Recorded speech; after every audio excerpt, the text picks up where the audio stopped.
What is up? Welcome to the late London stream. Here we go. I'm new here. I've seen all your videos. Let's get it. Awesome. Good to be here with you guys. Yeah, we're going to cook up here on the London session. Let me move this down a little bit so you can see what's up. And yeah, glad to be with you guys here on the Chart Fanatics live channel. And we're going to get into it here. So good to be here with you guys.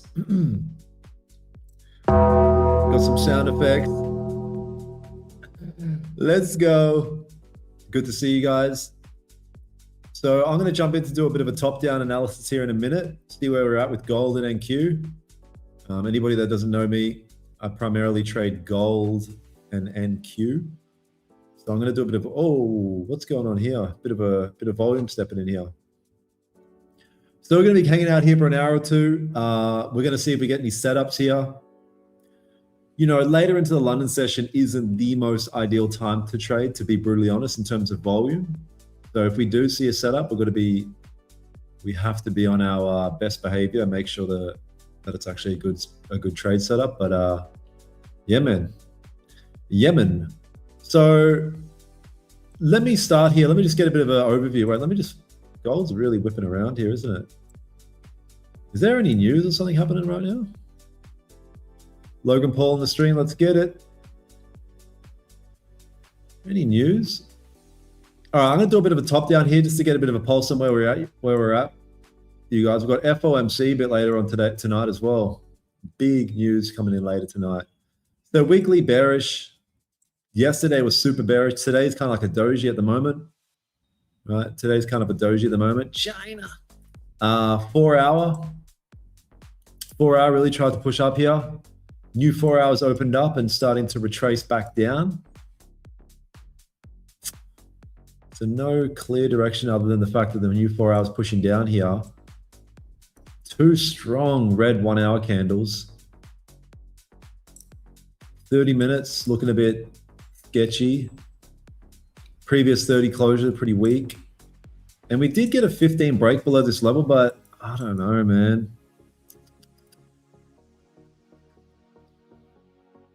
Can you withdraw the 50K from the 50K account? Sure thing. If you buy a 50K challenge account, you immediately have 50K. The NAS, let's have a look. NQ, wow. NQ going crazy. 4 hours moving up. Strong 1 hour push up. 30 and 15. 15 is looking like dog shit. All good. Gold's going to be our best bet. That's where things sit right now.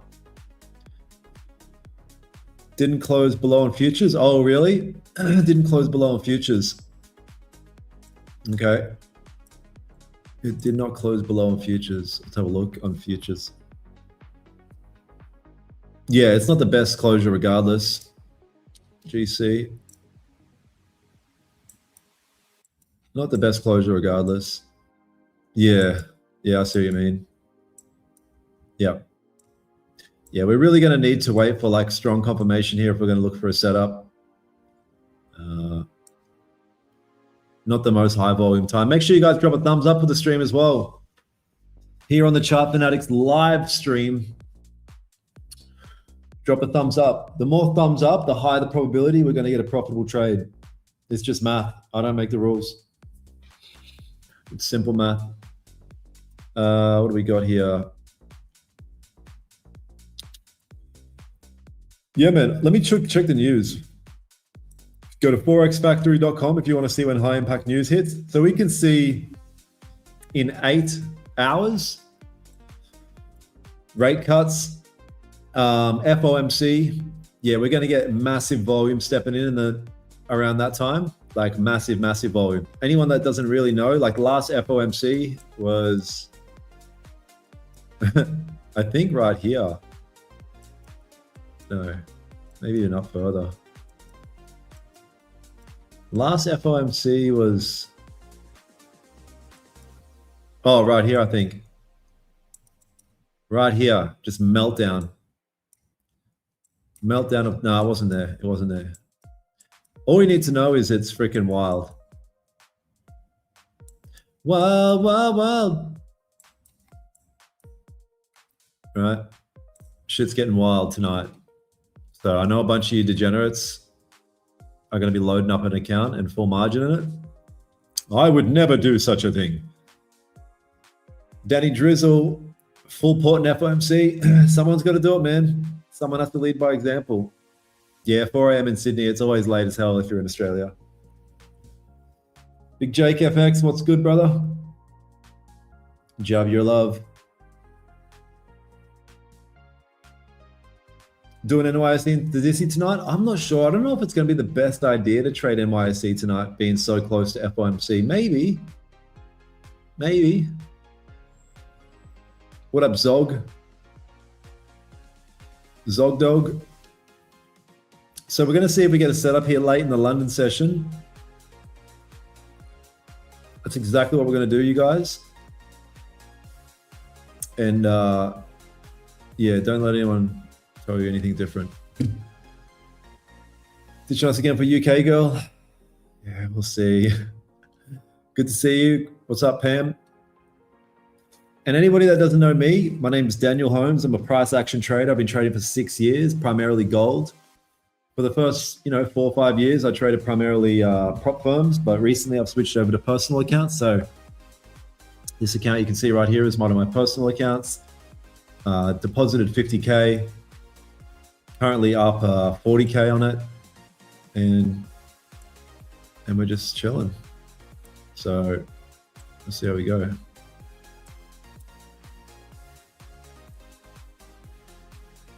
Who is Chart Fanatics? Me. I'm the Chart Fanatic. What a joker.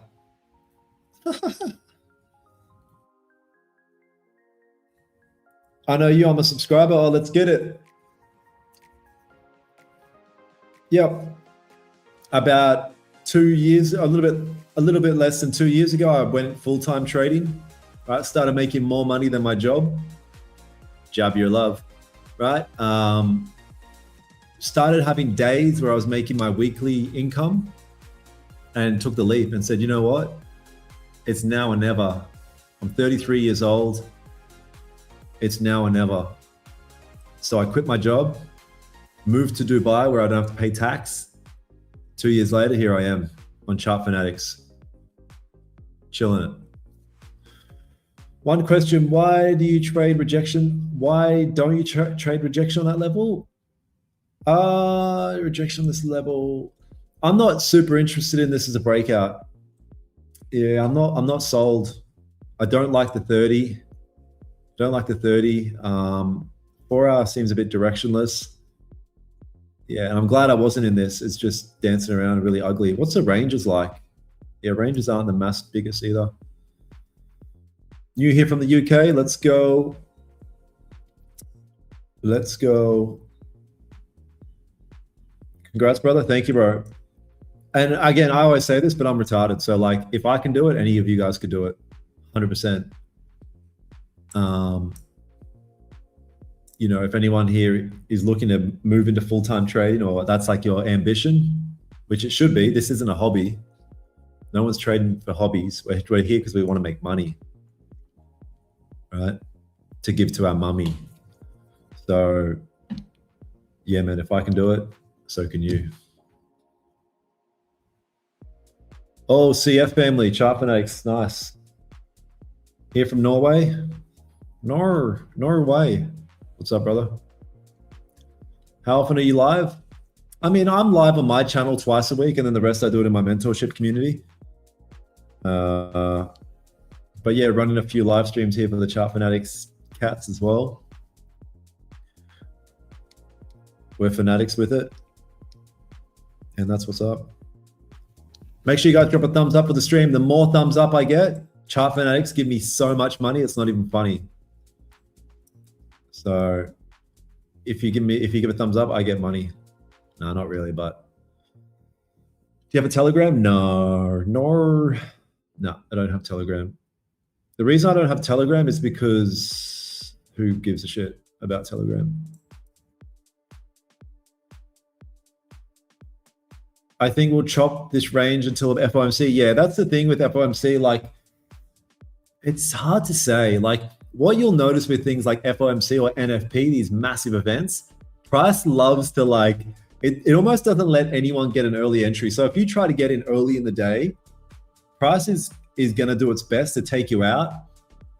So you don't get in early to, you know, I don't know, man. If you just observe the market, you'll see that price doesn't like to let anyone get away with like thinking they could get a cheeky long swing position in for FOMC. All right, here we go. So price 15's closed here. Even if this does drop, I'll be glad I wasn't in this trade because it's just 15 minutes just dancing around, nothing interesting happening. What do you want to trade today? I'll be looking at gold and NQ. Good to see you, bro. Glad to catch you. Oh, Moodki, what up? Long hair, long day, long day. What's up, brother? Thumb up ski, yes, sir. Yep.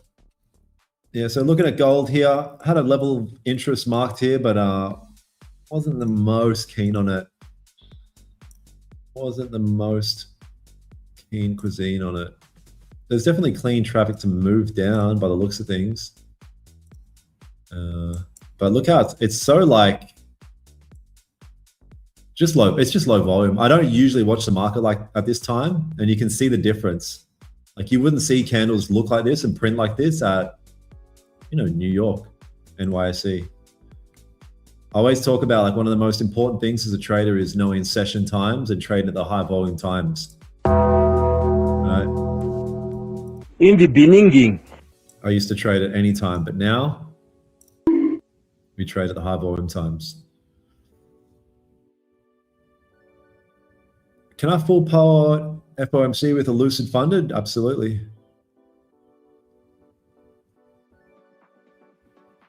Good morning from Scotland. What up, my Scotlandesian brother? Bitcoin been moving today? Has it? Is it moving up or down? I'm a regular here on Chart Fanatics. It's good to see a host from Dubai, as I live in Dubai as well. Let's go, Mohammed. Alhamdulillah. Bro, I passed several accounts, but I can't get any payouts from them. I don't know what's wrong with me. I'll tell you what's wrong with you. You're just a human being. That's all it is. Right? The only thing that's wrong with you is that you're a human. So what actually that means is that it's difficult. It's difficult. Once you switch over to funded, it's like it becomes a different game psychologically. And you know, if you're relatively new to being a funded trader, it might take a little bit of time for you to get a pulse on how to manage your psychology, because now the idea of pulling money out is real. Where in the challenge, you know you can't pull money out, so whatever happens doesn't matter. So it's just experience, bro. Just experience. Trying to think about it too much. What's up, Zane? Man, look at price. Like, it's so unusual to watch price move like this because we never watched it this time. If we enter a trade, we're going to be okay with the idea that it's going to move slowly. 4029 for purchase. I love when people call it purchase. Yeah, sure, we could purchase somewhere. We'll see. We'll see. China. Yeah, next time get Daniel in for London Open. Let the man cook. Exactly. Yeah, you Chart Fanatics, you guys, if you're listening, you guys are crazy for streaming at this time.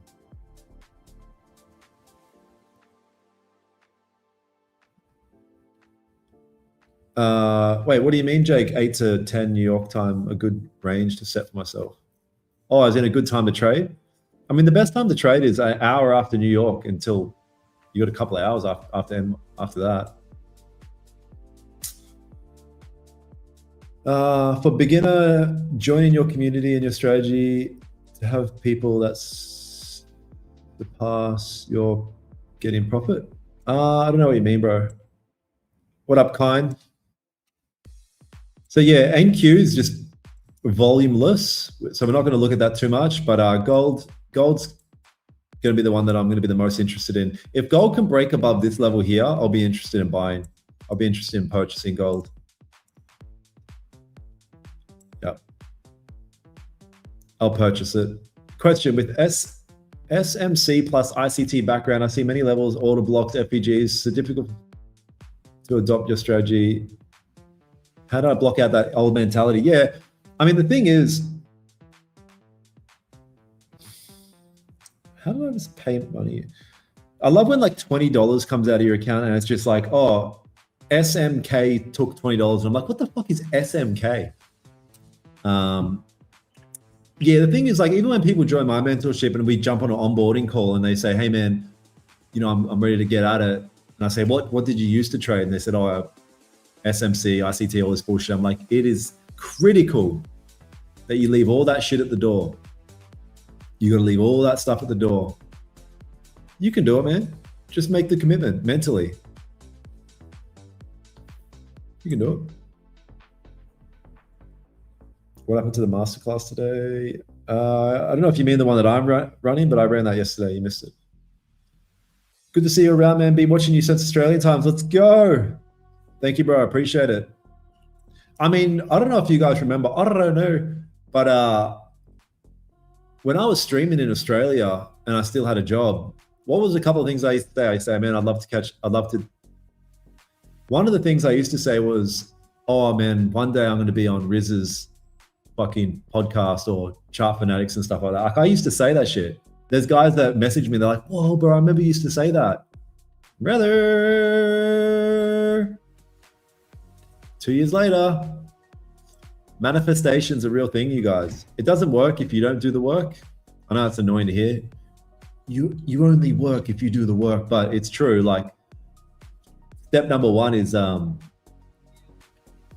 visualizing and feeling that visualization. Crazy what can come to fruition. Yo, Ty, what up, bro? What's good? Trade at the best time ever. Trading at the most highest volume time ever. Will you trade live in FOMC meeting? I mean, if I do, I wouldn't even call it trading. I'd call it gambling. So the answer is probably, because your boy loves a gamble.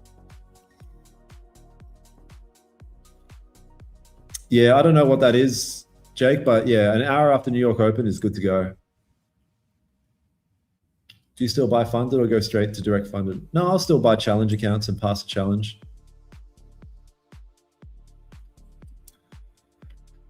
Yeah, I'll still like look to buy pass the challenge account. It's just way cheaper. And the funded, instant fundeds typically have like rules that are annoying, like crazy consistency rules and payout caps and all this kind of jazz. It's easy to pass. Like once you get to a certain level, it's easy to pass a funded. Need to buy 20, but so one of the FOMCs, it might have been like 4 or 5 FOMCs ago. I was like, you know what, I'm gonna load up a bunch of Apex accounts and I'm gonna pass a bunch of these accounts. And I probably blew like 15 accounts that night. And I finished the night without passing one. I was like, bro, like autism, right? Because I just tried to full gamble it. Like, you'd be surprised how kind of hard it is. It's hard with trailing drawdown. Yeah, that's what it's hard with, trailing drawdown. And you know, Apex, they were like fucking $19 or something. So I was like, didn't make a dent in my bank account. You were asking about Dubai and you did the move. Yeah, bro, and did the move. Yeah. Get really good at wanting something and then just doing it. That's what I figured out in life. Get really good at just being like, I'm going to do this thing and then actually doing it. Sorry.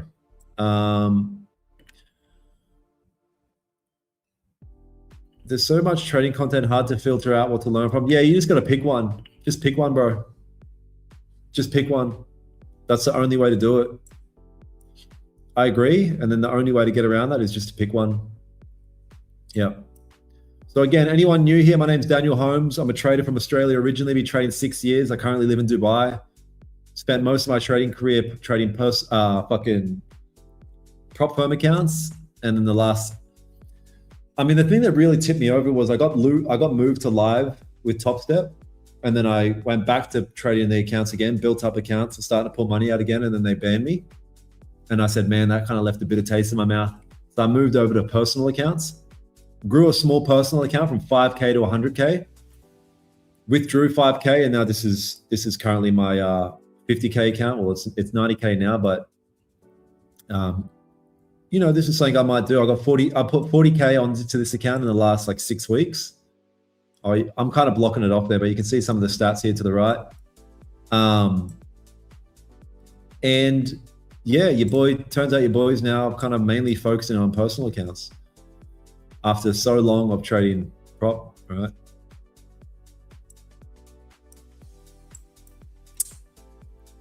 But yeah, just had a normal job, was trading London after work and things like that, and slowly just getting better and better. Before I knew it, I was getting days where I was making my weekly wage at my job, and eventually bit the bullet and moved over to Dubai, quit my job and said, sayonara, suckers.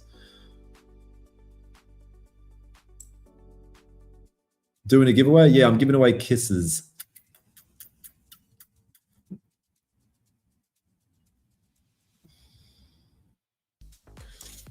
Bro, it's fucking wild to see gold move like this. It's just so like jittery. We've got 250 people here. Like it up. Yeah, like up the stream, you guys. 250 people. If 250 people press like at the same time, we will have the most likes ever on a Words of Wisdom podcast or whatever it is. In your early days, how much did you risk on challenges? I mean, it just depends, bro. It depends what. My advice isn't going to be advice that you could use as well. It depends on a case by case. Zeke, what are you doing? What's up, bro? Zeke casually in the chat.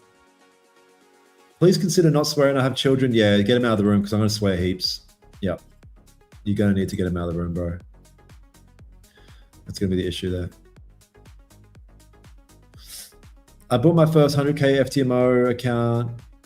Now I'm scared to trade because it's so much money. It's not money though. It's just demo money. It's not money.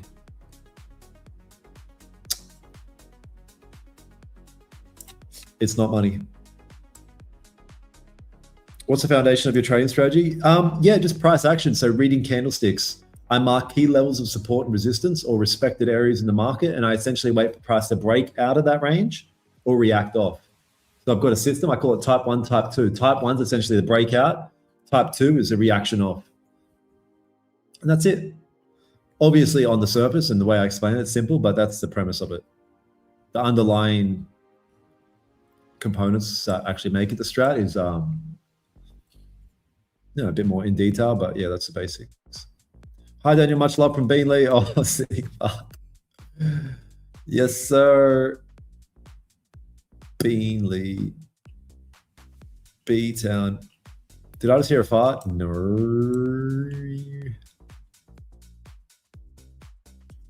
Nori. What's the methodology? Just chilling, mainly. Just chill. And then, do you look for long? I'm just beginner. Just a dumb beginner? No, you're not dumb, but you are a beginner. If price breaks above here, I'll look to go long. Long John Silver. I'll look to get long with it. I'll mark a level here and I'll show you guys with text. Long, buys above. See this?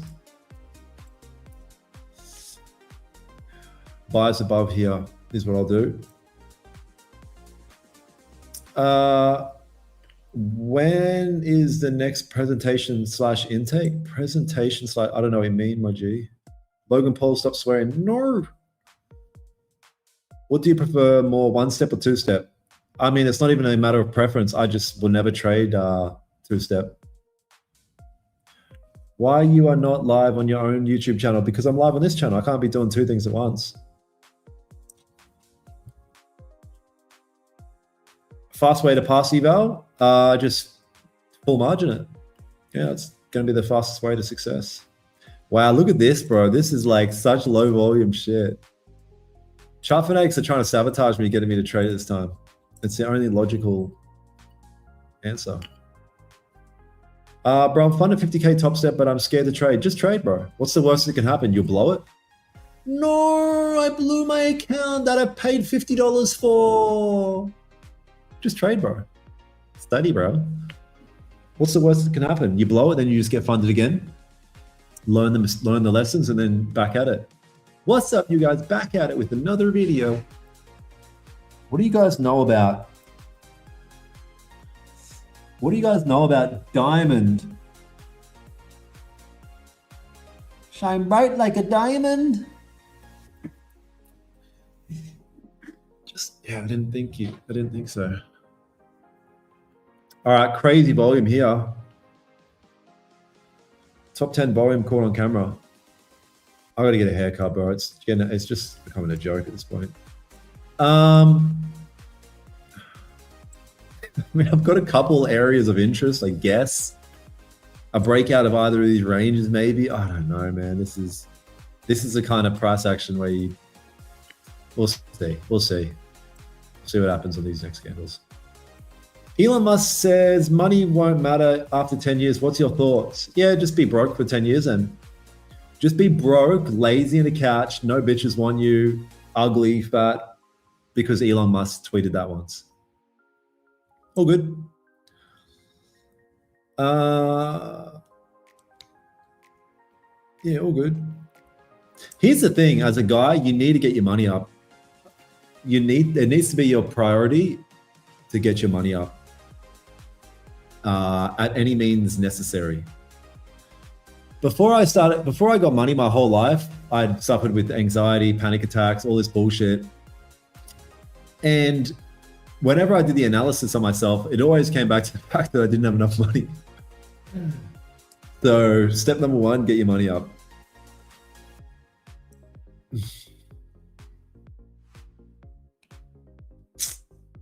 How long it takes for beginners to join your community?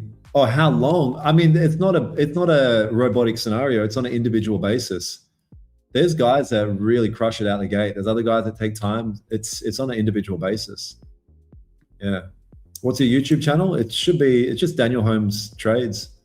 All of my social medias are Daniel Holmes Trades. Yeah.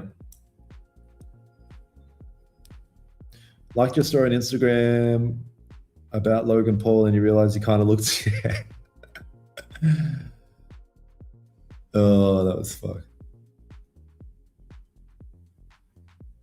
Which Lucid account you recommend? I don't know. Have you met Spaniard? Spaniard lad. Oi, Adlai, you gotta try the Spaniard. What does he have? Kebabs, lad. No, I don't know anything about it. How's the iced almond? Bro, it's making me want a coffee right now. I've been drinking so many coffees lately. Always billionaire saying money doesn't matter, get your bag. Yeah. I mean, it doesn't mean be a billionaire, but you want to be comfortable. It's interesting. Yeah. Yeah. There's so many ways to make money. I said on my story today, if you don't have money, you've got to be in a panic mode and do whatever's necessary to get money from multiple streams. So it says trading, like you should be doing online stuff, building an online skill set and selling that. Like do whatever you can to get multiple streams and just get money in the door. And try shit. It's the best way to find out. Like I did everything coming up, everything. And I need everything, right? To try and get my money up until something stuck. Yeah, looking for price to break out this little range here, see what happens. Australian meet and greet. Well, I'm in Dubai now. Maybe at some point I might do a Dubai one soon. Dubai. Make sure you guys on YouTube drop a thumbs up with the stream. If I don't get thumbs up on the stream, Chart Fanatics are going to be like, this loser. Yeah, he might be, yeah, just sum it up. Elon Musk, the guy, billions telling money don't matter. I mean, the only thing money does, it solves your money problems. That's it. That's all it does. It might get you some bitches, but they just want your money, so it doesn't matter. Did Logan Paul already bro? I just passed my 50K top step, but I made the mistake of using 5 contracts. Yeah, I bet it wasn't a mistake, but all good.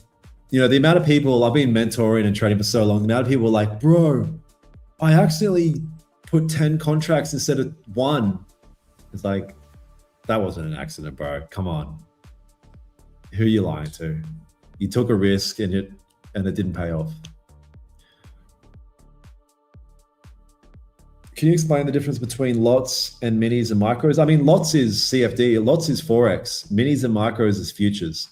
So 10 minis is one micro. Do you believe in the Bible and interview on my own podcasts? Yeah, for sure. Yep. I believe in Jesus. Jesus Christ. Yeah, I believe in Jesus. I believe in so much. Like I gotta chill out on what I believe in. I've been down some rabbit holes lately. What kind of content? All right, what do we got here? The closure below here, it makes a little bit more sense. Still not ideal. Elon has had many visions and he did all the stuff. It's not weird. Yeah, no, I'm the same. Every vision that I've had, has come to fruition. I think throughout time and the stresses of life and the repetitiveness of life, you start to you can lose touch with that. We all have it. We all have that intuition. I believe you could question so many things, like where does ideas and imagination even come from? Is the brain like an antenna? Do you actually tap into something? But at the end of the day, I believe that God wants you to be rich. God wants you to have a grand life. And everyone has like visions almost put in their head, I believe. It's just whether or not you kind of tap into that and then do something about it.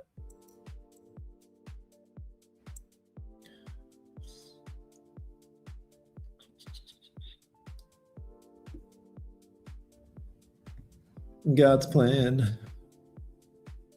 Bro, on gold, what is your plan if it doesn't break this and goes down with where you're if it goes down without me, then that just is what it is. You can't do anything about that. Happens all the time. Yeah. There's a difference between like your trade setup happening or the market just moving. I can say, oh yeah, I've trade setup. I can see that the market's going to move here, but if the parameters don't align with my system to actually take the trade, then I can't take the trade.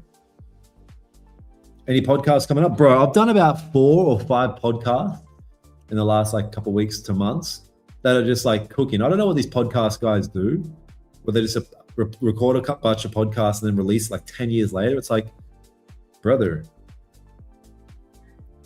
it's almost making me not want to do podcasts anymore because you guys just sit on it for so long.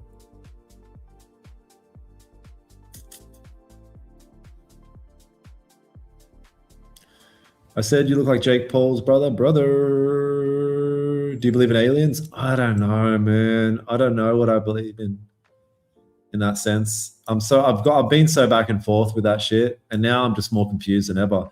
It's like just coming back from Egypt, seeing the pyramids and going in the pyramids. I thought I'd come back with more answers. I'm more confused than when I freaking left.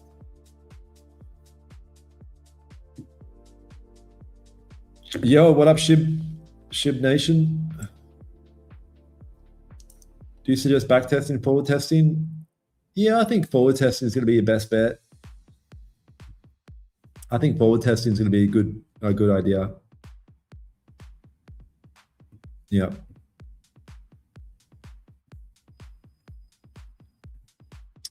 All right, here's gold kind of doing something. If it does close below here, it's a little bit better of a potential. It's overextended now. Whatever.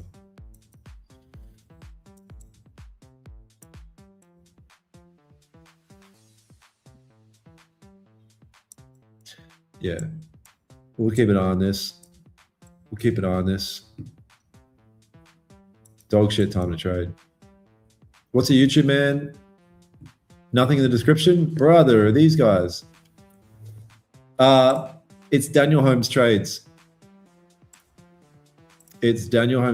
So let me do something here. In the chat, there, I just posted it in the chat. That's my YouTube there.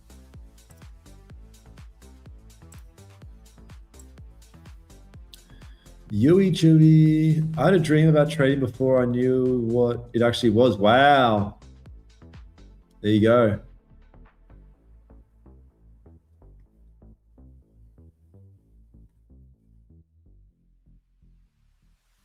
Price pushing down here. Price is pushing down here on gold. No actual like entry, like setup entries presented. Keep an eye. Let's see how this candle. Let's see how this candle closes. Yeah, there's a lot of clean traffic on the 1 hour on gold. Yo, survived the trip to JHB. JHB? What up, brother? The frick's JHB? Do you prefer futures or CFD? I don't discriminate. Nah, same shit. Yeah, same stuff. Candles are candles to me.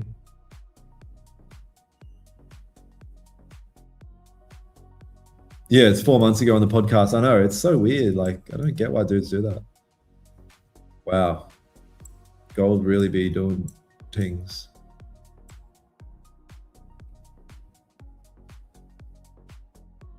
All right, interesting.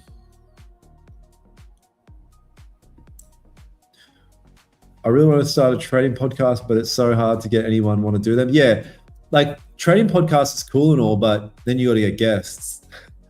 You know, back in the day when I was in the fitness industry, I used to have a podcast. The hardest thing was getting guests.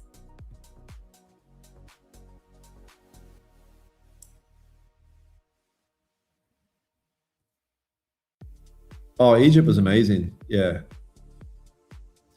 Egypt was amazing. Egypt was I think to experience Egypt the best, go there with like money, like stay at the Marriott, which is right next to the pyramids, and like do all the good shit. But yeah, it's amazing. What will be worth gold in the next 5 years? Only God knows. Only God knows. Admit that you're a Raja student. No, I won't admit it. No, you can't make me admit it. Leave me alone. Sorry. How do you find your support line? Just 15-minute structure. Yeah.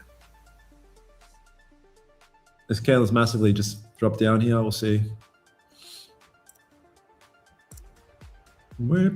The 4 hour looks weird. I told you, no one, price won't let you get away with trying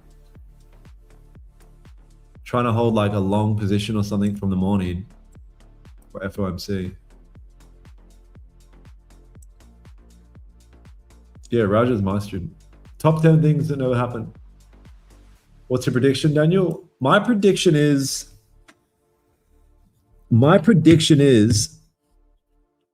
that AI isn't what we thought it would be. It's just a tool. That's all. Can we withdraw 50K combine using your YouTube link? Yes. 100%. Do you think they're going to close my account if my first order and just $4 profit straight away? I don't know what you mean, my G. Wow, look at this, bro. What the freak? Gold just freaking skits it out here. Yeah, it's not going to let any survivors survive. I'm a survivor. What about your $50 challenge? I never had a $50 challenge. Serious question. What is your average RR per month? I mean, the last month I made 40K on one account, 40K USD on just one personal account. Look, this is my personal account. I'll show you. You can see the history. Oh, I know that I'm kind of blocking it a bit, but.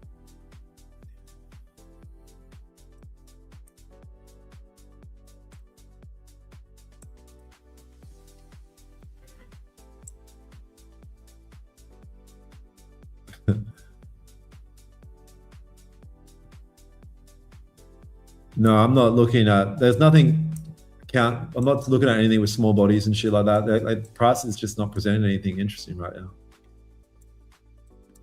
About to get this candle closure.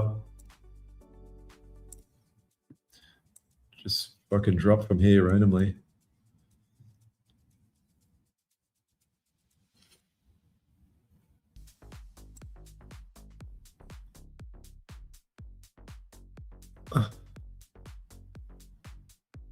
I have 2.5 years experience now at break even. How much time will it take me to become profitable? You're pretty much profitable there, bro. You're pretty much there. So just figure out what's keeping you break even. Like you just got one thing to switch now, then you're basically there.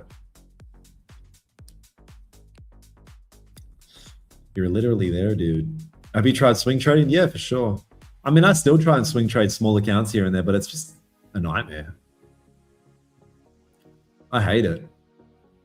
I'm thinking about the trade while I'm fucking, you know, gooning, and it's just not worth it. And I'm not a swing trader. Like how long does it take to develop a skill of a strategy? Like you can't just decide to be a swing trader. You have to really learn it.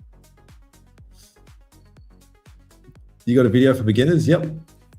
Here's my channel, Daniel Holmes Trades. Go over there and see all the good shit. All right, man, here's a closure.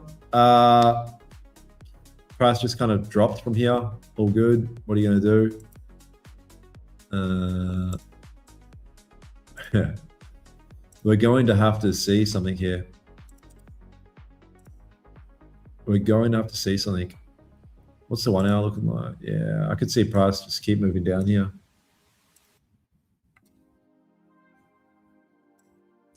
I could legitimately see price keep moving down here. Drake candle, yeah.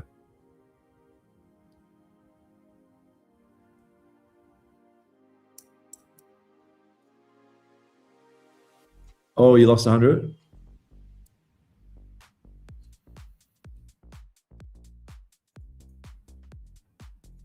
How you trade XAU USD on Lucid? Bro, you think I trade my strategy different on a prop firm, on a specific prop firm?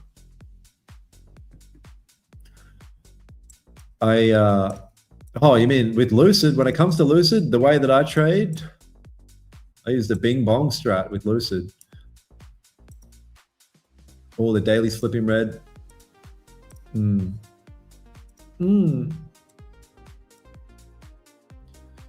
Yo, Dan, I want to meet you one day. My dream, I live in RAK. Oh, you live in RAK, okay.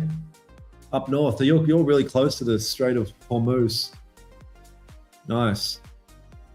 That means that you might not even survive to the point of us meeting. Knock on wood. What else do you do apart from trading? I just make content. I deal with my guys in the mentorship community. I'm always doing like one-on-one calls with guys or doing shit in the community. Then I go to gym every day. And then I try and do activities with some mates here in Dubai and make a lot of content as well. Content takes time to make, and also work on some business stuff on the side. Then every now and then see a bird or something. And that's pretty much it.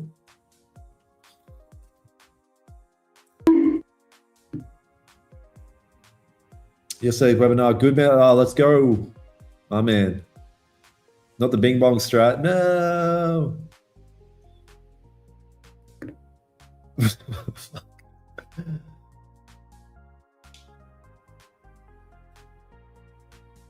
Yeah, he's got the inside info.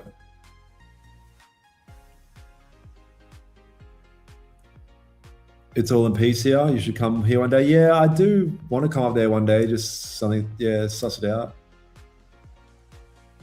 Oh, with Lucid, Antos, it's called MGC. It's not called XAU USD. It's called MGC, micro gold contracts. Yeah, what Adrian said. I want to make $100 profit with you on stream. Yeah, but you should be like, what if, here's a good thing. What if that's your mentality, but we take a trade and you lose $100? Have you thought about that outcome? Like, serious question. Have you thought about that as an outcome?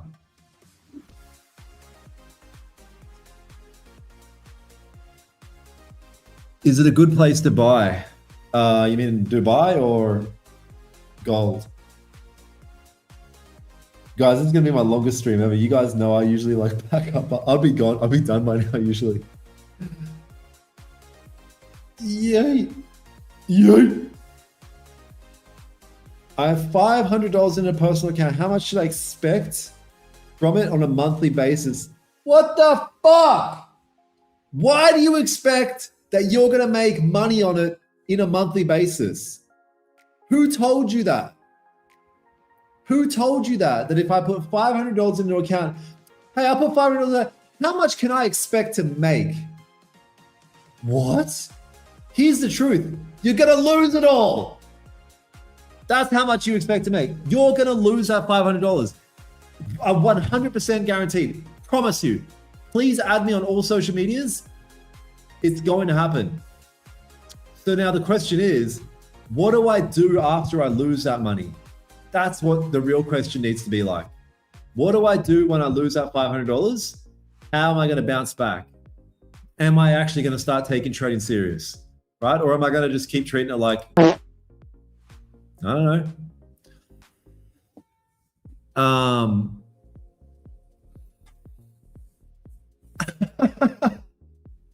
NQ breaking out? Yeah, there's just no volume there, bro. I don't want to get stuck in shit.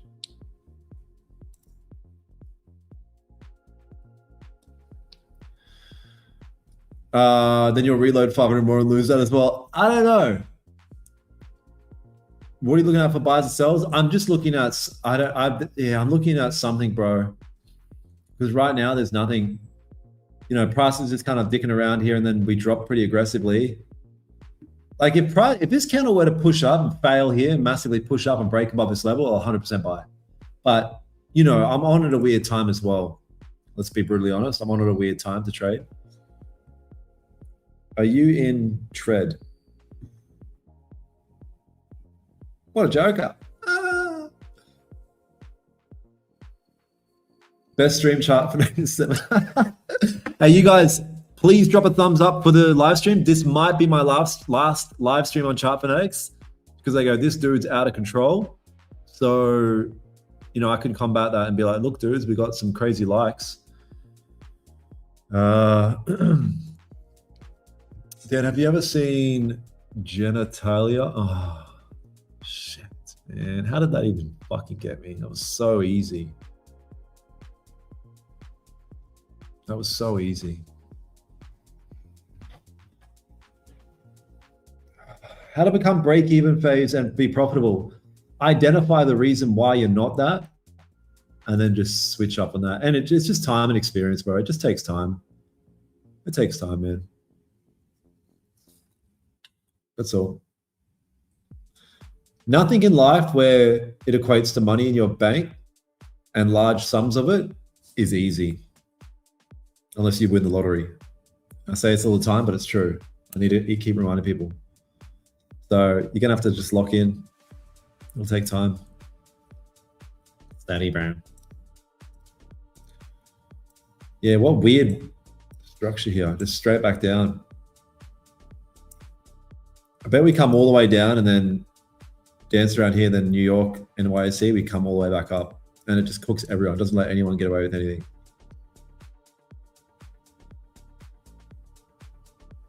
Too trusting, yeah. Freaking hell. Freak. She is super freak. Yeah, we're looking for some structure. We're looking for some potential setups here, you guys. I'm in the same boat as you. I would like to make some money here. Yeah. Ah! Sorry. Come back to New York session, guy. Waste of time. All right. Hey, Chart Fanatics. Yeah, Jamsy in the chat said this is a waste of time and we need to come back later. Okay. All right, guys. Stream's over. Jamsy, thanks, man.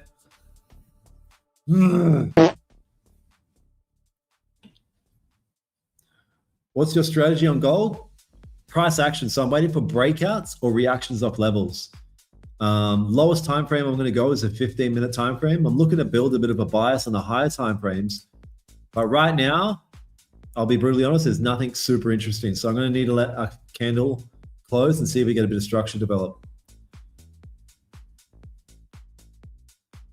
Yeah, legit, Celsic. In the beginning.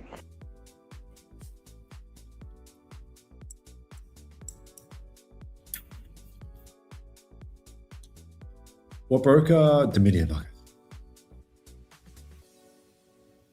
I mean, I started trading at the age of 14. Now I'm 16 this current year. So still break even on my account. What should I do? Wow, look at this. Good shit, brother. What a legend. Let's see. I don't know if I don't think I can. Good man for locking in at a young age. All you should do is just keep doing what you're doing. Keep it simple and just keep showing up, keep trying, keep assessing where you could perform better. Keep it simple. Keep it simple, my G. Good stuff. Just keep at it. The lock in, my G. By the time you're 18, you're going to be making good money, and you should be able to get a good gold digger. And by the time you're 20, she'll ruin your life. So just keep doing what you're doing. Keep it simple and analyze where you could perform better. Best way to do that is probably looking at your journal and shit like that.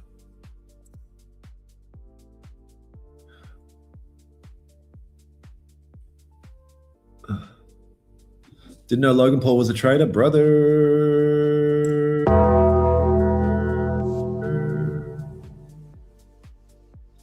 Can you talk about the rejection trade you took yesterday? What did you take to sell? Yeah, we took a sell on gold. I'll show you guys the sell I took on gold yesterday. T2 over here. I don't know if I can be bothered. If you guys, I really can't be fucked. If people want me to do it, I'll do it, but I really can't be bothered. What's your age? I'm 35.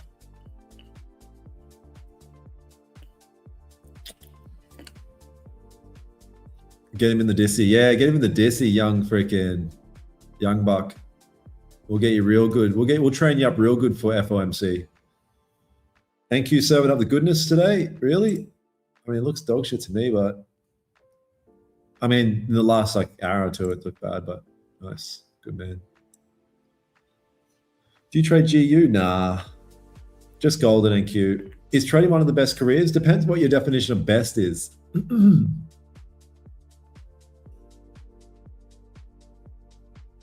Oh, I got your 11-year-old into trade. Nice. Yeah. Hell yeah. Hell yeah. Can we get a far? I don't have far on my soundboard right now. I nerfed it.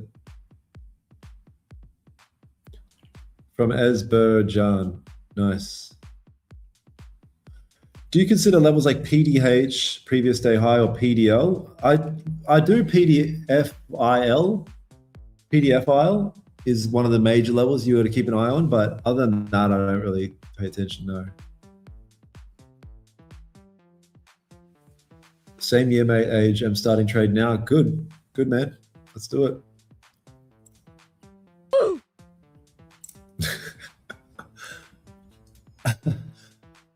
Oh, bro, I'm definitely getting banned from Chart Fanatics. PDF file. Oh man, we gotta freaking be entertaining while we wait for a freaking setup.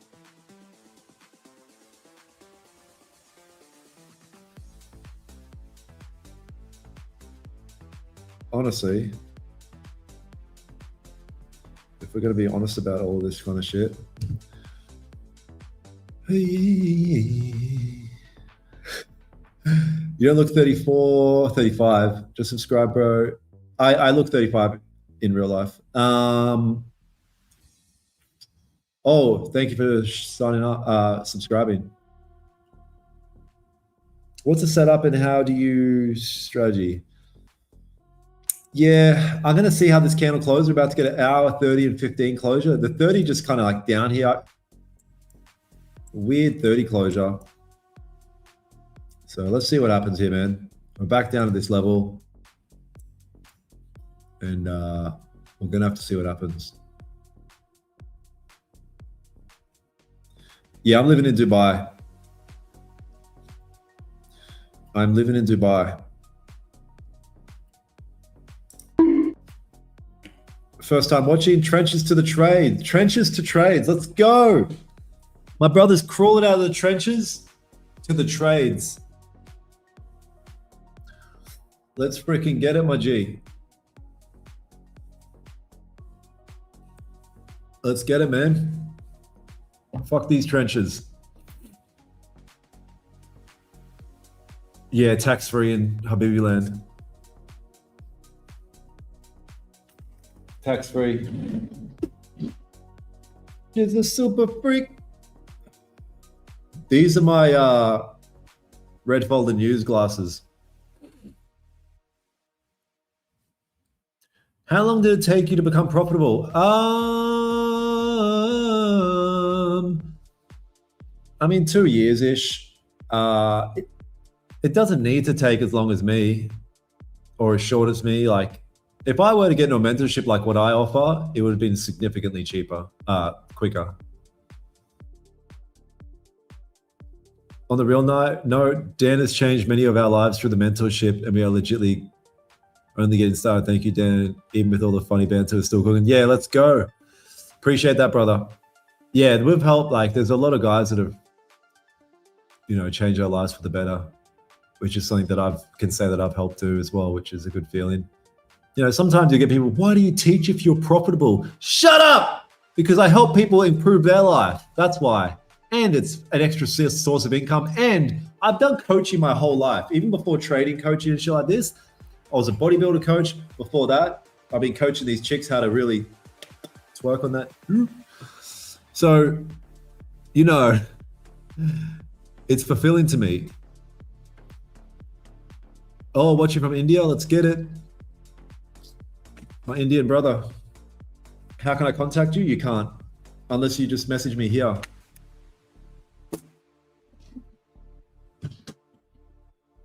That's gonna be the best way. NFP classes, yeah. I blew 10K account during 2-phase, man. OG, yeah, it's gonna happen, bro. It's gonna happen, man. You're gonna blow accounts, and that's just the nature of trading. Yeah, so terrible closure on that last 15, just a green doji. And here we go. Do you have long or what the narrative today, what are you looking for? Bro, I'm gonna be honest. If this candle closes green, then I'm gonna place a level here. And then what I'm gonna do is I'm gonna need to wait for a candle to do this. To break out of this level, so break below, like this. And then a retest, and I look to sell it down and continue down. I think there's room to move. Or if we break above here and retest, I'm gonna look to buy above. Or this candle prints in such a manner that I can buy it from here and try and buy it through this range. Lower probability, but it can happen. I don't like to make too many judgment calls when a 15-minute candle is this freshly open, especially a new 1 hour and 30 as well. So I'm gonna let this candle develop a little bit more, and then I'll draw some pictures on what I wanna see. Do you still go on tilt sometimes? Not really. Like, I still break my rules every now and then, and it always is bad thing. But tilt, not really. Bro, if I go on tilt now, I blow 90,000 US dollars. If I go on tilt now, I blow $100,000. I can't afford to go on tilt, my G. I've got a family to feed. No, I don't have a family, but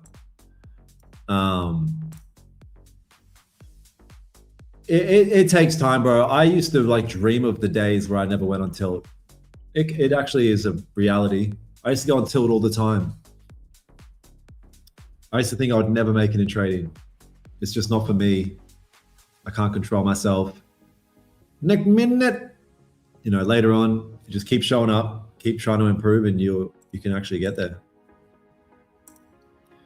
You can actually be that trader you always wanted to be.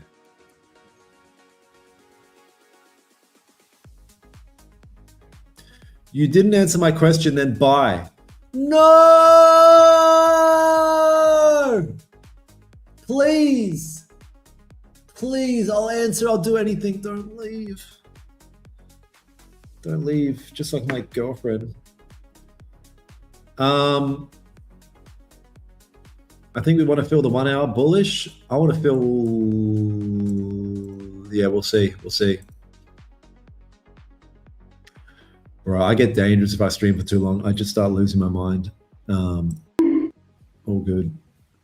I rented for the Funded Trader Blueprint webinar, but I never received the link. I stayed up almost all night. Yeah, you're not reading things properly or something. Yeah, it's already done now, G. Is there a way I can access the recording? No, it's gone, brother.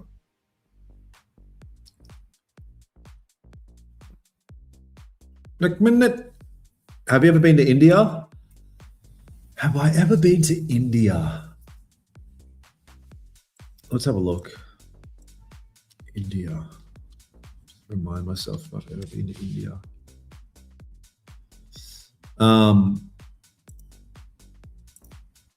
Maps. This is probably the best way to remember. All right, let me place a thing here. I just placed a thing at a random India location.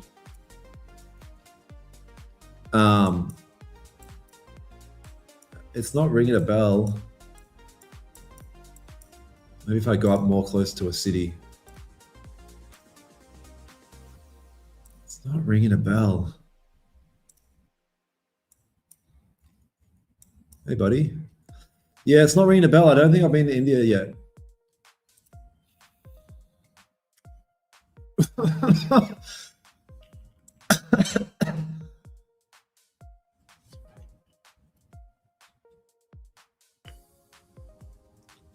What's your concept? Price action. Don't go any lower than the 15-minute time frame. Looking for breakouts or reactions off key levels. What's your win rate so far this month? I don't know. It looks pretty good. It looks like maybe, I don't know how many trades I've taken. I really don't want to have to count it. 1, 2, 3, 4, 5, 6, 7, 8, 9, 10, 11, 12, 13, 18, 19, 20, 21, 22, 23, 24, 25, 26, 27, 28, 29, 30, 35, 36, 37, 38, 39, 40, 41, 42, 43, 44, 45, 46, 47, 48, 49, 50, 51, 52, 53, 54.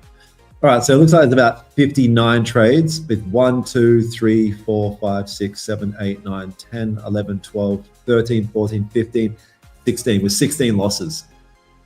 57 wins, 57 trades with 16 losses. So someone can do the math. I don't know. Wow, goal. Yeah, this is like FOMC type shit. Yeah, it's just cooking everyone for before it really cooks up.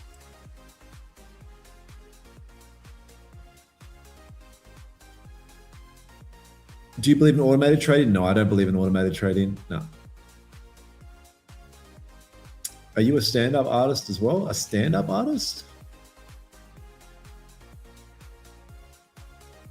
Do you have your own channel? Yep. Here, I'm going to post it in the chat. It's called Daniel Holmes Trades, and I do stuff there as well. Have you ever been born in India? Rewind the start of the live. India looks beautiful.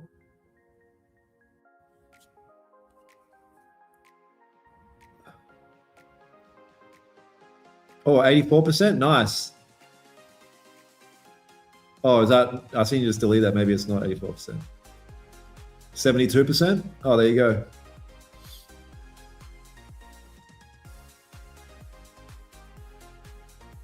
Over how long? First trade on this one was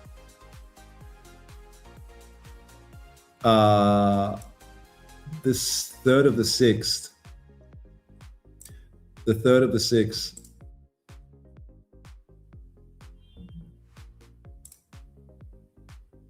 Yeah.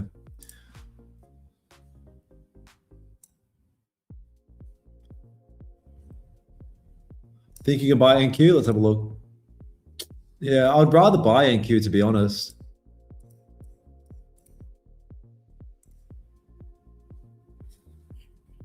I'm from India. I have a problem in understanding English. Please install auto translation in Hindi. Auto translation. I don't know how to do that, my G. There's so many traders that teach trading. You got to teach look maxing. Yeah, I'll teach you looks maxing. You want to grab a heavy object like this. This is really weighted. Find your cheeks, and then just start bone smashing. That fucking hurts. I'd be real bad at fighting, even though I've had 2 boxing matches. And the best one is to do your nose, so you make your nose bigger.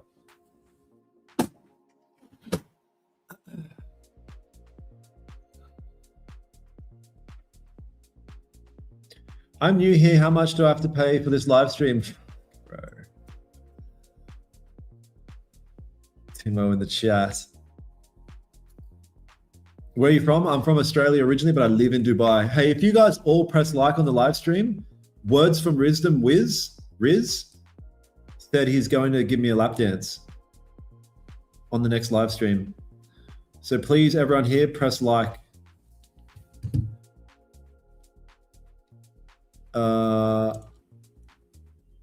Money printing machine. Yeah, that's the thing. Like, I've been enjoying just trading this one personal account. I've nearly 100 put 100%. Wait, is that 100%? If I put in 50 and I get it to 100,000, that means the 100% profit. Yeah, so my plan was to get it up to 100%, withdraw like 20 or 30, and then fucking just keep doing that. But I'm kind of like, maybe I'll keep growing it. And then I'll get up to like 200,000 and just blow it all one day. One day I'll make a video and I'll just be crying and be like, guys, I lost the account. It'll be good content. You sound Jewish? How? Daniel, search India, Kerala. It's known as God's country. All right, real quickly. India, Kerala, God's country. Better be God's country. Yeah, I don't know, it's pretty good. Yeah. What do we got here, you guys, in terms of anybody that wants to know session times? You go to a website called babypips.com. Go to babypips.com, go to tools up here, and then Forex market hours. So you can see we're about to be 1 hour pre-New York. We're stepping into 1 hour pre-New York here. The green represents New York open. So we're about to be 1 hour pre-New York. I tell all my guys, don't trade at this time. Next minute. Where are you now in Dubai? I will come knock on your door. I'm in JBC. I'm in JBC. How many trades do you take per day and become profitable trader only using 1 trade a day, A+ setup? Yeah. I mean, I take anywhere from 0 to 3. What's the biggest difference you've noticed between funded account and personal live? Personal live, I'm way more disciplined. Man, when I was trading funded accounts, like I was a fucking vicious animal. I was like, I'm blowing accounts and I'm getting payouts, and it kind of is a little bit ugly trading personal accounts. I did that for years, bro. For 5 years, I did that, and I made good money. So it's been a bit of a good chill just to step back and really kind of focus on one personal account. Yeah, I'm still trading fundeds, but I'm not as aggressive as I used to be. Dan Search B. Lee. Have you ever been to Bali? Yeah, I was in Bali like a couple months ago, like 2-3 months ago. How long left on this stream? Bro, I'm meant to be doing 2 hours. So, oh wow, time's pretty fast. I got 45 minutes left. I knew it was going to be tough to get a setup at this time, but your boys still showed up for the boys. Why can't I open more than 10 lots position on Trade C? Because they've heard all about you. They don't want you to take all their money. You look very handsome and fit, man.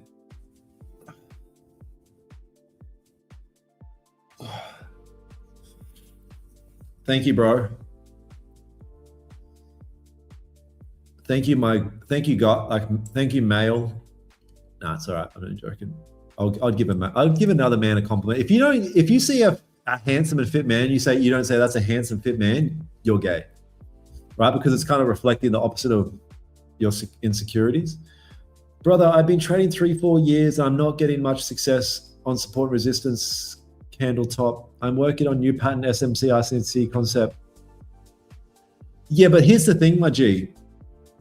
There's a very, very high probability that the reason you're not getting success has nothing to do with the strategy, but a lot to do with you. And I'm not saying that as a cop-out. I'm saying it as just like, I've been in the game long enough. Most strategies work if you understand the strategy on a deep enough level. You might be just like handpicking like short form content and trying to put a strategy together from doing that. It's not going to work, my G.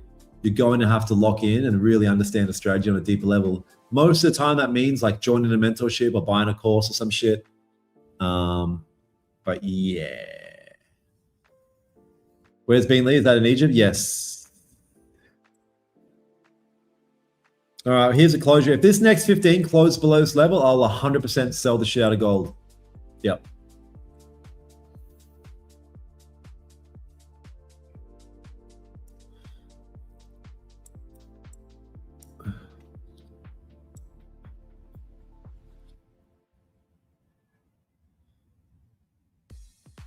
Where in Bali? I stayed in Canggu.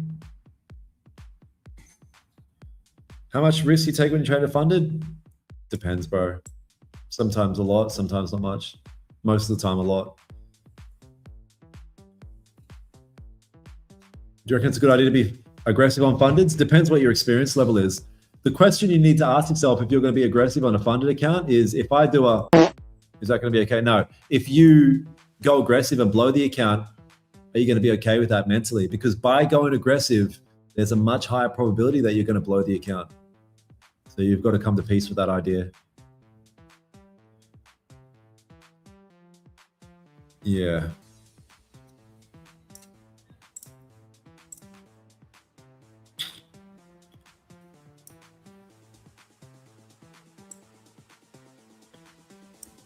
Oh, New Zealand comes up. NZ, bro. God's country's in the NZG.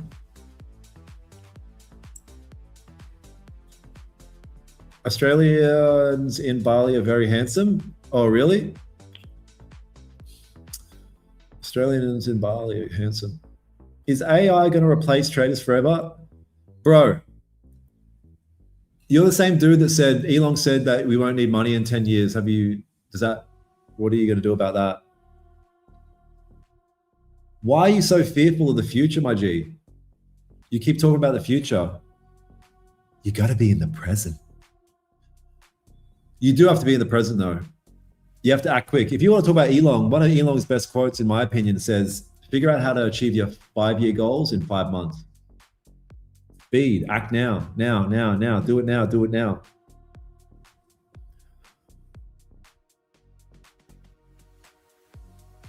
Did you buy a class? Yes.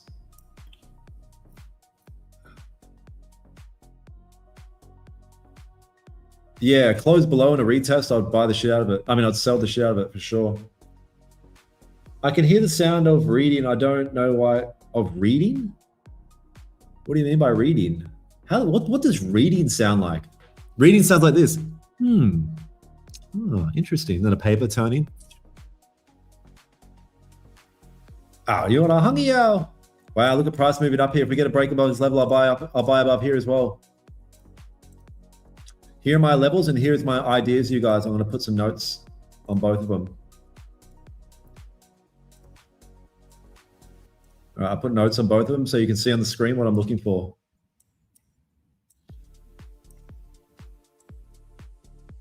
Type shit. Are you from Australia? Originally, but I live in Dubai now. What do you think about robot trading? I think it's shit. Yeah, I don't think it's anything.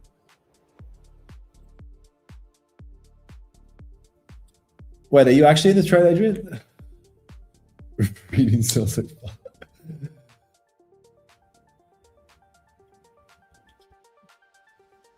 How do you position your TP and stop loss? Just position it. Like, what do you mean? Dubai thinks. Habibi, come to Dubai. So that's what I'm looking for. You can see there. Oh, you're locked out? All right. What are those levels? These are levels where I'm looking for price to break above, like this. Check this out. I'm looking for this candle to I potentially go like that and break above that level. Then if it retests, I'm going to buy as it might push up.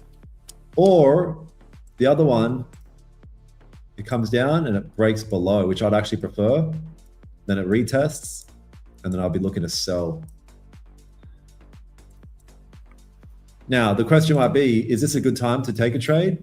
No, worst time ever, but all good. All good. Brother, on which strategy do you work? Please tell us. Brother, I use price action trading, so reading candlesticks and market structure, no indicators.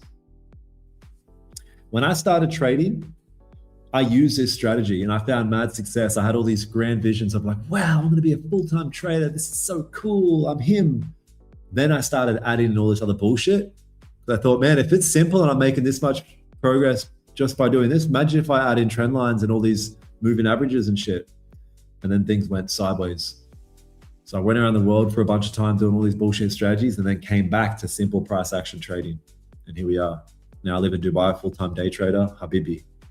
Alhamdulillah.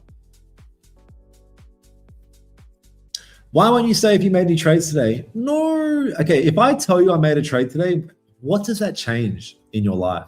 Think about it. That's the issue. You've been spending this much time asking me if I've taken a trade today, where you could have been asking, hey bro, like this has happened. What do you think I do about this? And actually getting value out of a question that I could answer. When I never asked dumb shit when I used to go on live streams. I used to be like, man, what can I ask this dude that's really related to my scenario situation to try and get some direct feedback? I was never like, dude, what the? Right? All good. I'll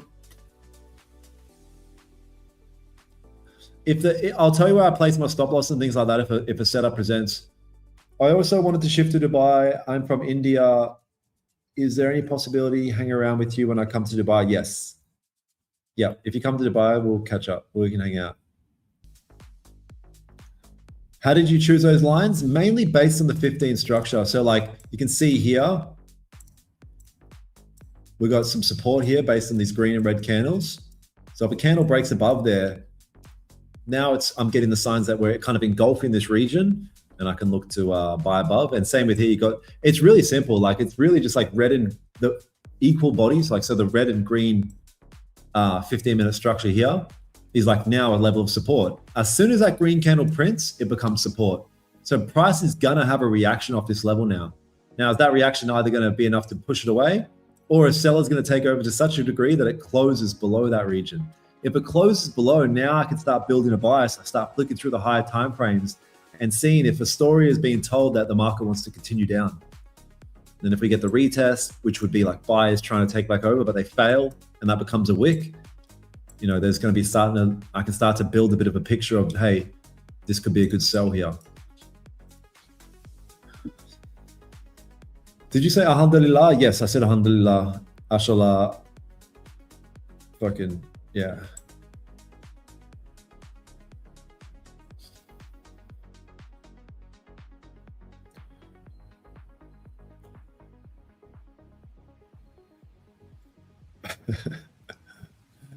Please explain it slowly. Oh my, come on, my G. I'm sorry, I can't. Yo, FaZe, what up, what up, what up? Good to see you here. Please use subtitles on a live stream. So where do I contact with you when I come to Dubai? Yeah, I don't know, bro. I don't know. Yeah, that's a good question.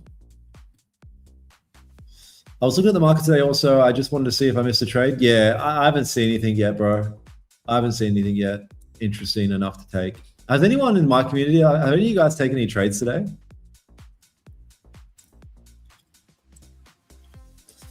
You guys, in the chat here, there's a link to my YouTube as well. No, there's not actually. I mean, you just type Daniel Holmes trades into any social media and you'll see I'm on all the socials or whatever. When I'm with you, all I get is wild thoughts.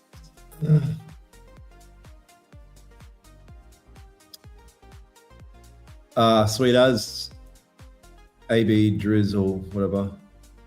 Won't be hard to spot if you walk around the mall. I was literally going to say walking around the mall. Oh, you guys got cooked on an NQ cell? Wow. Wonder where. Oh, 1 hour T2. 1 hour T2. I'll have to see what you guys post in the chat, in the Dissy.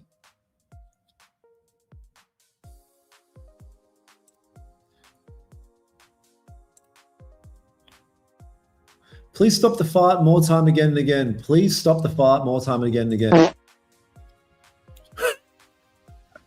Bro, I'm a kid. They can't be letting me on these freaking streams. Cooking with Daniel Holmes, yes. How do you approach 50K eval? And then after funded, my advice probably going to be different for each individual. So it depends on your experience level. If you're new to trading, like in the first year, just take your time. If you've been in the game for like 2 years plus, maybe go a bit more aggressive. No need to be too slow with it. At the end of the day, once you've been in the game for a while, like the job is to make money. So there's no point being stuck in a fucking eval for 10 years. What leverage do you use? 1 to 500. Then you're my inspiration, like chess bra. Rather see the documentary. They're making a documentary about me.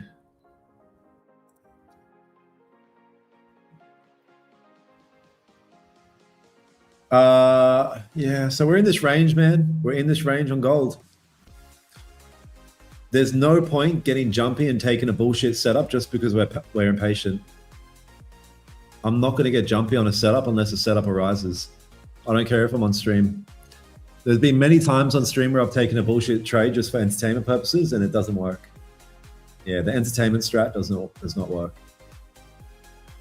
What do you think a sufficient amount of profitable trader can move to Dubai? The sufficient amount for a profitable. I would say don't move. Move to Dubai if you really want to capitalize on tax benefits. Sure, but at the bare minimum, you want to be making 10K USD a month. Bare minimum, like if you make 10K USD a month in Dubai, you'll live just like somebody in Australia that makes like $1,000 a week.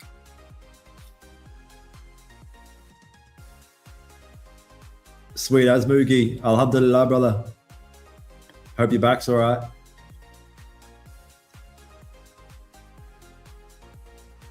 Talking about the Fed, yeah, we've got FOMC later tonight. I might do it, but if I do, it's just gambling. Like you can't trade FOMC and try and be like professional about it.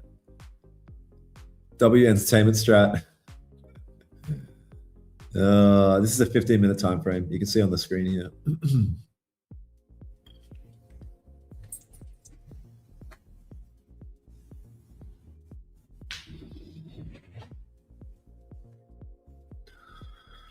Can we get a breakout? We're about to get a 30-minute closure, still in this range. I'm a beginner, just starting learning, practicing small CFD camp. And 2 payouts. I'm planning to switch to futures. Nice. I mean, if you're a beginner, but you're already getting payouts, then you're fucking doing a good job, man. Keep doing it. Keep doing what you're doing. Keep doing exactly what you're doing. 100%. And yeah, trade futures CFDs. Trade futures props. They're just cheaper. You just want to trade the cheap props, man. Trade the cheapies. Be a cheapskate like me. It's in your best interest.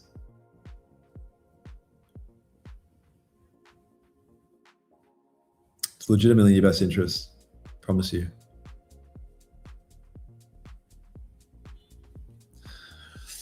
Yeah, we'll see if we get a closure above here. We've got a minute for this candle closure. Not the most exciting session. It's generally considered a lower volume time, late into London, pre-New York. Yeah, we'll see, man. We'll see, man.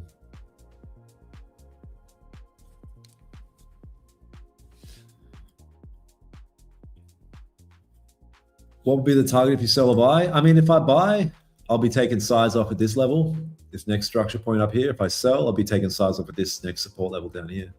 It's like the idea is break out of a zone, move to the next zone, zone to zone. Can you send me a link to that background music? No. Use Shazam or something like that. You know, it kind of predicts, I can tell what music's on. This session had it all. Buying Cuba closed above, not for me. No. The worst mistake you can make if you trade NQ is trade when the volume's low, especially breakout. So if you get structure that looks like this, the worst thing you can do is take a breakout trade on NQ. You want to wait till volume kicks in on NQ, especially for breakouts. This is officially the longest stream I've ever done. What do you suggest? Trade prop firms or own 10K? Well, you're going to lose a 10K, so prop firms. Trade prop firms, bro. 100%. Trade prop firms. Which year did it click for you? I mean, it's a series of clicking. It's a series of clickation. There's not like you don't wake up. Here's the thing I say to my guys. It's like profitable trading is a daily act. I'm not a profitable trader. No one is. You just act profitable each day. So I could act retarded today and go back to being that unprofitable, undisciplined, revenge trading, autistic trader. But I decide every day that I'm going to be the autistic, disciplined trader. Right? So it's a series of daily decisions that keep you profitable. Doubt me now. Do you only trade the 15? The 15 is where I look for like entry confirmation, but I use all higher timeframes for like for fucking confirmation. Yeah, I use the 15 minute to mark the zones. Yeah, 15 minute time frame to mark the zones.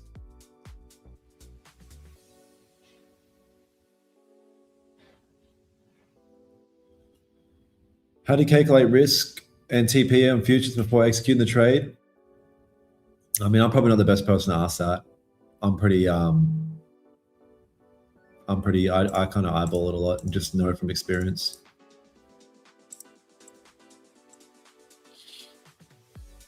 Which prop firm would you recommend? I mean, you know, just the main ones, Top Step and Lucid and things like that. That's our superpower. Spectrum, yes. Exactly. So gold's still in this range. I'll tell you guys what I'm not doing. I'm not trading in this range. I refuse to trade in this range. There's nothing you can do to make me trade in that range, bro. No. Not a chance. Drop a thumbs up for the stream, you guys. I'm going to hang out. I've got a couple more candles here to hang out with you guys and see if we get it set up. And then we're going to bring in the next guest. But drop a thumbs up for the stream if you've been enjoying it. We've been just hanging out, trying to look for a setup, talking a bit of smack, and that's really what it is. I think I'm on the spectrum too, not sure, just have a feeling.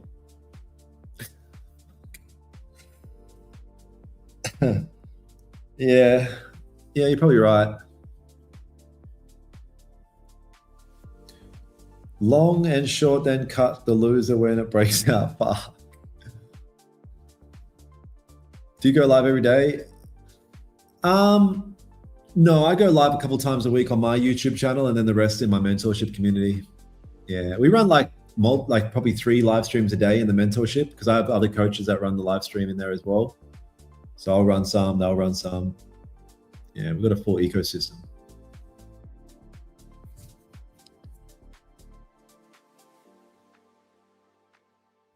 Eco-friendly. Are you going to stream in this channel often? Potentially. Yeah, I'll chat with the team today. If they don't fire me after this stream, I'll chat with the team today. But yeah, we might do some more.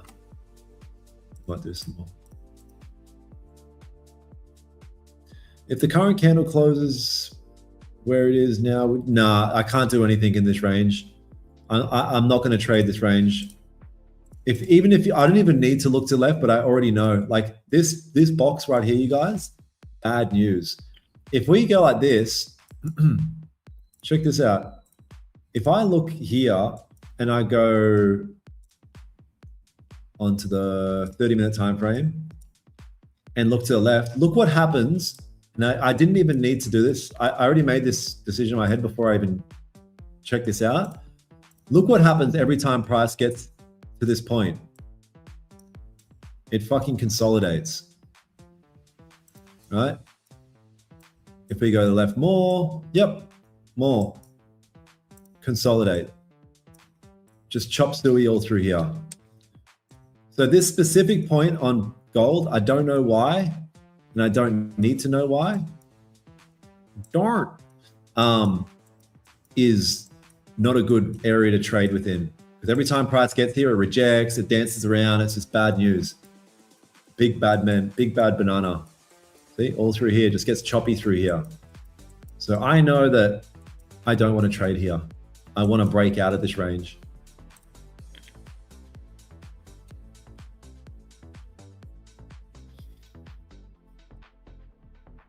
Daniel Holmes TV up and running. Yeah. Daniel Holmes Fanatics. Oh, Dan, would you still look at buys on gold? I'll look at buys if we break out of this range. Yeah.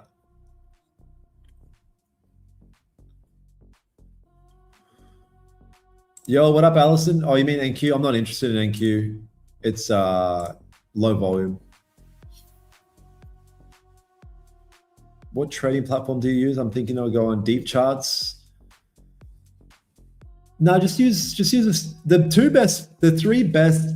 I mean, there's the 4 best trading platforms. Is MT5 is the best. Then I believe Trade Locker. Then Trade08. Then C Trader. Those 4, in my opinion.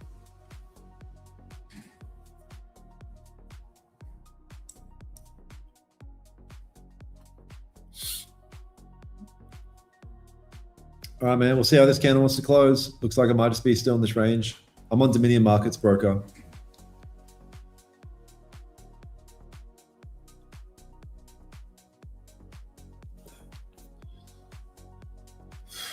How are you supposed to know your exact stop loss that you can adjust your amount if you are using?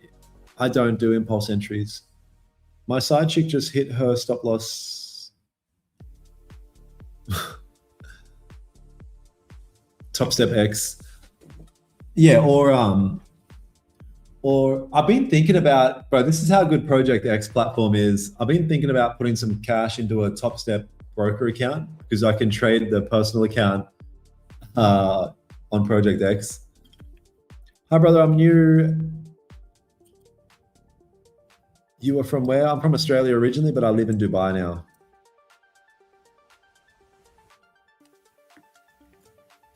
A full video of your strategy, you type in Daniel Holmes Trades into YouTube, Instagram, TikTok, YouPorn, and you'll see all of my shit.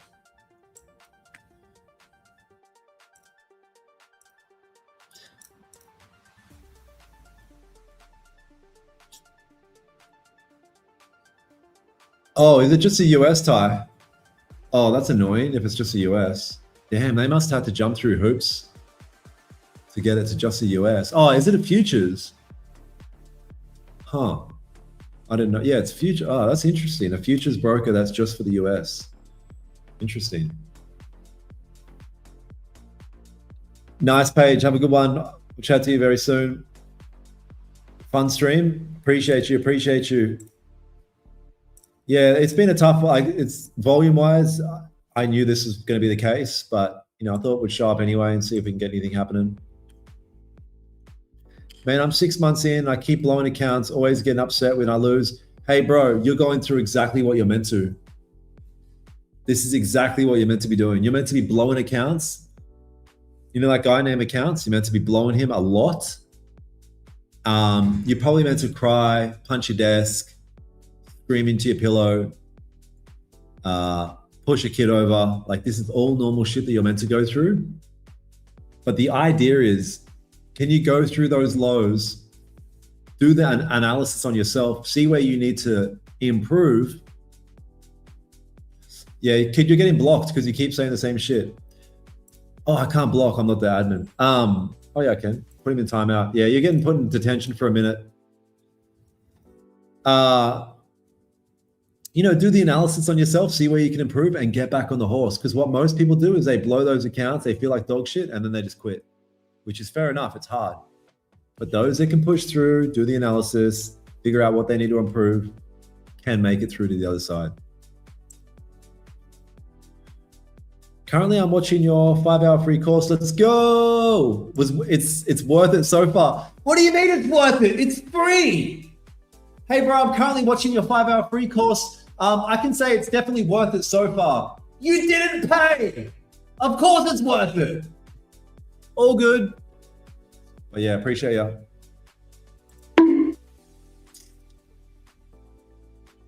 Yeah, today's FOMC. Who knows? Yeah, who knows? Poor accounts.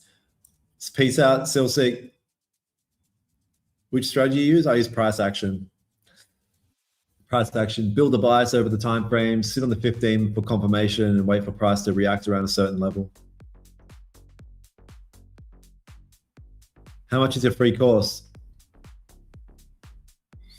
Yeah, you got it, Manny. Just keep at it, bro. Keep at it. But the biggest thing is you need to figure out where you're going wrong and make the effort to improve it. Because most people will do the same dumb shit over and over again, which is normal as well, but they'll do it and not face the reasons why they're banging their head against the wall. You got to identify the reasons where you're going wrong and then just make the effort to improve on it. You're not going to improve on it overnight. It's going to take time, but at least consistently make the effort.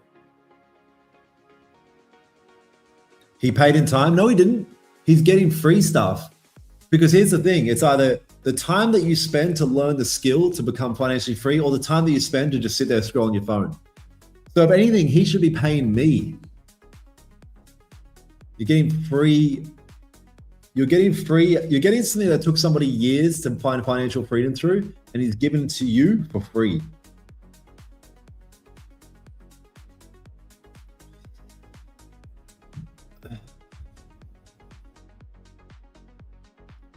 What tools do you use to draw on the charts? It's with Zoom, a Zoom drawing tool.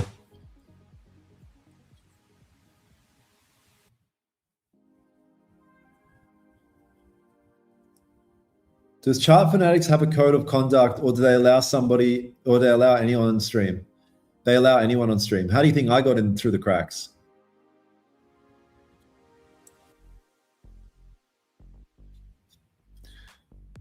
I'm going to follow your trades today. Well, the thing is, there's no real setups, bro. This is a low volume time that we're trading, and yeah, it's going to be tough.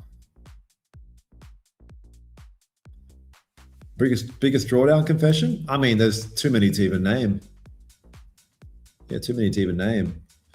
I mean, I've blown accounts, like I've blown funded accounts. I blew a Lucid account. I was up a tremendous amount. Like I could have been set for like fucking the next 5 payouts, but I decided to, I wanted like a 5 or 10K day. I was already up a couple grand for the day. Like it made no sense. The next day was payout. I've done so many dumb things, bro. And this wasn't even that long ago. Like, you know, you're never going to be perfect in trading. Doesn't matter how deep in the game you get.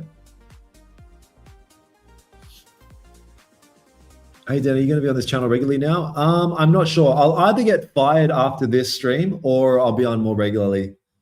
Yeah, so we'll see. But regardless, I'll be streaming on my shit every day. I mean, pretty often.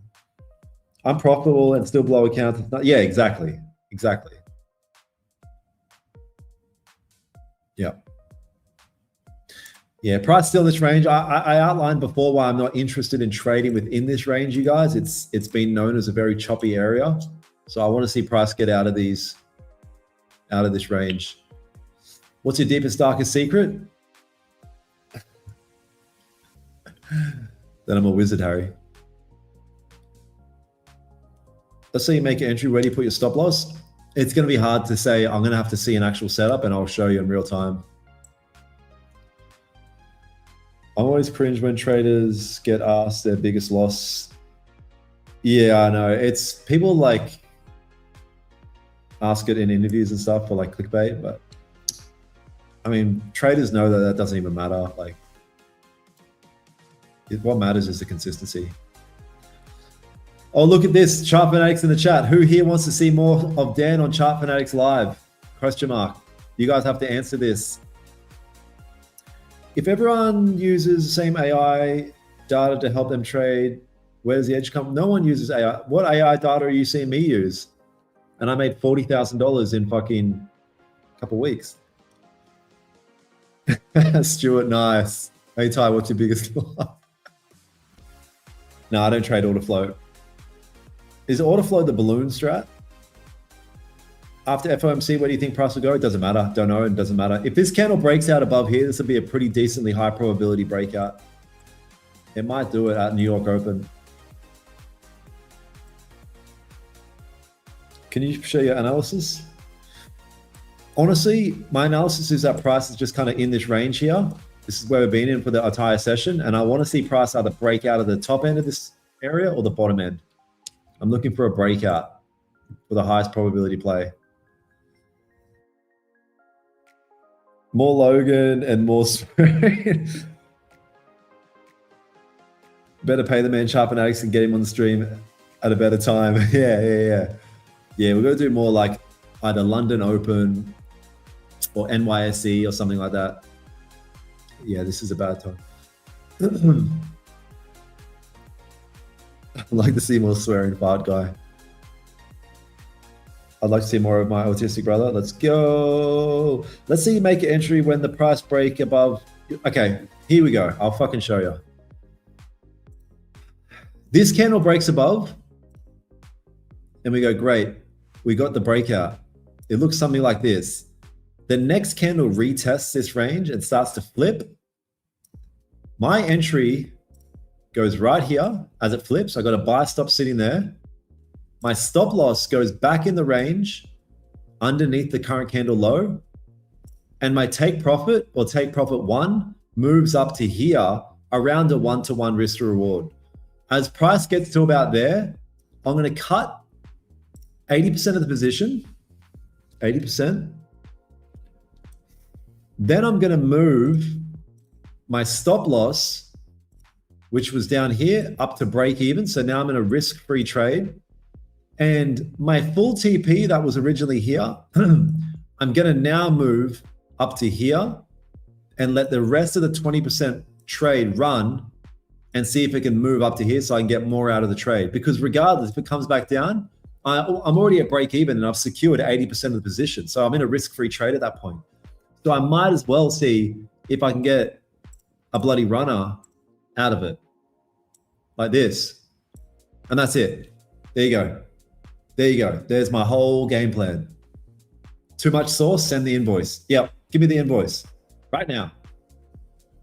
That's it. So let's see if that can happen. Type shit. Are you spiritual? If yes, any tips? Yes, I'm spiritual and I'll give you my tip. Oh, look at price here. Slow down, bucko. Slow down. Ease up. We don't want it to extend too far from this point. We don't want price to extend too far from this point, you guys. Very critical.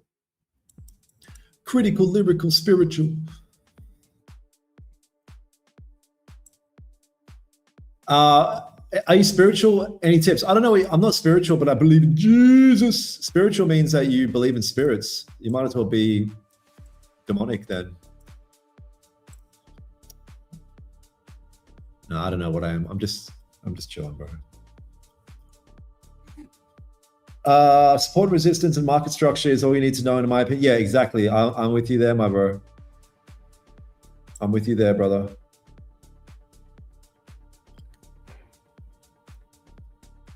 Yeah, welcome everyone tuned in for the first time. Subscribe, Drop a thumbs up for the stream as well.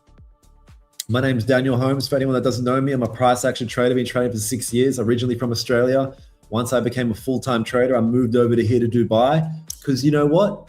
Your boy doesn't want to pay tax. So I moved to Habibi land. Is it possible to make $1 a month from trading?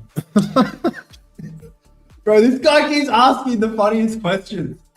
I mean, yeah, fucking don't you follow Trades by Sai? He makes $37 million a day. So yes. Yeah. Yep.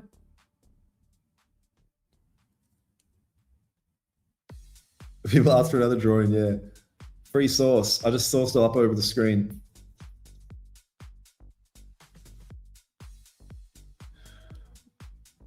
All right, so we need this candle to close. Let's see how this candle closes, you guys.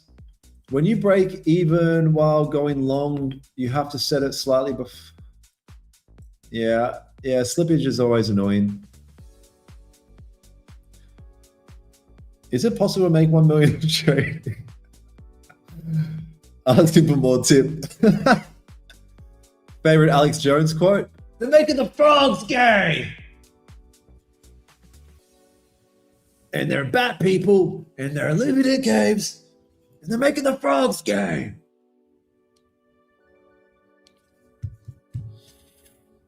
FOMC, what's your take? No one knows. Who cares? It's just, there's no point trying to trade FOMC seriously. It's just basically gambling.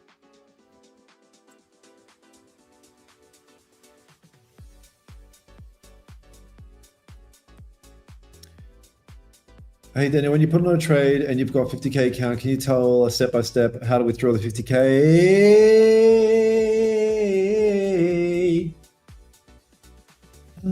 We need this candle to close outside the range, you guys. It's a non-negotiable.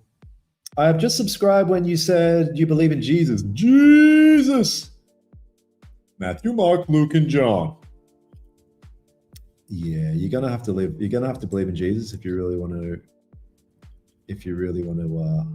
Elevate. I'm happy in the morning that I sleep depressed thanks to my trading skills. Well, then trade while you're asleep and then not when you're awake. Done. Boom. Is it worth moving to Australia? Depends why you want to move there. That's going to be the biggest one. So you guys can see on screen what I'm looking for here. I'm looking for price to break above this level so we can get faked out at NY Open. Has anyone, you guys know Will Ferrell, the actor, the comedian actor? Have you seen his son? He's like a really good singer. It's stuck in my head. I know it's random, but it's like he's actually really good. You wouldn't think. Usually like famous actors' sons become like entitled and shit. What is your main affirmation you always say to yourself? I don't really say it, but my main affirmation is always stay positive. It's really difficult to do. Always stay positive and try. Try. Always try and stay positive. It's very difficult to do because I'm by nature quite pessimistic. So I have to really, oh, yo. You there? I just heard someone.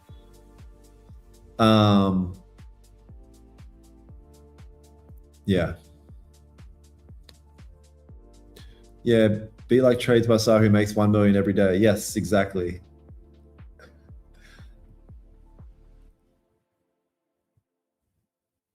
Can you show me again what happens if you break above this level? What's a level? What's a what? Yeah, so we're waiting for this candle, you guys. Crucial stuff for this candle. This candle is going to dictate what happens over the next course of your life, basically.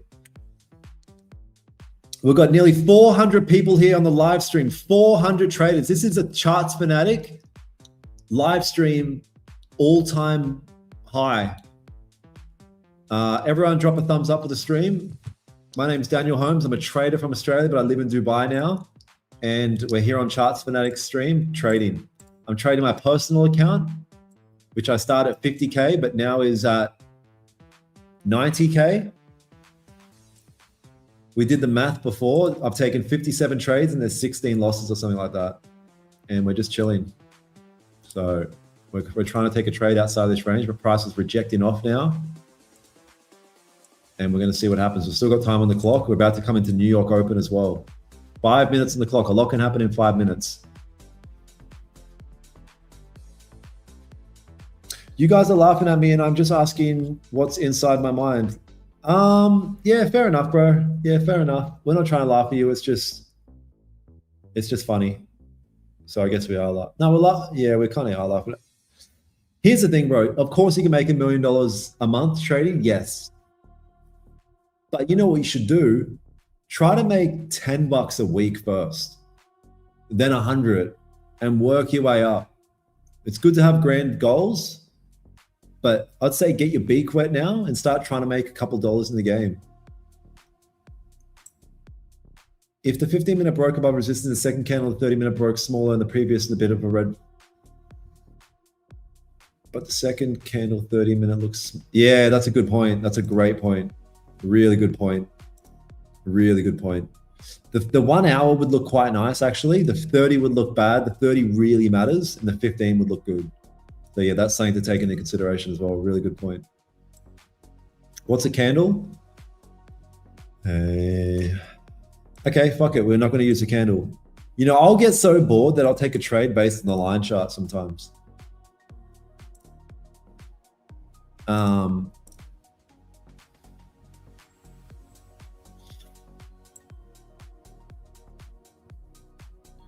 Hi, Dan. How do I give a thumbs up?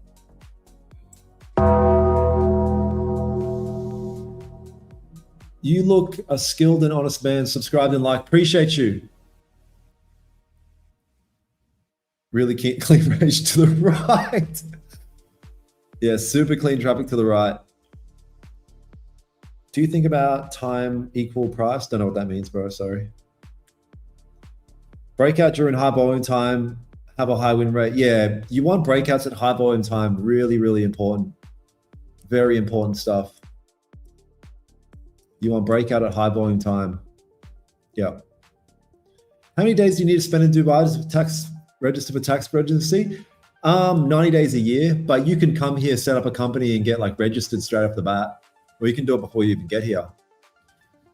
I always prefer low RR trades with high win rate. Yeah, I'm the same. Yep, I'm the same. Really, man, are you saying that right mindset was like, I have to make $100 a day as a beginner, but that's what was wrong? No, I'm saying he said, hey man, can you make $1 million a day trading?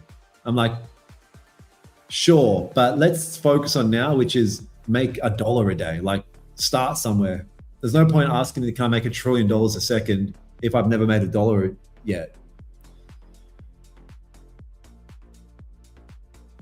Do you like the movie Interstellar? One of my favorite movies of all time, if not the favorite. Don't let me leave, Merv. Don't let me leave, Merv. No. How much capital do I need to join your team and trade with you? Yeah, it's gonna be tough. It's gonna be tough, man. Who's trying to import? No, I'm not trading in this range.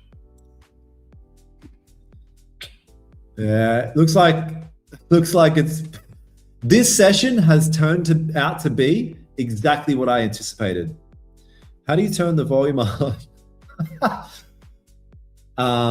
We've got a minute left here. I think we have a new guest coming in here in a minute, and it's been good to hang out with you guys. Low volume stuff. Didn't want to get chopped up in any of this bullshit. And I think we've done the right thing by waiting for a clear setup here. Nothing's stopping you, but really it's important to remember it's a marathon. Exactly. Please tell me how much capital do I need to join your team? I don't know, bro. I don't know. All of it.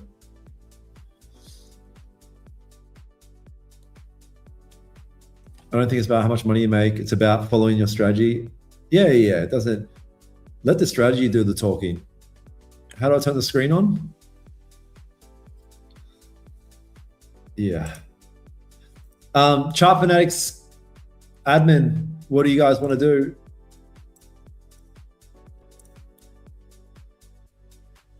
What do you guys want to do? Before you go, could you explain?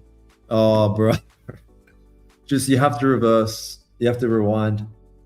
Here's New York Open. Love you as a guest. Love you too. Oh, here we go. Here's Chart Fanatics here. Daniel, we are all set up to switch whenever you're ready. Okay. I don't know how to switch. Oh yeah, I think I do. Oh, here we go. What's up? I can see you guys here. Yo, yo, yo. Okay. Appreciate you guys. Enjoyed the stream. Love you guys. Thank you for hanging out with me. Awesome. Thanks, guys. Appreciate you. See you guys.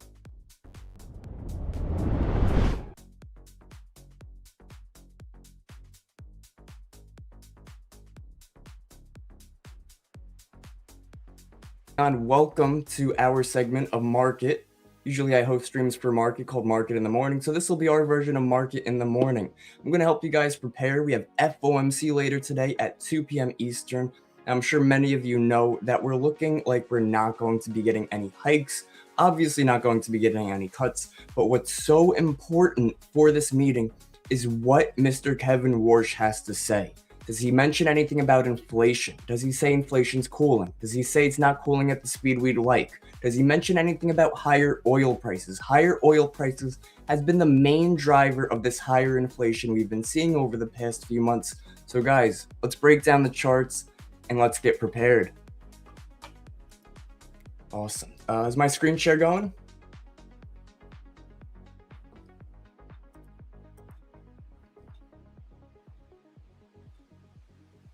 Yes, no, maybe so. You guys let me know.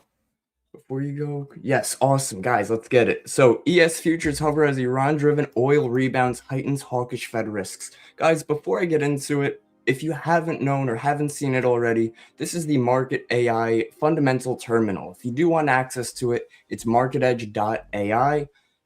Guys, this is a game changer in terms of trading. There's no other platform like this that breaks down fundamentals.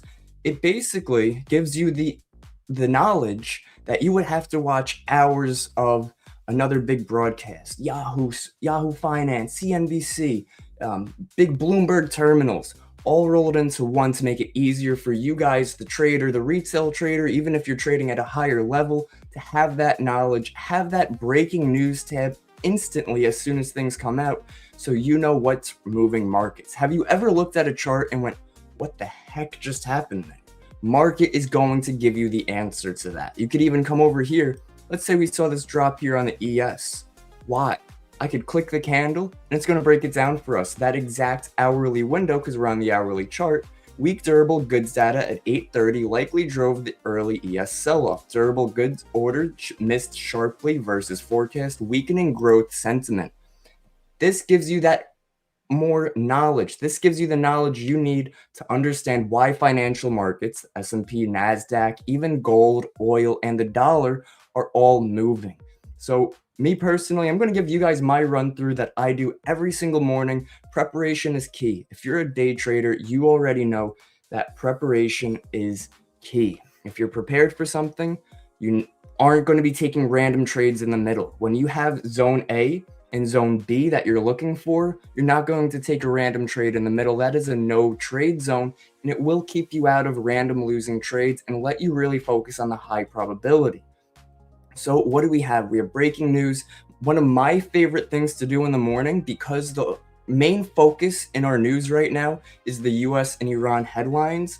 What I like to see is I like to use the search tab, click high impact to filter it, and I like to just look up Iran and see what comes up recently that could possibly be moving markets right now. Let's see. Citing an official, says a U.S. projectile hit Iran's northwestern city. Wow. Okay, no casualties, but it's showing us that escalations are picking up again, right? We're aware of that instantly. That took us 5 seconds to find versus having to go to Google, looking up what's the conflict doing, and then getting poor sources, because the issue with Googling things like this, the issue with even asking ChatGPT things like this, is it pulls sources from the internet. When it pulls sources from the internet, guess what's on the internet, guys? Fake news. You're going to get people's opinions. Opinions are going to come back. Opinions don't mean anything to the markets. Facts mean anything to the markets. That's why we use the best terminal we have, which is Market. We get our news from Reuters, other very strong areas. and we're able to report it instantly the moment things come out. We can just quickly scroll through, see if anything's picking up. Here we go. Oil rises as US-Iran tensions escalate after Iraq strikes and missile attacks. Now, if you're looking at a headline, and let's say it's something big and you don't really quite understand what it means. Let's say right here, missile targeted northwestern Iran. Okay, well, you could click this little sparkle icon over here, and you could either say teach me, which will teach you about the concepts behind it, or you could hit explain. And when you click explain, it's going to give you a brief overview of exactly what's going on. Risk off bias. So risk off, we know risk off means selling. When people are risk on, they're taking risk, they're buying. Risk off, people are selling.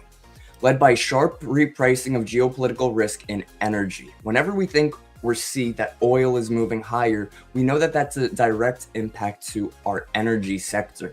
Higher energy costs, higher oil costs means big tech companies, we're talking about NASDAQ, S&P 500 companies, they have to pay more. They pay more for imports, exports, they pay more for, of course, their AI, which AI has been a huge driver now as well. And guys, make sure you smash that like button because I'm going to show you a sick feature. I know Nalab showed it to you guys yesterday.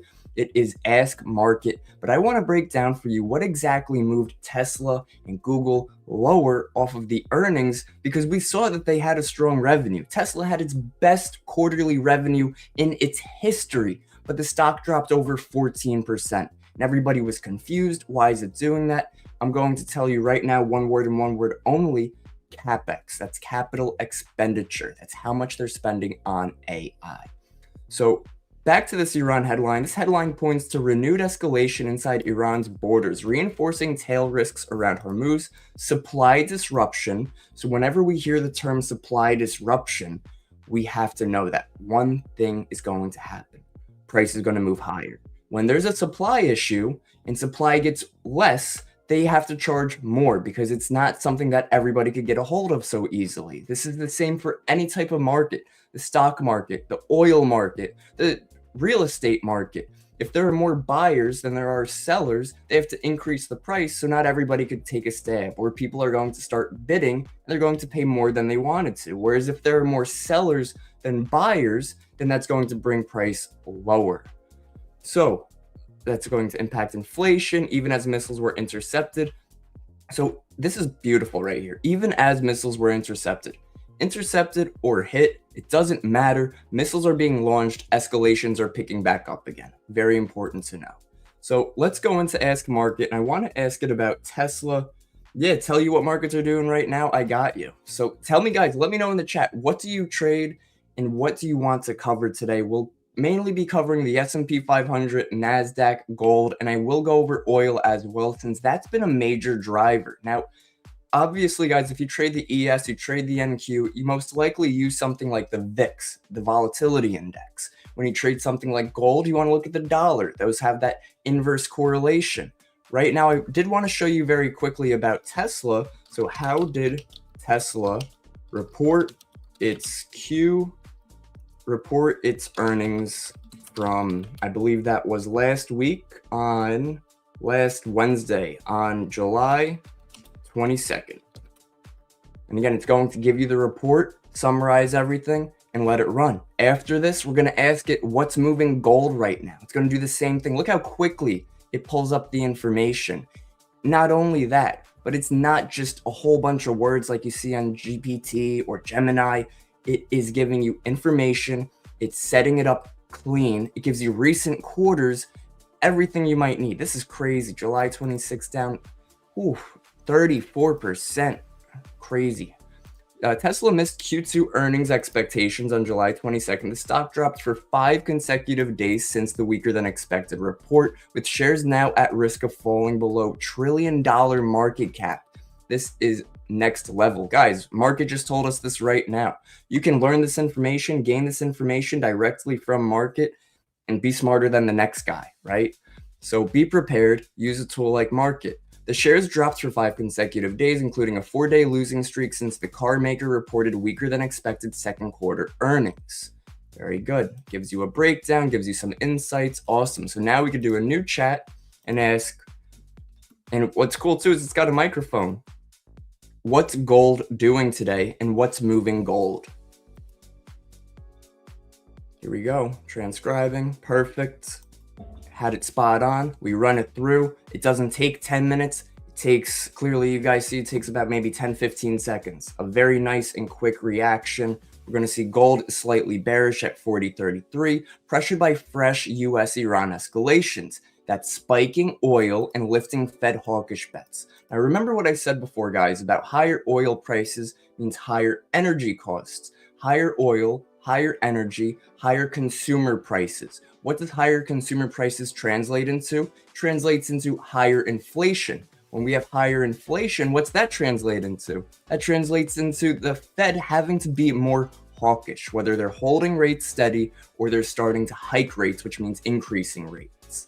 So I want you guys to know there's two types of the Fed, dovish and hawkish. Dove, we're diving, right? Dove means they're cutting rates. Hawkish, they're hiking. So that's a good way to remember it in case you guys have had trouble remembering that as well. So the overnight strikes, US Saudi hits on militias in Iraq, a reported US projectile inside Iran, and renewed Hormuz threats are driving crude higher and forcing inflation fears back onto the table, which keeps real yield expectations elevated and gold capped below 40.85. Now, this is something else that's important. Whenever you guys see something related to yields, if yields are moving higher, this usually has also an inverse reaction to something like stocks, S&P 500 and NASDAQ. So perfect. You can't see what's written on the screen. Let me zoom in. You guys let me know if that's any more clear in the chat. But gold slips below 40.33. It gives you a bias. It gives you pullback levels, trade setups, target levels. This is a great all-around platform to help set you guys up for a very easy trading day. What's moving it? Iran missile attack, Saudi and US strikes drive crude and inflation higher. Global energy choke points keep inflation risks elevated, which is an opposing factor. And Hormuz vessel threats escalate blockade risk. Again, if they're causing a blockade on the Strait of Hormuz, and we know the Strait of Hormuz is where 20% of the oil inventory globally is coming from, that's a supply shock. Now, what's cool too with market is you could come over to our economy tab. So we could stay ahead of the Fed. Now, remember, the Fed doesn't make decisions based off of a random number or based off random information. The Fed makes decisions based off of the same information that's provided here on market, the same information that's public to everybody. Inflation reports, employment data, these all lead into the Fed's decision. Now, if we look over here at our CPI year over year, we see that since the beginning of the war, right before the war began, inflation was at 2.4%. Now, the Fed has a price target of 2% inflation. That 2% inflation, that weaker inflation, gives the Fed the ability to cut rates. This is bullish for the market. Well, guess what? The war began, oil got higher, and markets started to skyrocket. Inflation started to skyrocket. Oil started to move higher. Domino effect. We ended up moving from 2.4%, just 0.4% away from that Fed's target, to highs of 4.2%, double what the Fed's target was supposed to be. Guys, Famous, what's going on, brother? Good morning. Since then, we had the de-escalation, we had a pause, we had peace talks. When those peace talks came on, I'm going to show you the chart of oil right now. This is where our peace talks began, right over here. Began near the highs of our range. What happened? Oil ended up moving lower. We moved about 30% to the downside. And guess what? Oil moving lower, here comes the domino effect, ended up bringing our inflation lower. We went from 4.2% to 3.5%. A beautiful drop, dropped 0.7% in a single report. That's a great thing to see. That gives the Fed a little more confidence to say, okay, possibly we don't have to hike rates. If things start to come back to normal, things are going to be more cool, calm, and collective. However, since then, as you guys have already seen, things have picked back up. Oil has moved back that 40% from those lows, even staying elevated somewhere over here. It's 24% off those recent pivot lows, and it's keeping oil elevated, which is a very bearish sign for the economy, for inflation, and for gold. So very important that we keep an eye as traders on assets and what's really moving the market. Now, you could trade gold, you could put price levels on, you could find key levels, and key levels are going to be helpful. But if you really want to know, are we bullish off of this level or are we going to break it? That's where context comes in. Context is key. And we have to remember that as traders, and when we're looking at markets, markets move in waves, and they move off of mainly three emotions. Markets move off of uncertainty. So if there's a new tariff being released and markets don't know how we'll react, we saw that we sold off from tariffs. If there's optimism, so there's uncertainty, that's worry. People take their money out of the stocks of the market. There is optimism. Optimism is something great. So I'll show you again a chart example. So let's take a look at the S&P 500. And I'm going to bring us on a clean chart. So right over here, this is the Iran war began. That drove uncertainty into the market. Okay, well then down here is where we had our ceasefire. When we had the ceasefire, what does that do? It brings optimism. People are optimistic that the war is going to end. There's a ceasefire, a peace talk. And what does optimism do for the market, guys? It drives us much, much higher. Gave us a beautiful move to all-time highs on the S&P 500, 20% from those lows within a matter of 2 months. One of the strongest rallies we've seen in history. Since then, we had escalations pick back up. We had non-farm payroll data come in, this big red day right here. Guys, markets don't give a strong day like this without a catalyst. Catalysts will be something like unemployment data, CPI data, a Fed speech, a war escalation, something that's major for the economy. So we had that non-farm data come out, and that gave us a strong move to the downside because the data that came out on this day gave us a hawkish signal. So that is a catalyst. Markets can reverse off of catalysts as we see over here like we did in the past.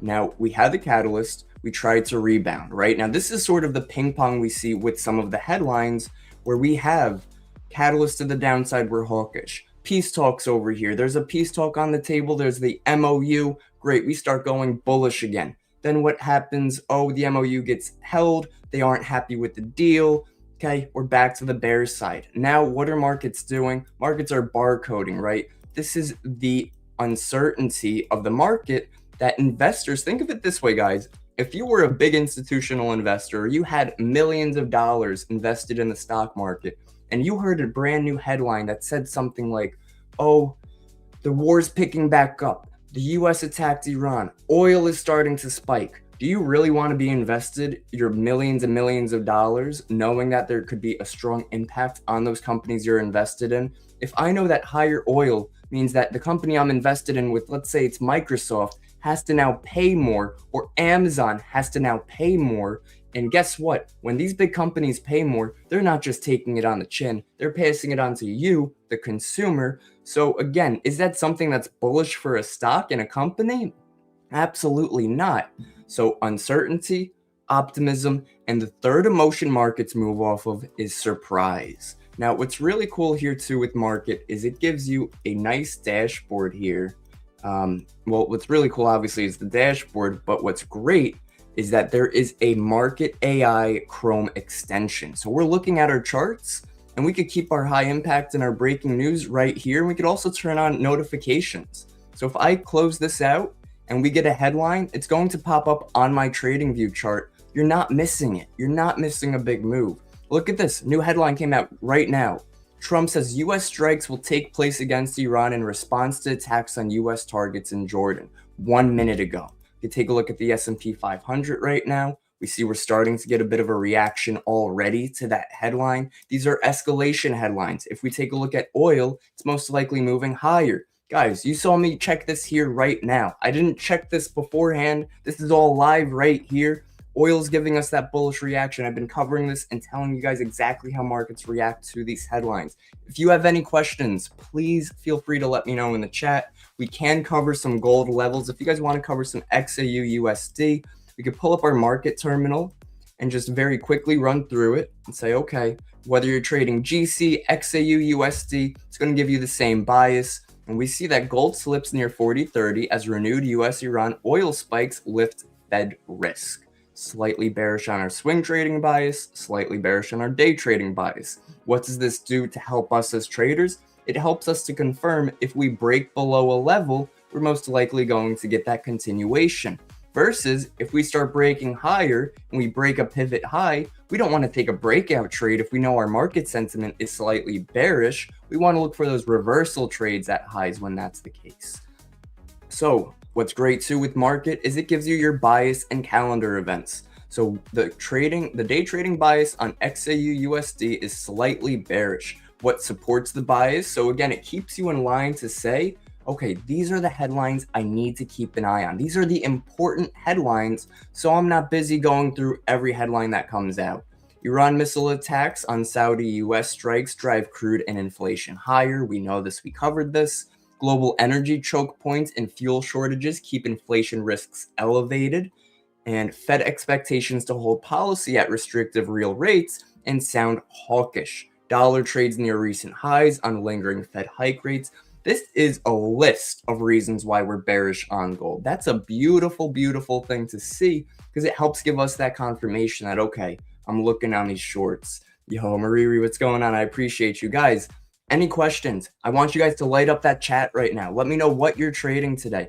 How is your week going? Are you green on the week? Are you red on the week? I want to set you guys up for a beautiful trading day. I know we're only here from 8 to 9 for this market segment, so I will set you guys up with some beautiful key levels and actionable information. The platform that this is right here, guys, is marketedge.ai. It is a phenomenal website. You guys have to check it out.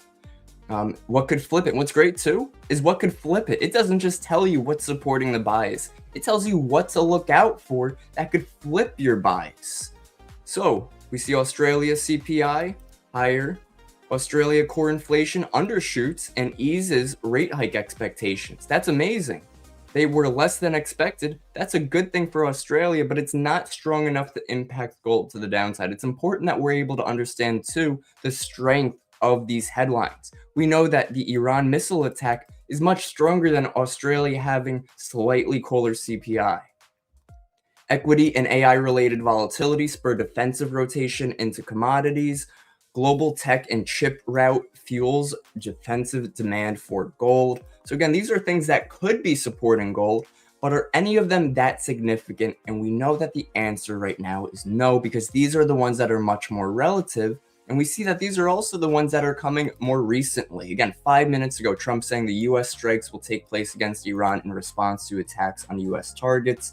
What's great too is you could bookmark a breaking news headline if you find it interesting. Not only that, you could click this little camera icon right here and it copies it to your clipboard. Say you trade with a community, you want to share with a friend that something happened, you click that camera icon, you send it to them instantly. It's a very easy share. You gotta check it out, guys. It is phenomenal. And not only that, so they have the news feed, of course. We have Popular. So Popular will show us the top headlines that traders like yourself who are using market are bookmarking. Then we have other filters. We have breaking news. So instead of sitting on all and getting all these other random headlines that could be helpful to some, we want to see breaking news headlines, something that's actually going to impact the market. Not only that, there's another filter on our breaking news that's high impact. High impact will, again, sort it out and give you even less reports. This is helpful. You jump on in the morning, you look at your high impact, you scroll through real quick, see if there was anything massive. Then you go to your breaking news, you go to your search tab, look up any keywords. You could even look up Trump and see every headline Trump has had lately. 6 minutes ago, 10 hours ago, Zelensky says Trump accepted plan for Patriot missile system licenses. Zelensky, Trump administration weighs ban on Chinese robot imports on security grounds. Trump administration to end Medicare drug plan. Come on now. But all right, we're not here for that. But let's see, let's go, guys. You already know, guys. We're getting ready for the day. So our key levels we see on gold, we see 40.44 as resistance and 40.19 as resistance. Let's pull up our chart. How instant is it? Yo, it's instant. Look, it's coming out right now. Trump says he will let Iran continue talks on Fox interview. Trump tells Fox News he will strike Iran hard. These are coming out right this second. You go turn on Fox right now. It's coming out right this second. Later today, FOMC is going to be going on. That is going to be the meeting, and it's going to be the announcement of the rate decision. So 2 p.m. Eastern is the rate decision. 2:30 is when Kevin Warsh comes on for the actual meeting. So that's a great question. Marie asks, if the Fed says no change, does that mean nothing changes and nothing happens? So a lot of people will have that impression and say, and what's cool with market too, is it does have rate in central banks. So we see today there's a 75% chance of no change. Usually by now, we have like a 95% chance of one of those things happening. So 75, not as strong. But the main thing you want to remember when we have these FOMC days is two things. What are they looking to do? And what is Kevin Warsh going to say? Now, because markets are always forward-looking, and I'm sure you guys have heard that before, markets are forward-looking. Well, if markets are forward-looking, then if we get no rate change today, it's forward-looking. That was priced in. Markets price things in. Whereas if Kevin Warsh comes on and he says, oh, well, you know, inflation is cooling a lot faster than expected, we're going to be interested in rate cuts. Those are the things we have to look for. What app is this, or is it an attachment to a website? So the website is marketedge.ai. Check that out, marketedge.ai. Only discount I know code-wise is going to be KEV, K-E-V. You guys could use that if you would like. They didn't give me a specific one for today, unless Chart Fanatics has one. I'm sure Chart Fanatics has a coupon code for that as well. So July, you would think, okay, no change. So nothing's going to happen for FOMC. No, what's going to happen is we're going to listen to what Kevin Warsh has to say in his speech. And not only that, but he's going to have a speech and he's going to be taking questions from the audience. So in his speech, what we saw last time, Kevin Warsh gave no forward guidance. Historically, the Fed, even Jerome Powell, they give forward guidance because it tells you, hey, this is what we're expected going forward. This is what we're looking at. This is how things are positioned. That forward guidance is usually what gives us that volatility in the market. Kevin Warsh said, I'm not looking to give forward guidance right now, blah, blah, blah, and something else about a strike team or something like that. So we could look up Kevin Warsh, and we could see any headlines that Kevin Warsh has. 14 days ago, delivers semi-annual monetary policy. Oh, where'd that go? There we go. To Congress. Kevin Warsh signals easing inflation concerns as U.S. economy remains strong. Fed Chair Kevin Warsh reaffirms commitment to price stability while manufacturing grows for a sixth consecutive month and input costs pressures peak. Oil prices, bond yields fall as markets unwind. Iran war inflation trades. Kevin Warsh holds first Fed meeting as chair. This was 42 days ago. Again, you could go through any headlines, and you could even keep up the headlines while you're here on market. And what's great too, guys, is you could come to Market TV and this little tab right over here, and you could check other streams. You could watch, now we go live for market in the morning every day, 8:20 to 10:30. You could watch that here. You could watch that on our YouTube. You could watch Reuters streams. You could watch our Chart Fanatics streams. Look at this. Hey, I know that guy. I know these people. And then you could go back to your dashboard and the stream keeps playing for you. So you could do your analysis. You could break things down. You could keep things going while we're talking and explaining it through for you. And not only that, but the main reason I wanted to show you this is because it also has the Fed Reserve stream. You guys are going to be watching that when Kevin Warsh speaks, and that's going to give you that insight. So that's our Market TV tab. We went over our news feed. We went over our bookmarks, our economy. Backtest fundamentals is another fantastic state-of-the-art update, I guess we should say. That feature, there we go. Beautiful feature that gives you the insight. So it's not just a chart, right? What's this chart tell me? Well, it tells me that we created some lower highs. It tells me we're pretty range bound. We're pretty bearish. Okay, well, how is that helpful? Well, now I could actually click these candles and say, oh, look at that. Weak durable goods data at 8:30 likely drove us lower in this candle. We could click our most recent candle and see what's going on right now. It's going to analyze the candle data, scanning market data for that time period, price action and volume pattern, searching through thousands of news headlines. Imagine not having to Google what happened from 8 to 9 a.m. It's not going to give you the right answer. It's just not. Market is, and it makes it so easy. Move size is small for ES, right? So look at this. That's right off the bat. That's right. We clicked a small candle And it tells us the move size is small for ES and consistent with routine pre-cash recession noise. No scheduled macro data or central bank events in the 90-minute window, and ongoing US-Iran tensions already elevated oil and geopolitical risk. Trump reiterates intention to strike Iran. There we go, guys. Same thing. If we didn't see that headline, market, you click that candle, it will tell you what happened during that. Not only that, relevant news that happened within that time frame. Beautiful. I mean, again, show me another platform that's doing this. You can't. You really just can't. Not only that, but the economic calendar is absolutely next level. So I'm going to give you guys a quick little insight into how the economic calendar actually works here on market, and it's going to blow your mind. So let's go to a good report. Let's go to something like, let's say, okay, Michigan consumer sentiment right here. So Michigan consumer sentiment is going to be this Friday, July 31st at 10 a.m. If you guys, could you see it clearly? I'm going to zoom in a little bit so you guys can see everything all right. Michigan sentiment final, right? Okay, forecast and bank forecast are at 54. Prior was at 49.5. Okay, minimum and maximum. Now, the main thing you're going to be watching, let me actually pull up. I have an app for this called Epic Pen, so I could draw on the screen for you guys. See if that pops up and see if it wants to work now. Sure, it's somewhere. There we go. Perfect. Okay, so what do we have? What do we have? We have our range. Our range is the most important. Minimum and maximum. That's going to give you the insight to say, okay, great.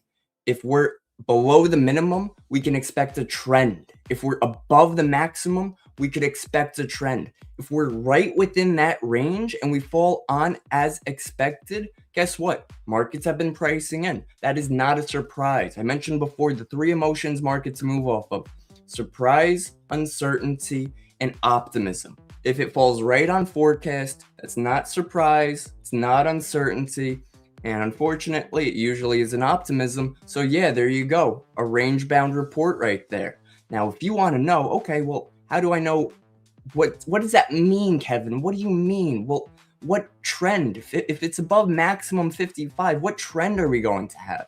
You hit your little sparkle icon right there, and what you'll see, let me just turn something off real quick. Perfect.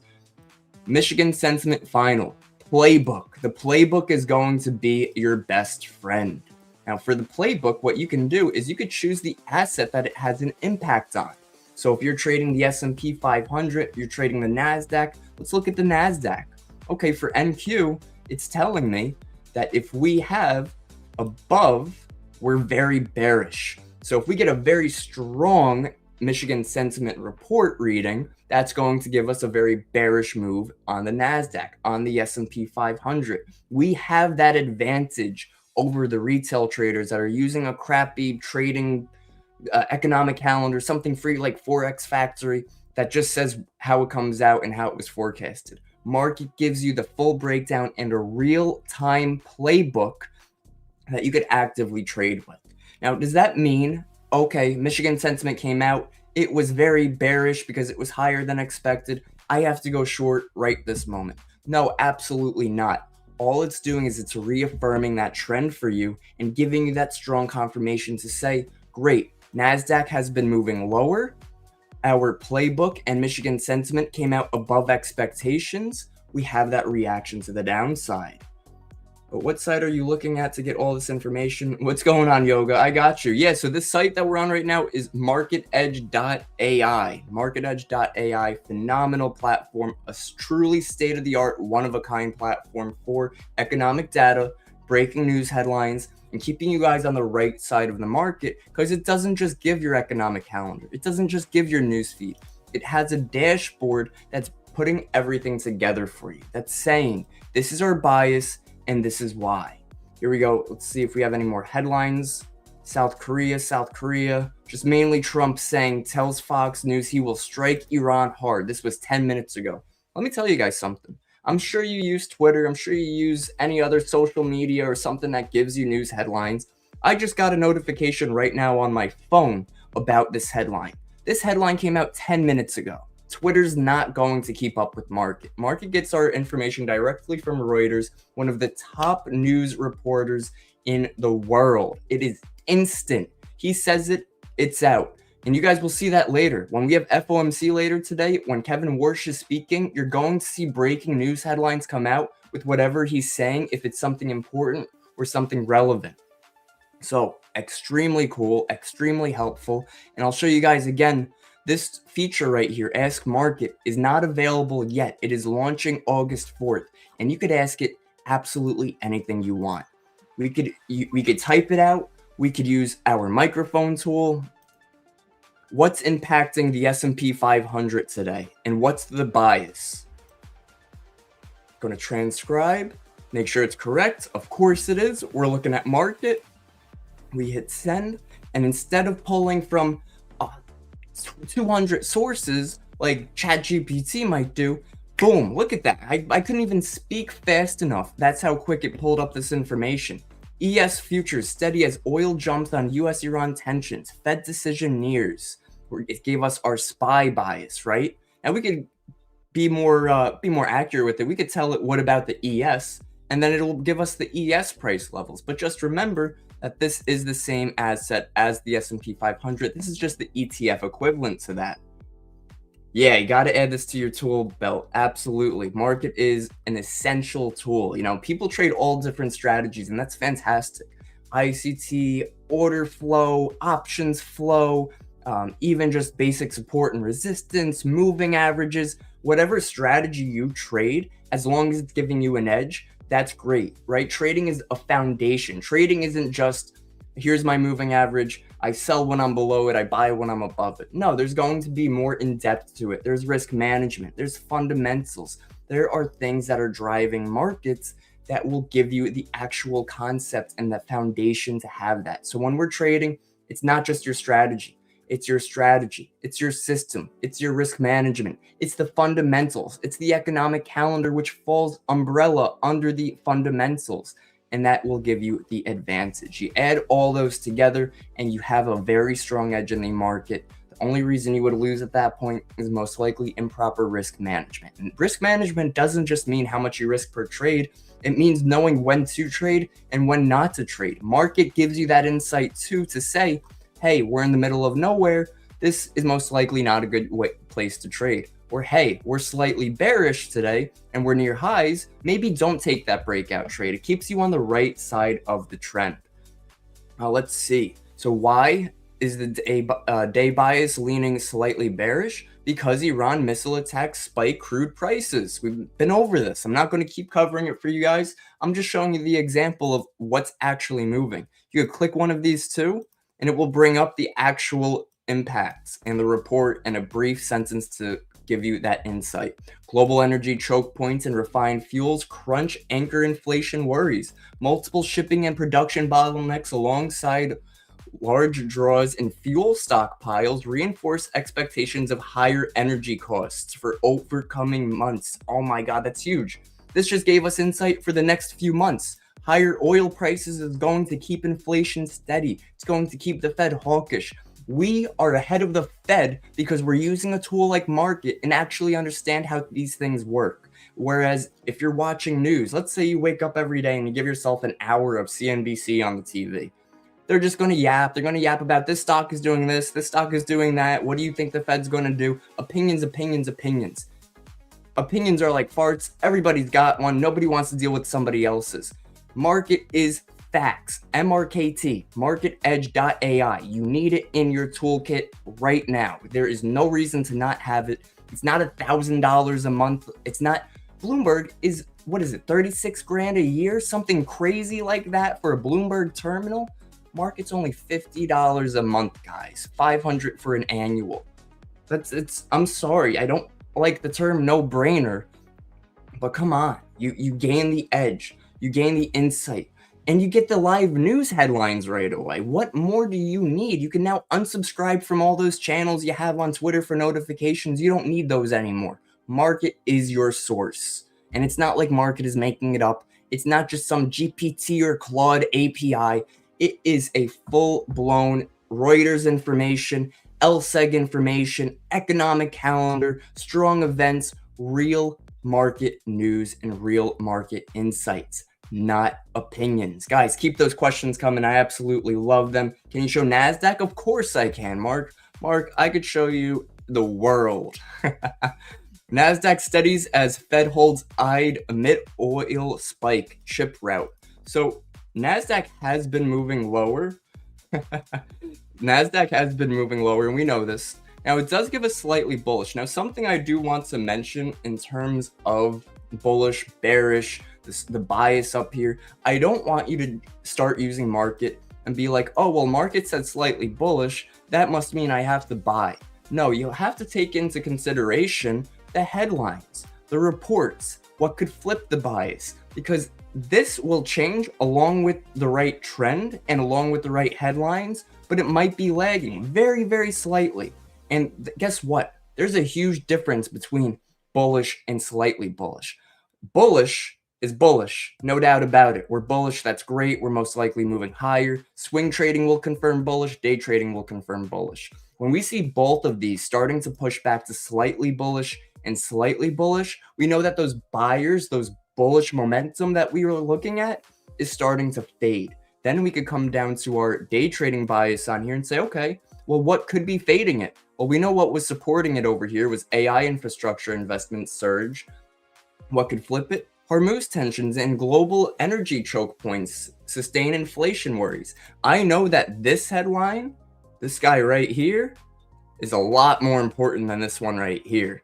And why do we know that? Well, we know that because of CapEx, right? We know that because of how Tesla reported, how Google reported. And what's great, let's take a look. Let's ask market. Let's go to new chat. I want to try something with ask market here. How is big tech CapEx looking lately? We'll just see. This is a test. You guys are watching me test this live. I've never asked this before. I'll search recent headlines on big tech CapEx expenditures trends. Big tech CapEx is causing major market stress. Guys, again, you don't need to be spending hours researching. You could ask market and it'll give it to you in 5 seconds. How beautiful is that? Any chance you will launch a free trial period? I do believe there will be one out very soon, if not already. So look, I'll search recent headlines for big tech. U.S. tech firms slash 140,000 jobs amid surging AI spending. This is huge. Now, I'm sure you guys recall when AI entered and people were using AI left and right, big tech companies were laying people off left and right because it was a lot easier, cheaper, and a bit more accurate sometimes to use AI to replace those jobs, right? Well, guess what? That's coming back and biting those big companies in the butt because now they have to spend more on AI. Now it's becoming, oh crap, we were paying this person $100,000 a year to do their job. Now we're spending over $200,000 for that job replacement on that AI for the credits, for the data centers, for the cooling, for the memory chips. Remember, they're not just paying for AI, they're paying for the whole bundle. CapEx, AI, the data centers, like I mentioned, the memory chips, everything falls into place. So guess what? If they're spending more, US stocks fall as tech earnings spark AI spending concerns. What I just say, spending concerns are huge. Well, what's this mean? I'm brand new to market, or I'm new to these types of fundamentals or headlines. This is new to me. You could hit explain and it's going to break it down for you. Risk off. We know risk off is selling. Risk off tone dominates as heavy AI related CapEx is capital expenditure from mega cap tech raises fears. Remember the 3 emotions: uncertainty, optimism, and surprise. Fear is uncertainty. They're uncertain of how these companies are going to manage spending all of this money going forward, of margin compression and weaker future free cash flow. Now, in terms of margin compression, when it's talking about these big tech companies, it's referring to the fact that, let's say they were spending 5 cents on the dollar for AI to do something. That margin would be 95 cents to the 5 cents. Great, that's a beautiful margin. Now they're spending more. They're spending 15 cents, 25 cents, 30 cents. Margin compression. The ROI that these investors and these big companies were seeing before that was like winter wonderland for them is getting absolutely crushed. So now comes the big question, do they pull back from AI, lean back off it a little bit, and hire back again, which would be great for the economy and, of course, the workforce? Or do they figure out another way? Now, I'm sure you guys know about SpaceX. SpaceX had that beautiful drop. I really hope you guys did not buy SpaceX above $200. If you joined our stream at Market in the Morning, you would know to stay away from it. SpaceX came out at $150 a share. It was very overvalued. At highs, they were at $225 a share, which gave it a $2.8 trillion market cap. To put that in perspective, Amazon, which has $900 billion in yearly revenue, is at a $2.7 trillion market cap. So you're telling me that SpaceX, which had negative revenue last quarter, is more valuable of a company than Amazon, which has been sustained and around for 30 years and has proven revenue? Absolutely not. Markets reacted, markets sold. We saw that. Nothing new, nothing that's market, MRKT, wasn't giving us the advantage of. So very cool there. I like the news part, but the showing what could happen is also good. Even though I do my own strats, just nice to see. Yeah, so Mark, you're spot on with that. It's important that you have your own trading strategy. The point of market isn't so you could get rid of your old strategy and just trade what market tells you. Market, and we call it market because it's MRKT. I'm not going to call it MRKT each time. Market AI, whatever you want to call it, is here to give you the edge, to confirm, okay, I'm looking for a short here because my ICT concept, because my order flow, my volume analysis, whatever the case, whatever your trading edge, your strategy is, your routine, your strategy you use every single day that's already your edge, market is refining that edge. It's confirming for you. It's that pat on the back that says you're on the right side. Versus, okay, maybe you try to breakout trade here because your strategy said so, but MRKT is screaming, no, we're slightly bearish. Don't do that right now. You might second guess that short and not take a loss that obviously could have been prevented if you used a tool like market. Guys, any questions? I want you to write it in the chat. This has been a phenomenal stream so far. I myself, I'm a host by nature, I'm a host by heart, trader by heart as well. I love doing it. I love teaching people. Quick little shout out. You guys follow us on social media. Is Mart on Instagram. It's marketinsights.ai. So MRKTinsights.ai. And our Twitter is market.ai. So make sure you go follow that. What are the assets and spreads market is covering? You name it. We have Forex, we have stocks, we have futures, anything you can think of. We even have crypto. And listen, if you trade crypto, good for you. Go for it. But yeah, absolutely. I got you guys. Fundamentals are key. And it's funny too, because before MRKT was a big thing, fundamentals was sort of last thing on people's mind. Nobody really understood it. It's very hard to understand, and you would need a degree to understand it to a point. Not anymore. Market made it that much easier. We know that we're in a day and age of AI. Take advantage of it. Take advantage of a tool like MRKT that utilizes AI to break down the headlines, to give you that bias, to find those pullback levels. And it gives you those levels too. Look, it gives you price targets. It gives you scenarios. You could turn these all on and off, and it's very customizable. If this chart looks too messy to you, you could turn it off. You could turn off your scenarios, and now you have a clean chart. You could turn back on your targets, and now you have your resistance and your target level. You could turn on drawings. You could even draw on here. You could put a short position tool, a long position tool. You could do a brush tool, circle something, whatever you want to do. It is extremely cool. And not only that, guys, but we are very receptive to any information or any type of any type of update that you guys would like to see. How much is the sub? Yo, it's dirt cheap, man. It's cheaper than an evaluation account. It is just $50 a month, guys. That is killer. Use discount code. I'm sure if Chart Fanatics has one, it's probably on the screen right now. I don't see it myself because I just see myself here. But if Chart Fanatics has one, use that. If they don't, use Kev, K-E-V. But check Chart Fanatics first. What's up, guys? Yes, sir. It's good to be here, Minhal. It's good to see you. But guys, this has been phenomenal. We see some headlines coming in. Copper slips ahead of Fed rate decision. We could take a look at our economic calendar. We know we don't have anything really today other than that Fed rate decision. But guess what we could also do? Check our earnings tab. You know what's after earnings today? Microsoft and Meta. These are having earnings today after the bell. And guess what? They could beat revenue. They could beat earnings per share, and they most likely will. But the question becomes, what do they say about CapEx? Do they say that AI return is slowing? Do they say that Azure growth, which is their own AI infrastructure on Microsoft, is slowing? But look at this, unusually heavy CapEx. I've been preaching about CapEx myself for the past 6 months on how it's impacting. Can you check for me what happened on US 30? Absolutely. Absolutely. Guys, drop some tickers in the chat. Let me know what you trade. If you want to cover anything, we'll cover it very briefly for you. So US 30, that is our Dow Jones Industrial. So same thing. We could come over here and we could either go to YM, which is the Dow, or we could hit add symbol and we could look for US 30. Again, it brings up the Dow, brings it up for you. Okay, what happened on the Dow? Okay, well, we could go through our day trading bias, what could flip it, or very easily, you could click our most recent candle and it's going to break it down for you. Again, it's our goal with market is to give you guys that extra insight and give you guys that quick answer of what just happened. I'm sure you guys, and again, this isn't even a sales pitch, right? This is me saying, as a trader, what the hell just happened in the market? What was that? You're going to be asking that question a lot less when you use MRKT because it's going to answer it for you. And as soon as you have that question, you check and you get the answer.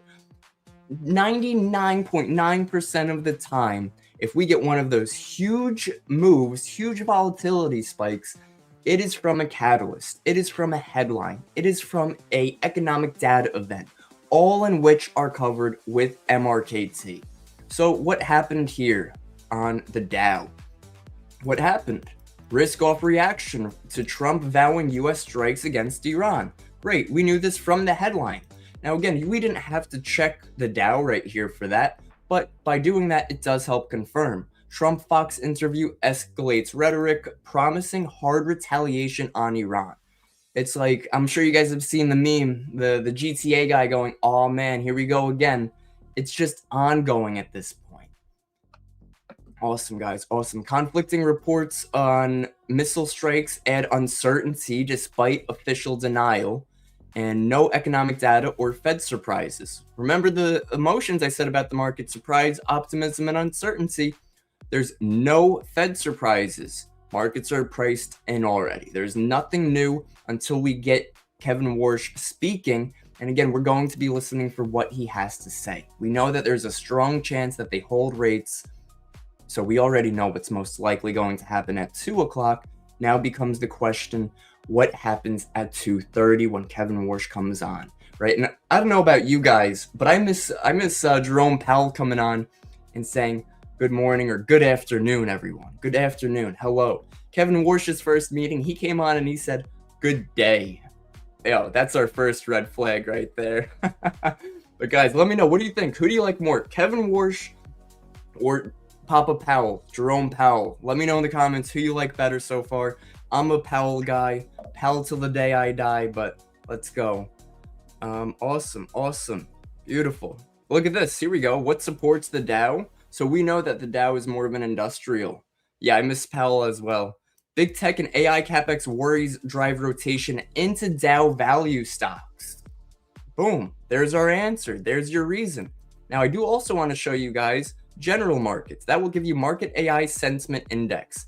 It will give you a few things, tell you for risk on, cautious optimism, neutral outlook, all the way down to panic selling. Very helpful there. Guys, let me know anything yet. Powell JP. I know, guys. Spam JP in the chat for Mr. Jerome Powell. We miss him. We got to bring him back. Now, just so you guys know, Jerome Powell is still on the board. Remember, when he left, he said, I'm going to stay on the board. So his vote still matters in the Fed committee. He's just not the Fed chairman anymore. Yeah, good day, man. Like, who starts a conversation with good day? Just tell us it's all over. So this is the Dow. We went over some NASDAQ. We went over some gold. We could look at oil real quick as well. Let's see. Oil rebounds on US-Iran strikes, but risk off and Fed cap upside. So Fed meeting uncertainty limits aggressive crude oil long positioning. So at this point, oil is moving higher from the escalations. However, it's capped because markets, institutions, the volume is still waiting for that meeting. Now, we already know that we're most likely not going to get any change, whether it's a hike or a cut. Well, definitely not a cut. But again, what does Kevin Warsh say during that meeting? And if you're too busy, you're trading, you're doing something, let's say you're looking at the charts, that's fine. Because guess what? If Kevin Warsh comes on and says something that significant and that important, and you have your market AI integration, which is a Chrome extension here, and you're looking at the charts, you're watching it, Kevin Warsh comes out and he says, good day. Inflation has been a lot cooler than expected since the start of the ceasefire. Then guess what? We're going to get the headline right here, right on our chart, and we're going to see the reaction. Reactions will come from what he says. Bitcoin, we could do a quick run through Bitcoin, guys. We've got about 5 minutes left here before they kick me to the curb. So again, smash that like button if you learned something. I absolutely love hosting, whether it's here on Chart Fanatics or anywhere else. Hosting, streaming, trading, teaching. That's my go-to. I absolutely love it. I love giving power to the people. Knowledge is power, and market is empowering you as a trader. So we can take a very quick stab at Bitcoin. I don't trade Bitcoin myself, but it's cool that we could use market to get a bit of insights on there. So we see Bitcoin steady near 64K as Fed decision and Hormuz tensions loom.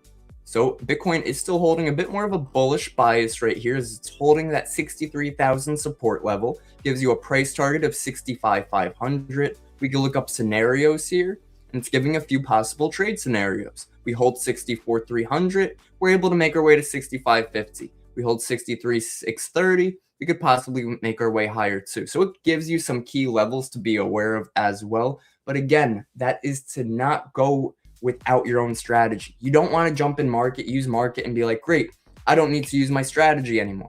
No, your strategy is your core. That's your foundation. Market confirms your edge. What was the thing you wrote on your market with? What was that? Oh, that was just a little tool. I think it's called Magic Pen or something. I could write anywhere on the chart. But very cool, guys. Market is a go-to. I use this every morning myself. Even if I wasn't with the market team, I'd be using it. I really don't see any reason why a trader wouldn't use a terminal like this, especially because we're in such a news-driven environment right now. Even if the Fed wasn't on the table, we weren't looking to see what the Fed was saying. Guess who is president? President Trump. Guess who tends to talk a lot and post a lot? President Trump. We want to be aware of everything he says because we know that he can move markets as well. So we want to stay ahead of the curve. We want to know exactly what he says the moment he says it. We don't want to know 10 minutes later when the market already rallied 100 points. We want to know right now. Technically, what can XAU USD technically, can we expect the current hour to go down to previous day low, covering the long wick to the left? Take a quick look at XAU USD. And again, guys, any last minute questions, please let me know. We got a couple minutes here before they give me the boot. But this has been a phenomenal stream. I appreciate you guys all for having me here. This has been phenomenal. If you guys got any questions, please feel free to reach out. Again, my name is Kevin Dubrisky. Trading with Kev on Instagram if you guys want to shoot me a message. And of course, to follow our market social medias, Instagram for MRKT is mrktinsights.ai and market_AI on Twitter. So make sure to go follow, show some love, appreciation. We always try to make sure that you guys are on the right side of the trend for the right reasons. So XAU USD, we covered this already about how it is more bearish with that dollar moving lower. I see that wick that you're referring to. We can take a look at our time frame here. Now we have to be careful because a lot of institutions, a lot of volume is going to be waiting for that meeting later, right? We don't want to be caught up in chop. So take the bias for what it is, make sure that you're trading with the bias, but also understand the economic events that are coming out, whether it's CPI at 8:30, FOMC at 2 and 2:30 for the meeting. Whatever it is, you'll be prepared. Market's going to keep you on the right side. Let's see, Thursday. Tomorrow's Thursday. We have PCE. We have initial jobless claims. We have GDP advance. We have some big headlines. Again, how do we prepare for this? Well, we're going to come to our core PCE year over year. We see our forecast, bank forecast, 3.3%, our minimum and maximum, 3.1%, maximum 3.4%. We click the sparkle icon, it opens up over here, and it will tell you, how does it impact the NASDAQ? Well, for the NASDAQ, if we're above expectation, so if we're above that 3.3, we come out at 3.4 or higher, that's going to give us a bearish reaction here on the NASDAQ. So above is very bearish for NQ, and you could choose the asset that you want to see it react to. And again, the higher we go, if we blow out expectations out of that minimum and maximum range, you know that we can expect a stronger move because it's a surprise. Those three emotions we mentioned, optimism, surprise, and uncertainty. That's a surprise if we go above or below those expectations. And not only that, so it gives you the playbook, it gives you an idea of what exactly that report is, but it also gives you a prediction market. Okay, well, we see that our leading outcome for core PCE for June 2026 is an 80% chance that we are equal or below 3.3%. Guys, I believe that's a wrap to our market AI stream here. This was wonderful. It has been tons of fun. Make sure you guys smash that like button if you haven't already. I appreciate you all. Thank you for having me.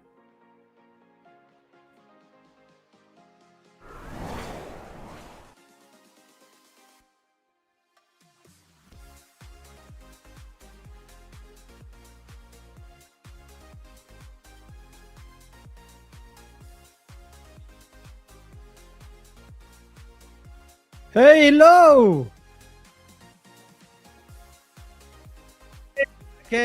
I was not ready. Sorry, guys. I've realized. Wait. Give me a second. Give me a second. Here we go. Boom. Now I'm ready. Yes. I was looking to NAS because I'm on a sell on NAS, boys. I'm a sell on NAS. And I have a sell, but it's not that much anymore left on Euro USD. So we're gonna go through it after. Don't worry. But hello, everyone. Yo, Usman, what's up, Noah? Yes, what's up, everyone? Give me a second. I'm gonna ask you to the chats. Remember what we do. I'm gonna ask you to the chats. Just put like "let's go" and fire. Okay.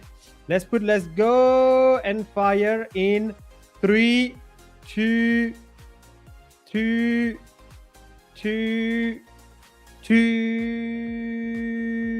1. Let's go. Say put like hello, let's go, put some fire. Come on, let's go. Oh shit, come on, keep doing. There we go. Guys, we are finally live. Look at this. Hello. We are finally live. Come on in, join. Let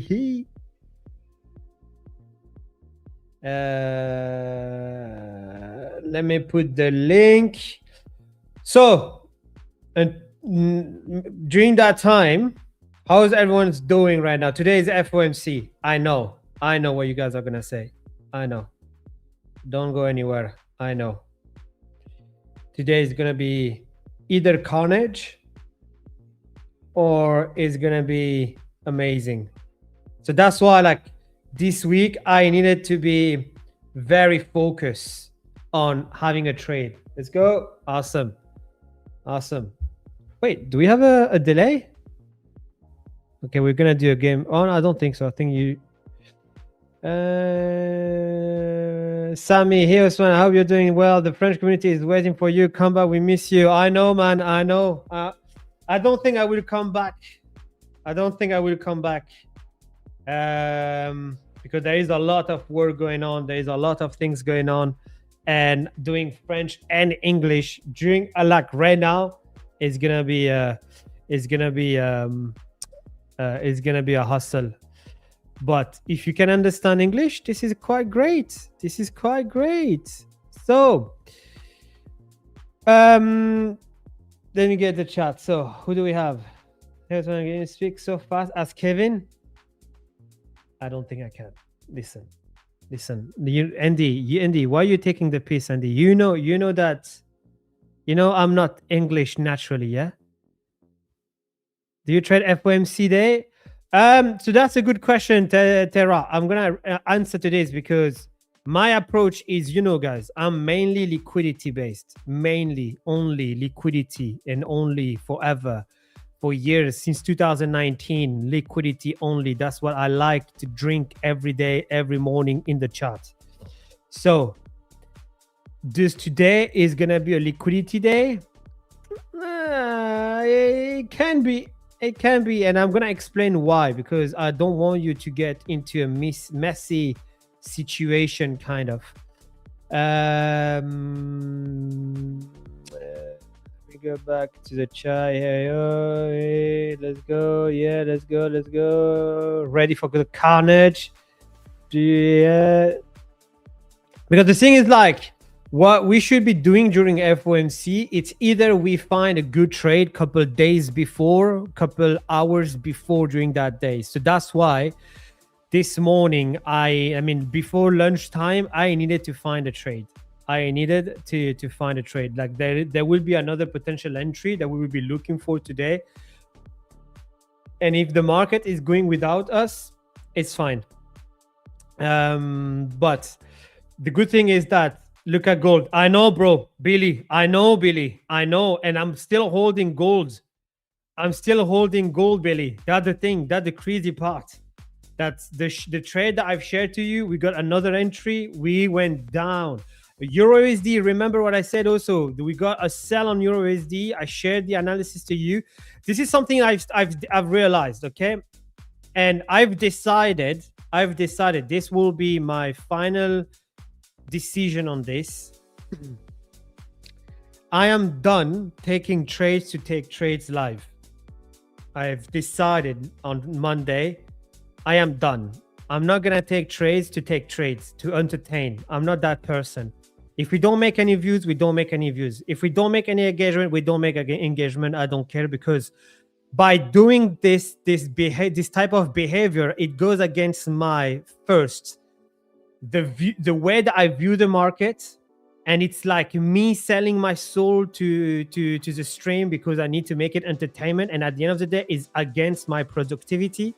It's against the long-term vision that I have, which is me being good on my craft. So if we don't have any, and also, guys, remember also is that, most of the time when I do my analysis for you after to take a trade, it's working. It's literally working. I've told you for the buy on euro, it worked. I've told you for the sell in euro, it worked. I told you for the sell in gold, it worked. I told you for the nothing on NAS, because NAS is I'm having I did say a buy on NAS, didn't work. So that's why I'm gonna keep this logic, and at the end of the day, try to think about being profitable for you, to show you how we do it in real, rather than being entertaining, which is not productive for you and for me. Okay, smart man. Yeah, I sold gold, man. $8. Hey, $8, brother. You can eat a very good kebab with $8. You can eat a very good kebab. This is exactly what I got yesterday. Yes, Samuel, I'm good, bro. I'm way much better today, bro. Honestly, on Monday, I was going to pass out. Honestly, first time in my life, I will be passing out. But yeah, now, man, all good now. Because imagine, I was so dehydrated. I don't know how to say this in English. I was so much in lack of water in my body that I weighed myself. On Friday, I was like 110.5 kilogram. And Monday morning, I was 109. No, sorry, I was 111. I was 111 on Friday. I came back Monday morning. I was at 109.5. I was so dehydrated. I don't know how to say this in English. And now I weighted myself this morning, like midday, and yes, I'm back to 110.5, which is good. So yeah, so that's why I'm good. I'm back to the game. Okay, let's go to the charts. Let's go to the chart because there is some levels that I really want to check with you guys. Potential opportunities, potential trades that I'm looking. I'm going to explain this trade also, but right now it does look good. So Euro USD, so remember what I said. I said there is 2 entry on Euro USD. Remember, I said there is 2 entries in Euro USD. I said it either in this one, which is, I said I don't believe it that much because we have 2 equals in here. We have 2 equals and we have FVG. So this will be the perfect sell for us if we are going to this space. And what happened after is that when we went inside, look at the first time we're starting to lose momentum, use the divergence and look at the divergence. You see, now we are losing momentum. And remember what I said, whenever we have a divergence, it's where the market is overbuying, overselling. This is a thing that everyone will be laughing about it. This is where people will be leaving the stream because people will be like, this motherfucker is trading RSI. Who has 1.4 million in funding right now?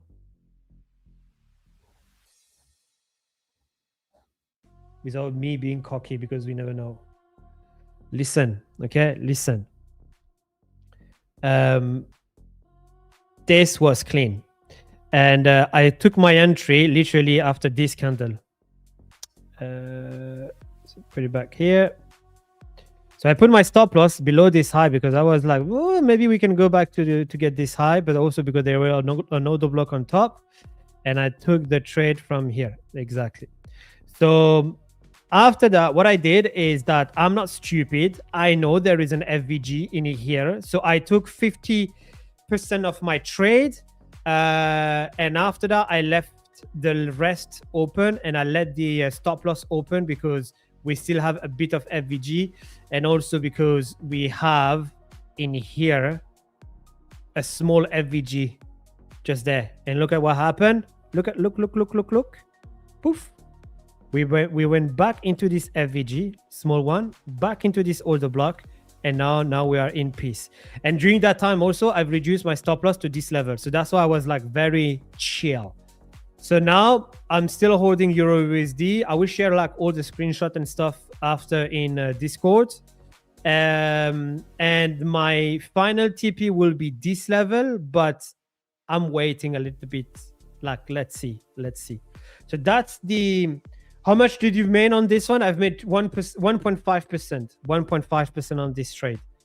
1.5%. So it's good. It's a good trade. It's a good trade. Like, I'm not gonna complain about it. I'm just looking at right now what can happen. And the only thing that I'm looking right now is this. And I've put also my stop loss. I've moved my stop loss below here. So now my stop loss is here. So my stop loss now is here. So I'm chilling. In money, it's like around 3K. It's around 3K on this one.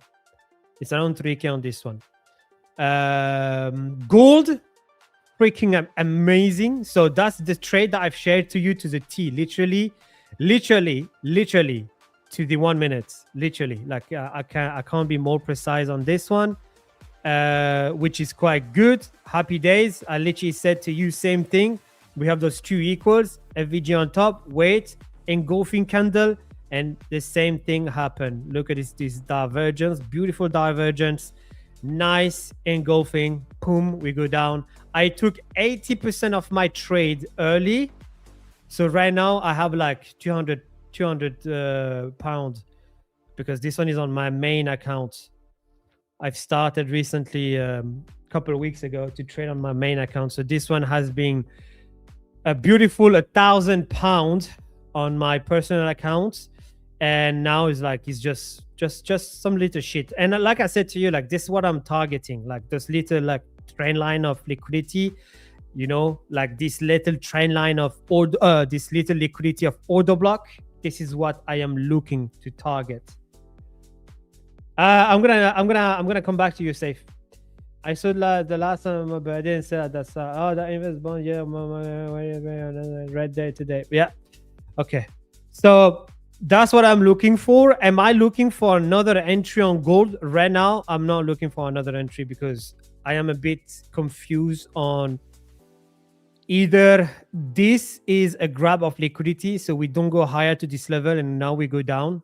And if we, yeah, I mean, I don't know. I feel like we are getting closer to the TP and I don't want to take another short. It's way too close. So if something needs to happen potentially from this area to continue for a sell, but other than that, I'm not looking for anything else.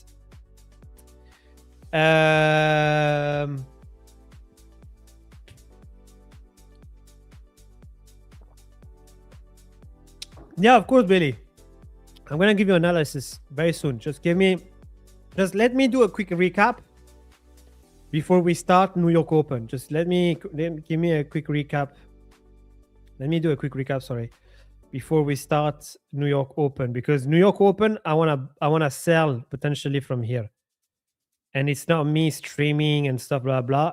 Even out of the stream, I will be selling here or selling from the top from here for continuously to go lower. But yes, let me just finish my Euro USD and gold analysis.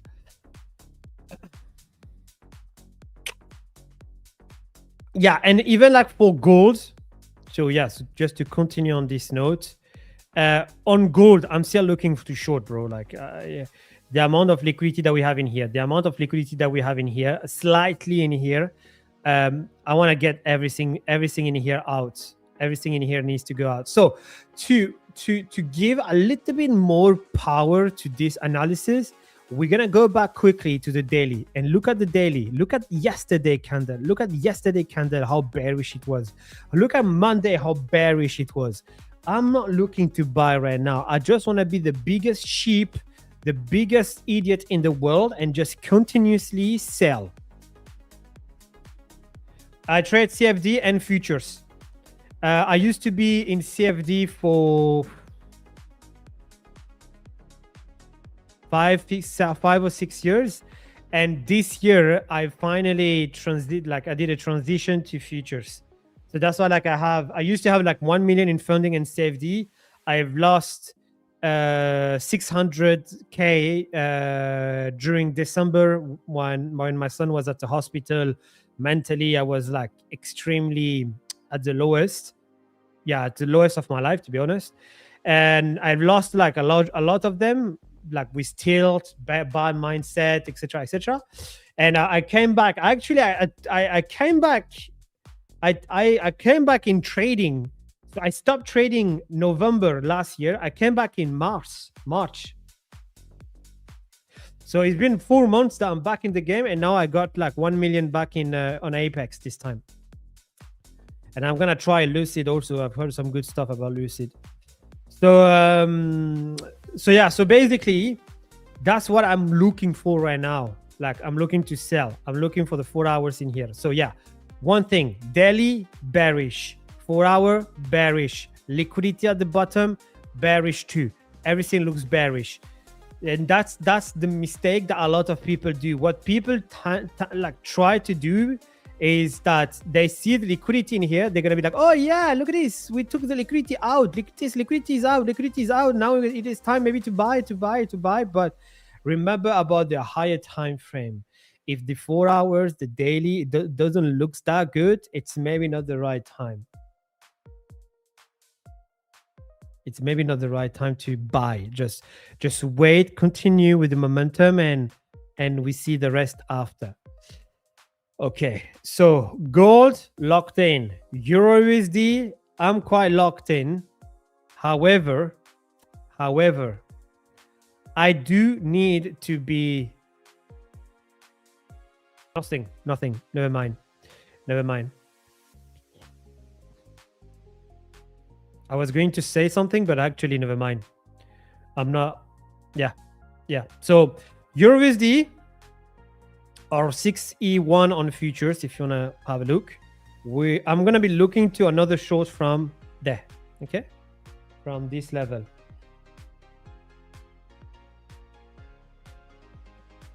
Okay, just give me a second. Okay, cool. Now we're gonna go to my friend Nas. So I have also US 30, which is I'm a bit gutted, not gonna lie, because I was looking to sell from this area. I was looking to sell from here, so which is a bit annoying because we didn't. So now, so I couldn't sell in here. I couldn't sell on this one. I wanted to. Why I couldn't sell in here actually?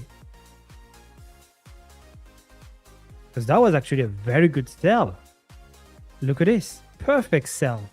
This is freaking amazing, so clean even. Yeah, so the target in here will be this level for sure. At least here. I can't find anything that can be interesting in here to buy. We have 2 equals, so this we go lower. We have all of this liquidity, so potentially this will go here actually. Actually, this can go low. And actually, remember what I said. For those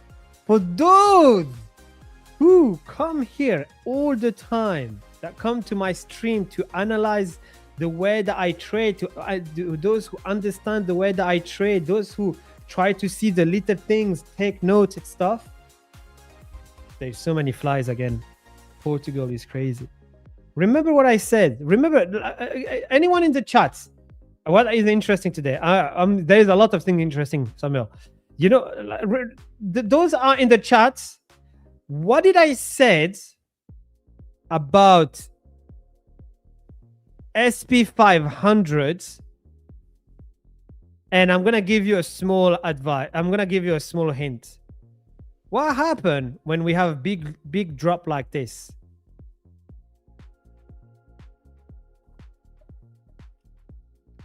What the thing behind those big drops?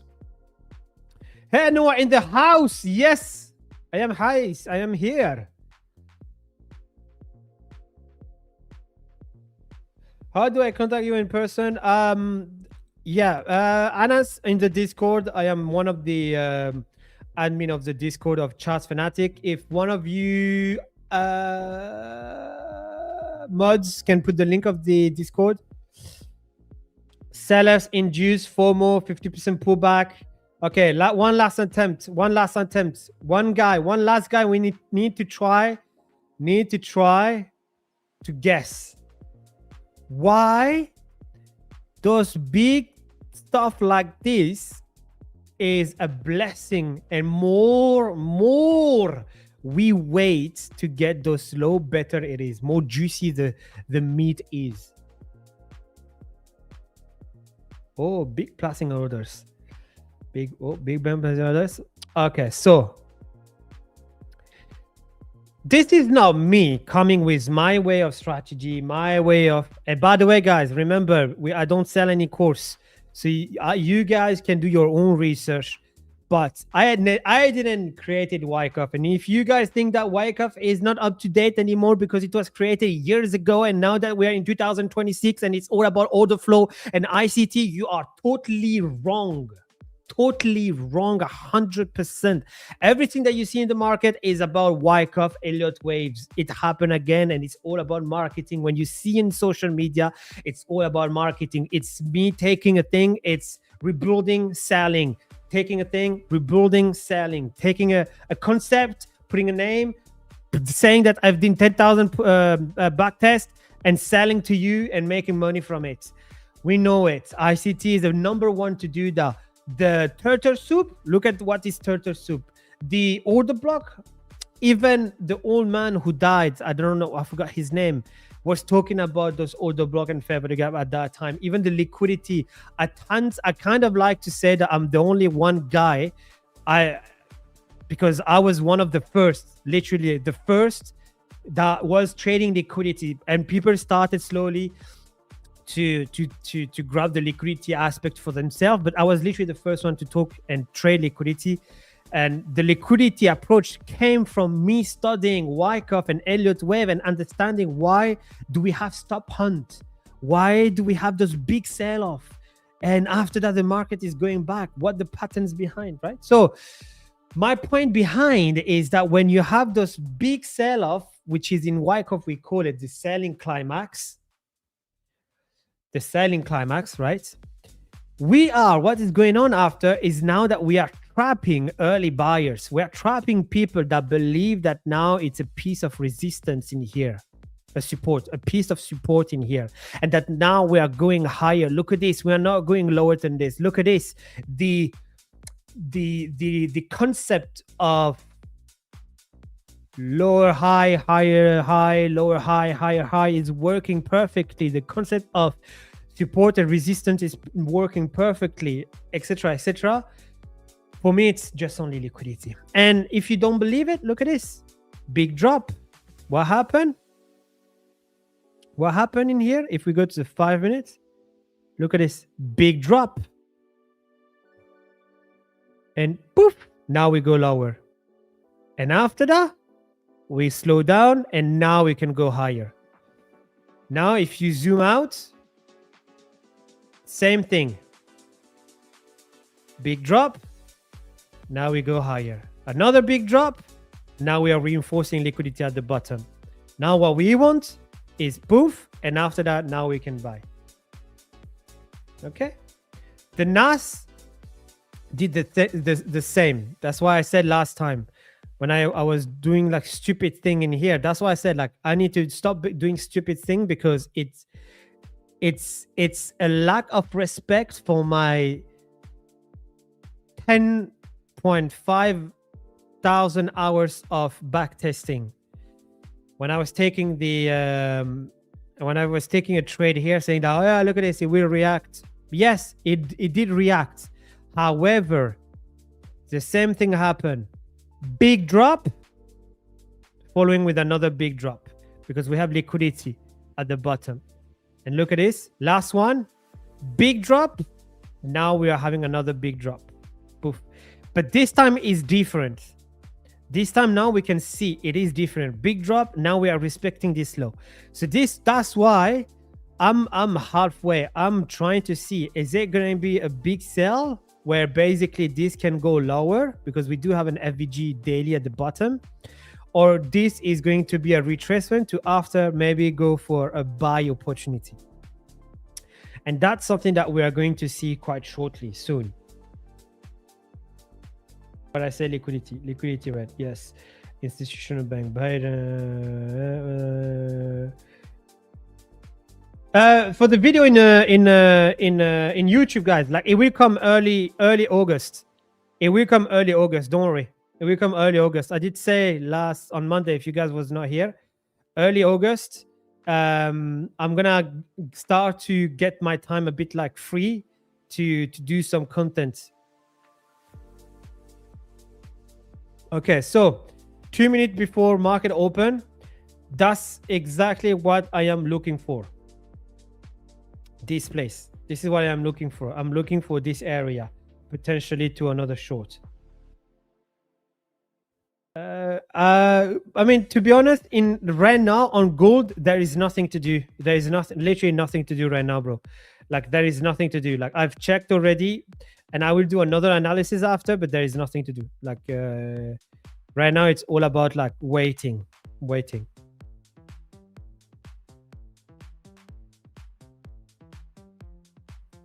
Look, monthly candle is a target. Yeah, here we go. Yeah. Good one, Gongimu. Good one. Yes. Another one. Yes. Very good. Yes. Very good. Yeah. The question mark that I have is that it's either it go from here, which is I don't think so. So that's why I believe it should go from this area. So let's see. Market is opening in the next few minutes. So we're gonna know quite soon.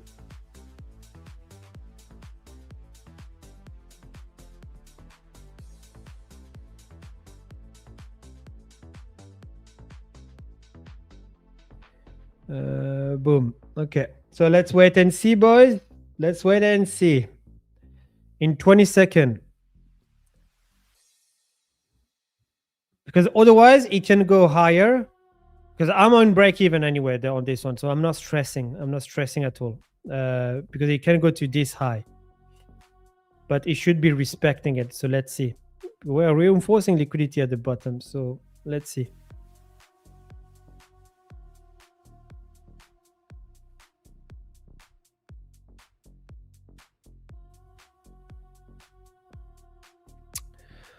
Okay, so it's going higher. Boom.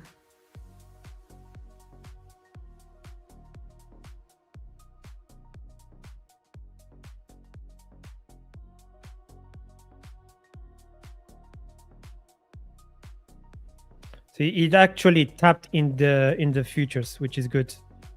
It actually tapped on this one. And now look at this, how bearish we are.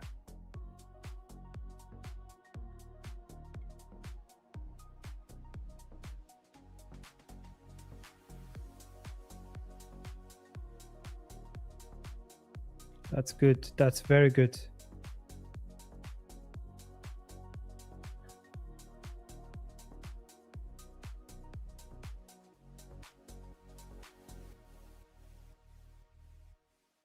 So the question now is, are we holding?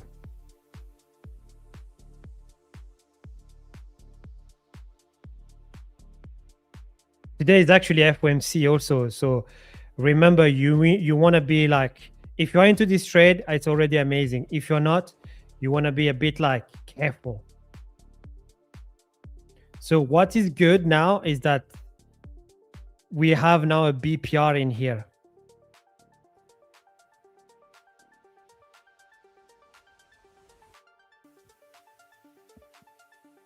We're going to keep this one because maybe it's easier for you to see it. That's perfect. Perfect. Now we have this BPR. Amazing. I told you, bro, like I told you guys, like this level will be the level of the big sell-off. Amazing.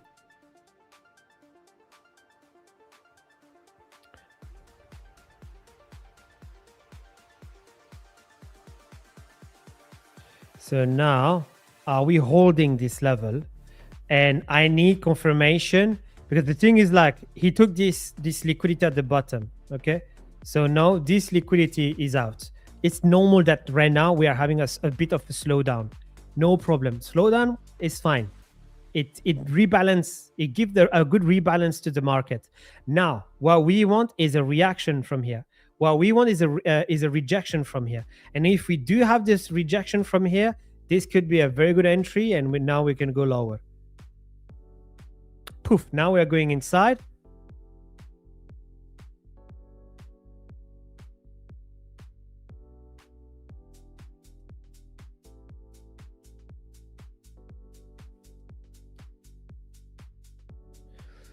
So now that we're going inside, perfect. Yeah. Don't worry, that's still fine because this is part of the plan B, which is the order block.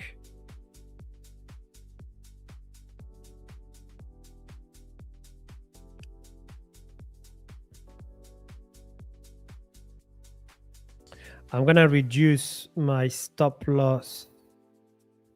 Oh yeah, no, it's already reduced. Okay, no, it's fine.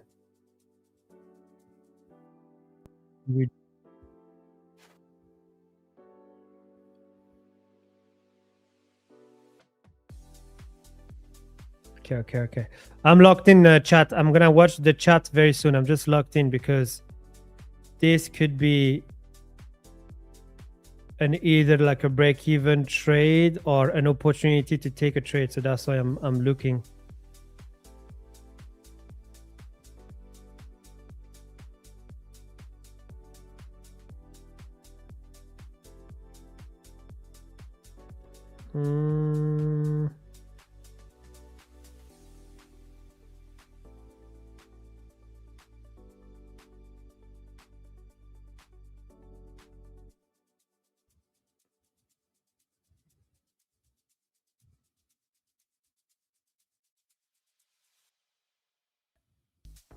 Okay, so now we have this order block in 15. That's why I said like before, like there's two plans. It's either this FVG or this order block.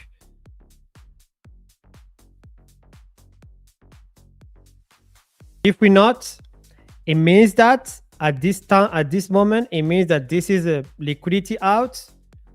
Now maybe we can check for another narrative.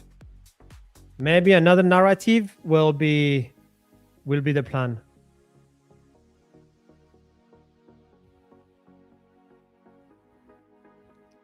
So let's see. Fucking hell, it's very hot in here. Give me a sec. I'm gonna open the door. We put the camera on top a little bit. It's very hot. I don't know for you guys, but in Portugal, like it's like 30. How much? It's like 37 degrees right now. Oh. It's like 37 degrees. Okay, let me get the chat quickly. Where are you? Where are you? Just give me a second.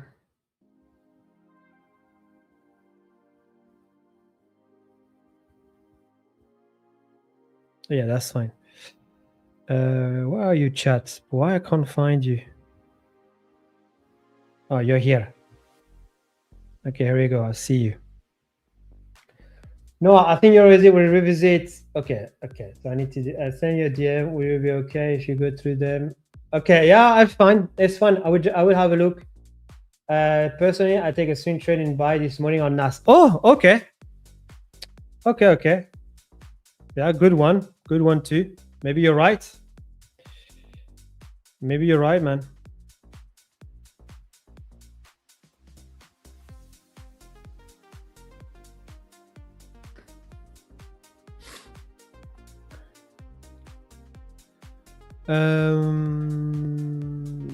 Let me get the chat box. It's easier for me to chat, and I'm gonna close the stream like this. I can just focus on what you guys are saying.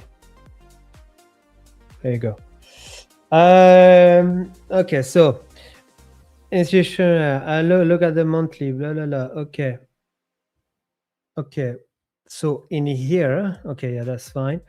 Can you look at the gold real quick? Now that's done. No, I think EURUSD will revisit 1.48.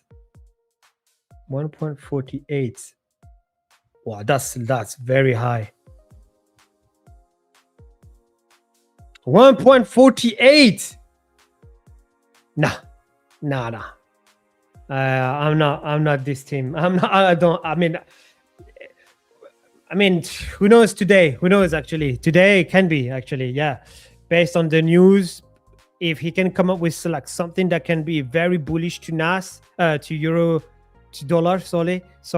Yes, yeah. Why not? But with the actual situation, I don't really think that this is possible.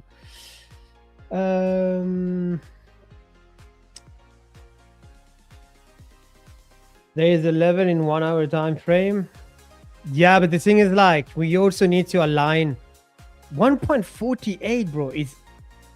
It's like, you imagine how far it is. It's like you're projecting so far already. It's honestly, it's pointless. Like, sincerely, like, it's very pointless. Like, there's already a 1 hour FVG level in here that can be interesting. Even at that time, there were like something interesting in here. Even at that time, there was something interesting in here. So what are you gonna do in between? Like just wait. It doesn't work. It doesn't work. Okay, so right now, this is going to be, and I'm gonna go to 15 seconds because I don't think you guys are gonna be able to see it. This level, it's either make or break. You see how the market reacted to this one directly? It's normal.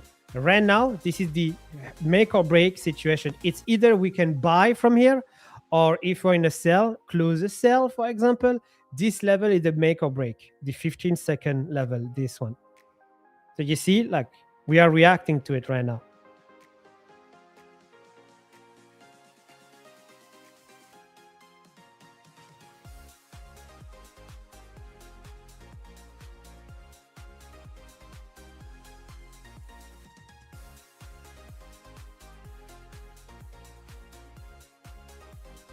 Okay, 1 minute. Okay, try again. Okay, perfect. Perfect. Yeah. If we go below 5 minutes, 5-minute close inside. Okay. Okay, this is annoying a bit. This is annoying a bit.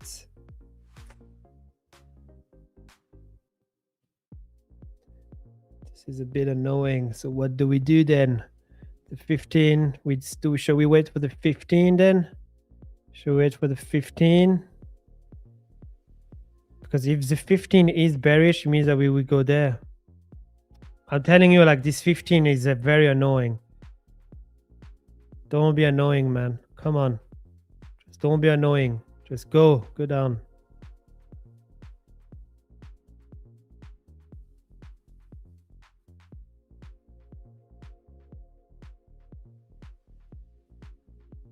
Don't be a piece of shit, my friend. So right now he's reacting to the inverse fair value gap, which is something that honestly I'm not a massive fan. But if we are trying to see the fact, it is working. So the question is the FVG in 15 seconds, which is I'm not going to explain because it's long to explain why this level is important. Is fighting against the 1 minute inverse fair value gap. So one of those two will take the lead at a certain point. And this is where my knowledge will be limited. Right now, I don't know. Right now, it's just like, I'm going to just patiently just wait to know who is going to be right. What do you guys think? Are we going to go more lower to this level?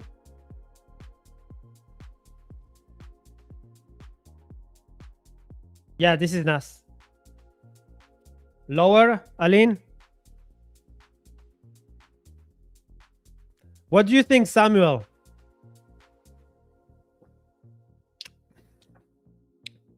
I think we push lower.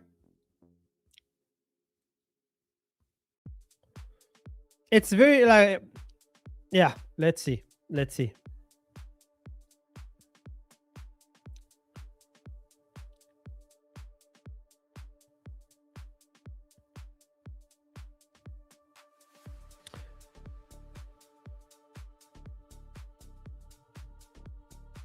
Sideways, Tommy, fly, brother, with your Russian name or sister, fly, but fly in which one of the direction? Which one of the direction fly? Lower on us, lower, sideways, fly on lower the buy. I'm making the downside. I know, but this 15-second is holding. I'm telling you, this 15-second is holding, and that's what is pissing me off.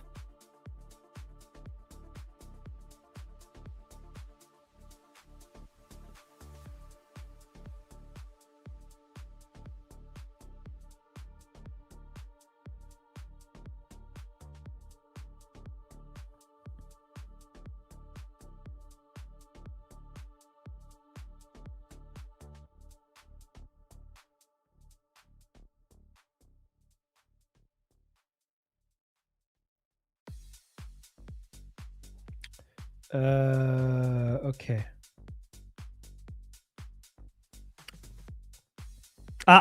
It should go lower now. It should go lower now.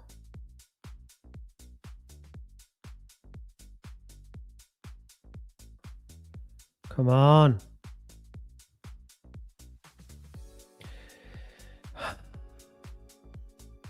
Because the problem that I have right now is that we don't have any 5-minute engulfing. We don't have any strong FVG for me for the market to get some petrol. Let's put it that way, like get some petrol and just go back again. Like there is nothing to fuel the market to go lower again. There is nothing to fuel from the market to go back again right now. There is nothing. Okay, now the guy outside looks like he's going to die.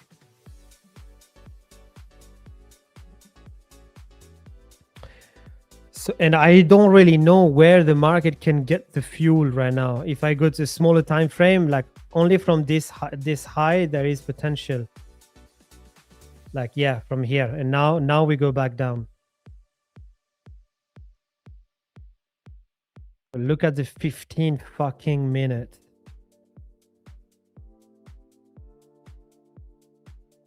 This is how I hate sometimes trading. And it's FOMC today, so what I'm expecting, you know?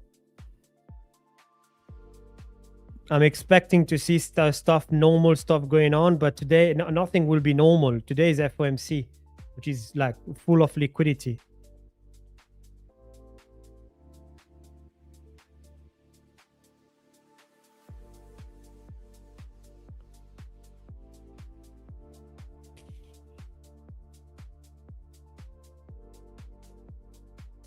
Yeah, this 1 minute inverse fair value gap is doing a massive work right now. This bastard in here is doing a massive work. This little one. This little guy, this little LVG is doing a work, huh? He's doing some extra time right now. Look at this. We reacted here. Reacted here. I will not be shocked because it's not over yet. We can have another reaction. But with the good news is this one, which is good. Like we got a very good reaction from this level. Now that we took this one, I don't want the market to go higher to this level, so I'm gonna reduce my stop loss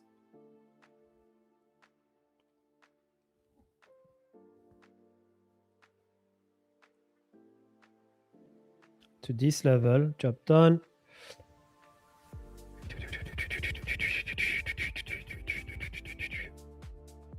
And look at this 15 second. Bro, this 15 second is doing the work. It's doing the work. Bro, just leave it. Just leave. Just leave. It's not done yet, huh? I'm telling you, it's not done yet. Just this 15 second, I told you there directly, is now. Thank you. Thank you, my friend. Here we go. Oh, shit. Someone is going to vomit. Thank you, 15 seconds, to allow us to make money. Appreciate. Thank you very much. Damn. This 15 second was annoying. That's a win. That's a win. We can put W in the chat. This is a good start. And I know how the market reacts. It's gonna be good for the rest of the hopefully 15 half an hour. So we can put like a W in the chat, boys and ooh yeah and girls. I'm just gonna wait for the 5 minute to be happy 100%. And if the 5 minutes is going good, now we can be happy 100%.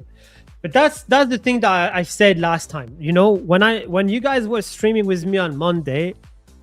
And I need to change my days because I don't trade on Monday. I don't know what to do on stream. I'm like, let's do stuff. Because that Monday is liquidity for me. It's purely entire day is purely liquidity. For me, there is no point for me to trade on Monday. So that's why like now it's Wednesday. It's easy. Boom. Way much more easy. I did put a trade. I did put a trade. I actually download the picture, and I'm gonna put it in Discord after. But yeah, no, I did put the trade. I'm 800. So I have the trade from the top already, which is fine. And I have the second trade now. Boom, download. And I'm almost 1% in profits.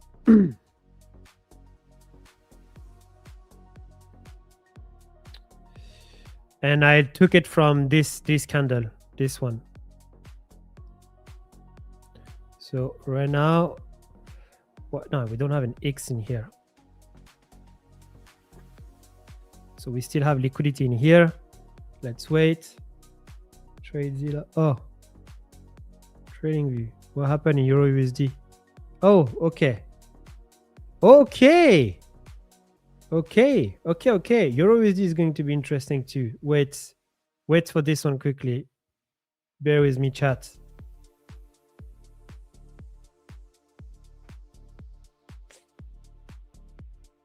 Show me the 4 hours, because the 4 hours, we are literally, the only thing that I don't really like is that we haven't took the 4 hours high.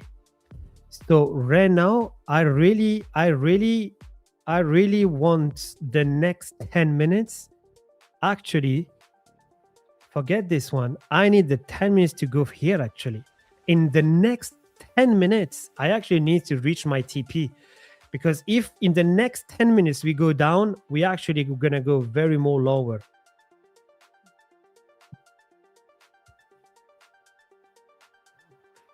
Okay, now I'm 1% profit.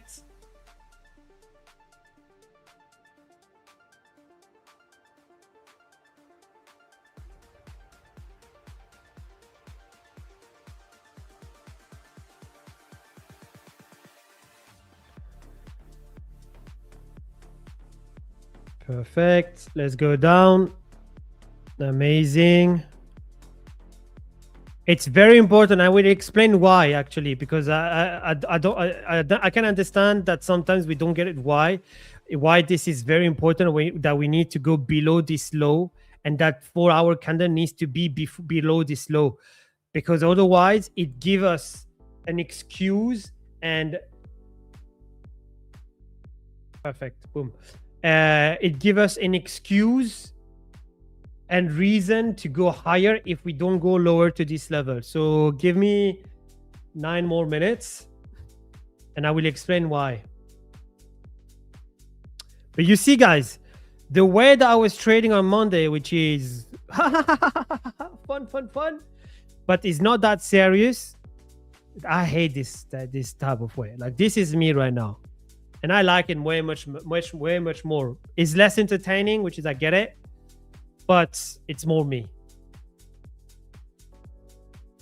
And I need to remind myself that this is the way that we should be doing it. Let's go to the short on NAS. Good job, guys. Good job.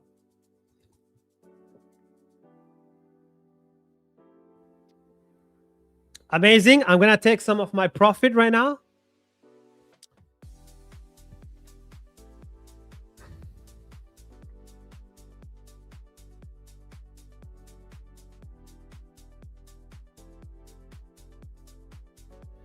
Okay. Okay, nice.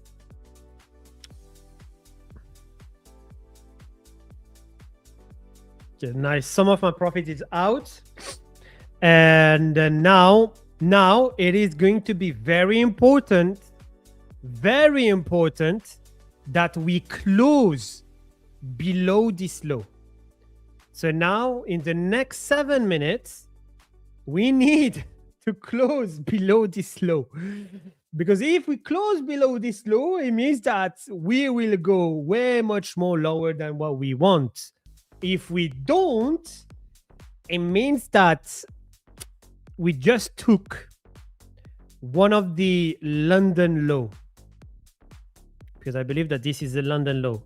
Yeah, the London low liquidity. Even though we still have the Asia low liquidity, we are never, because the thing that I can see is like something like this, it potentially go down, but sometimes it doesn't go down, it's just go like that. So that's why we want to be a bit more like careful.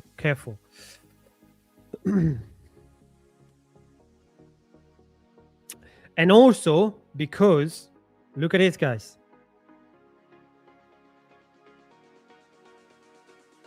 There is a small FVG in here. So we really want to go lower to this level and close it. So me, I took some of my trade out. I took some of my profit out. Now job done. We're going to see how this is going to close. And if that close below, I may go for another short. I don't know. at certain point. But this is quite good. So just to show you where I took the short was there, boom, and stop loss below the below this high. So it was a nice 1 to 4 risk and reward for now, because what I was targeting was this low.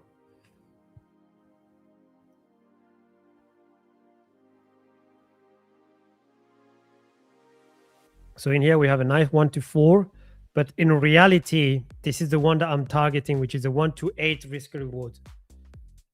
Look, perfect. Yeah, so it's gonna go way more lower. This could be the high of the day. I mean, the swing for the rest of the day until the FOMC. And sometimes what I like to do, I can't do that on futures, sadly. And I wish I took this trade on CFD. I didn't. I forgot. It's fine. It happens. Is that I take like 80% of my profit. I just take like 80% of my profit, and I leave like 20%. And I'm like, just in case if FOMC. Hey, we do need to gamble a little bit sometimes. So I'm like, if FOMC is on my favor with the volume, we can go very low. So why not those 20% can turn into like a massive gain? So I like to do that sometimes. But I don't have the brain cells to do that at the moment. Oh yeah, euro. Yeah. Euro. Sorry. Yes, Euro USD. Okay. Let me put this on the side because otherwise I don't see it very nice. So boom. Okay, so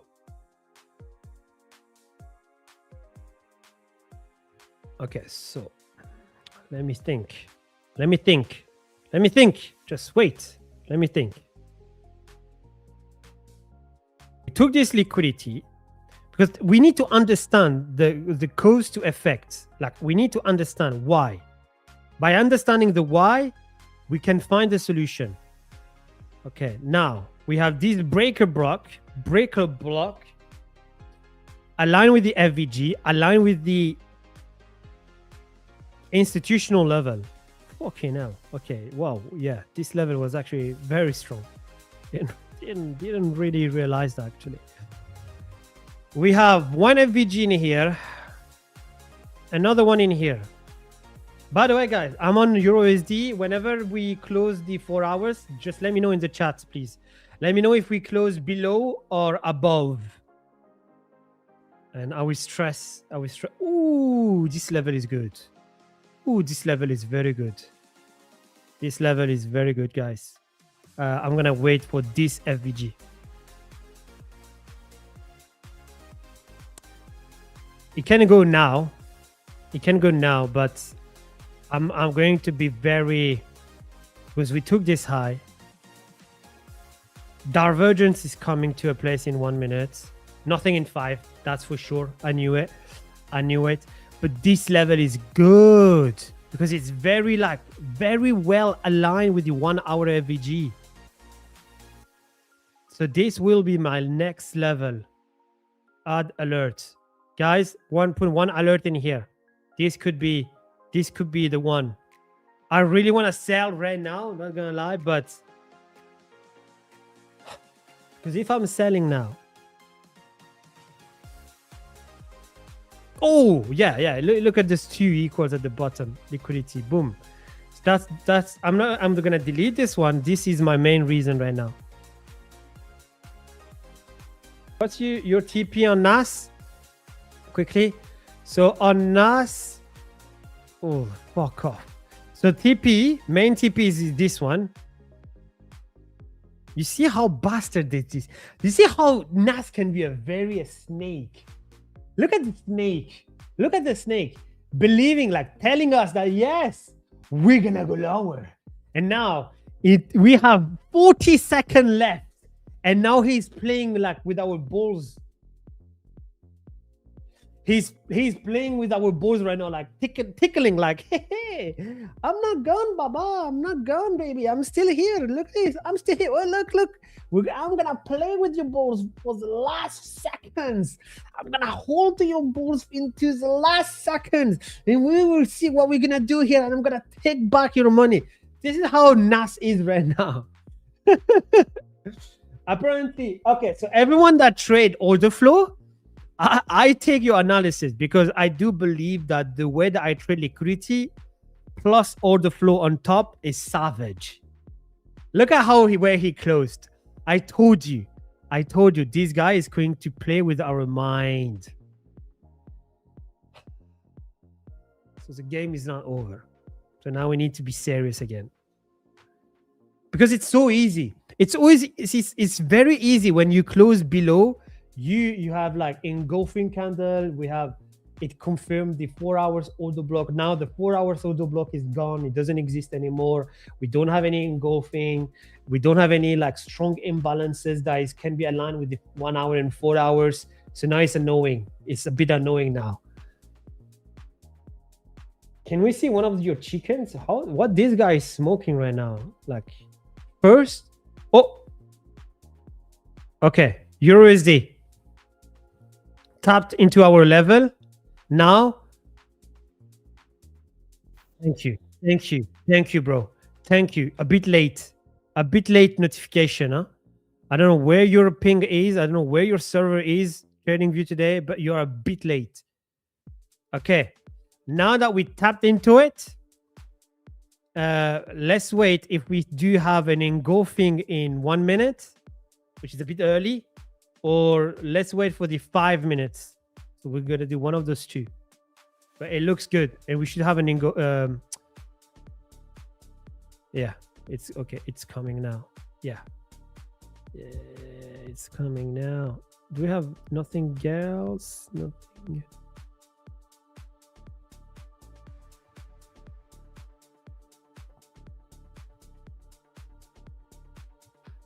Yeah, so finally this one was the one that I wanted. Do we hold? It's perfect. But yeah, my chicken are outside, brother. And I'm not gonna lie, I do not have the right equipment below this camera. If, for example, if this camera go lower, you guys gonna have fun. You're gonna see something big, but not for the stream. Not like aligned with the guidance of this stream. Something that we can do on a Sunday night if you want to, guys.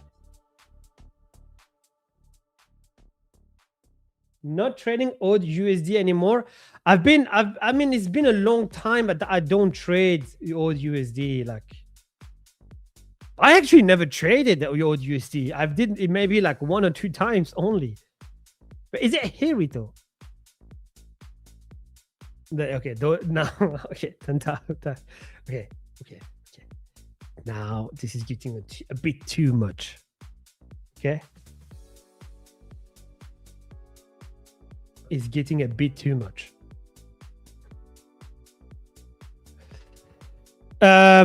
Okay, so it's fine. It's still cooking. It's still cooking, which is fine. All we need to see right now is like a 1 minute engulfing when we still don't have any engulfing. So now we are not missing anything right now.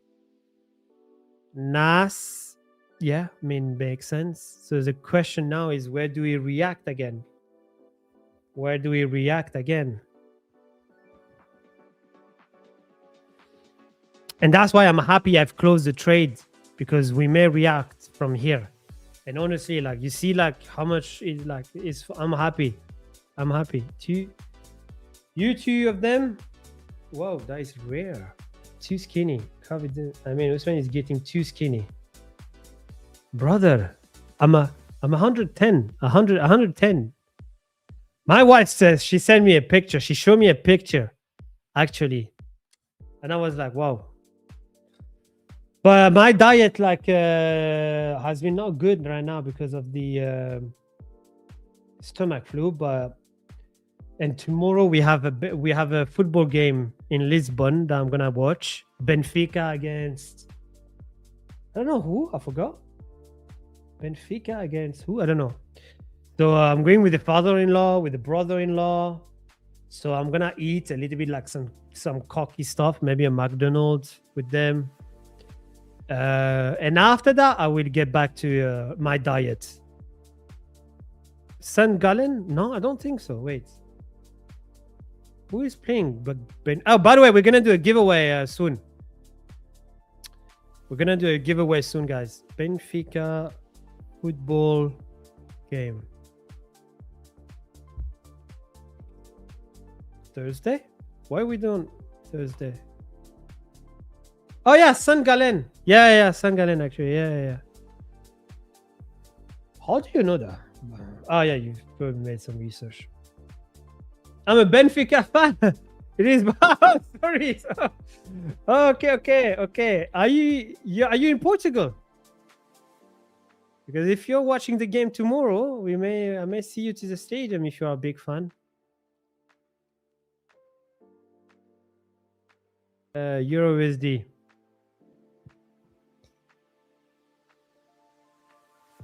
I live in Algarve. Ah, okay. If yeah, so Algarve is a bit far from Lisbon. Ah, perfect. Ah, maybe not.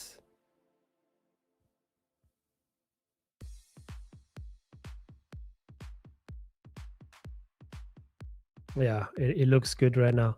So if let's say we are taking this trade, for example, the stop loss will be below this order block. Okay, main one below this order block. Below, above this order block. Because you need to have your plan A, which is the FVG, and you need to have your plan B, which is your order block. And from there, your target will be this low, which is this one will give you a 1 to 3 1 to 3 RR, risk reward. So now the question is, do we enter now or do we enter after?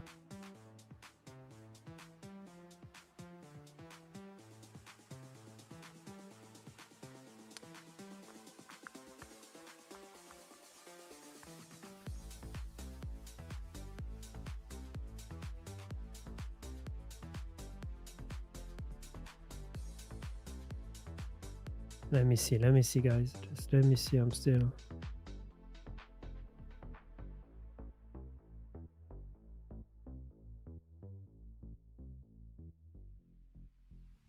Let me see. Oh, another engulfing candle. So now we have another engulfing candle. Oh no, it's in 30 seconds. Okay.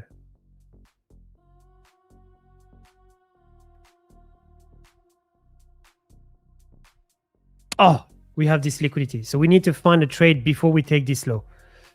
Okay, so this is very important. So we need to take a trade. Okay. If we close like this, for example, this can be the entry. Yeah. Okay. Boom. And then we're going to reduce the stop from this high.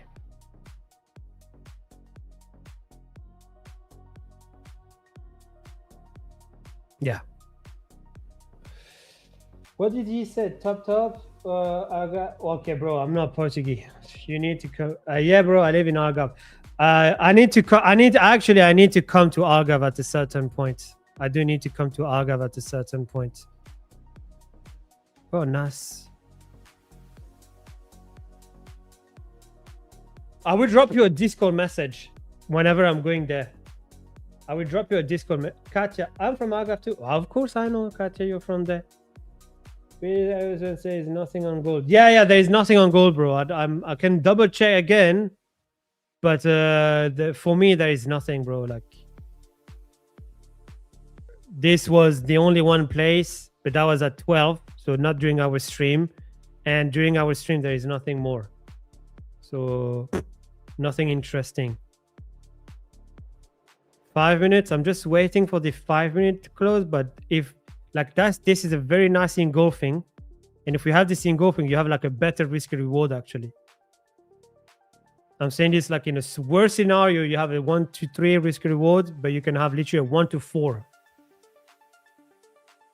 And the thing is, like, you can be like chill and say like, okay, I'm gonna put my stop loss below, or you can be a little more aggressive where you can put your stop loss below, above the high that is here. 100 pesos y 3 Portuguese below. Oh, fuck off. Brother, I'm not Portuguese. You can do a come again with your family. Trust me.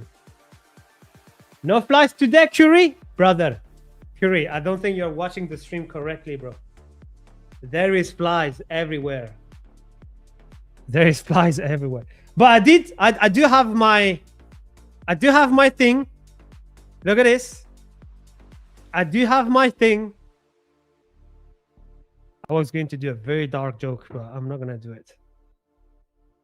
Nice. Can I take an entry? Billy, I'm not doing this. Billy, we spoke about this before. You and me, 1-to-1 in the kitchen. I said to you, we don't do that in here. Not in our house. We don't do this. No. Bad. You're a grown-ass person. We teach you how to work. We teach you how to talk. We teach you how all the civil words. It is now time to fly. Dad need to rest at a certain point. Dad is tired, okay, from your behavior.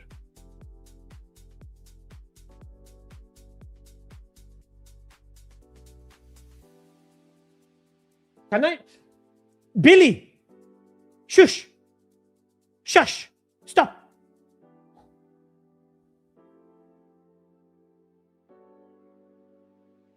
Yeah, you had to go to Jackie Chan with the flies, brother. No, I'm way too slow. I'm way too slow. Okay, so EURUSD is also going well. It's crazy. It's crazy how the market is way much easier on a Wednesday or Thursday or Tuesday. Monday, I'm lost.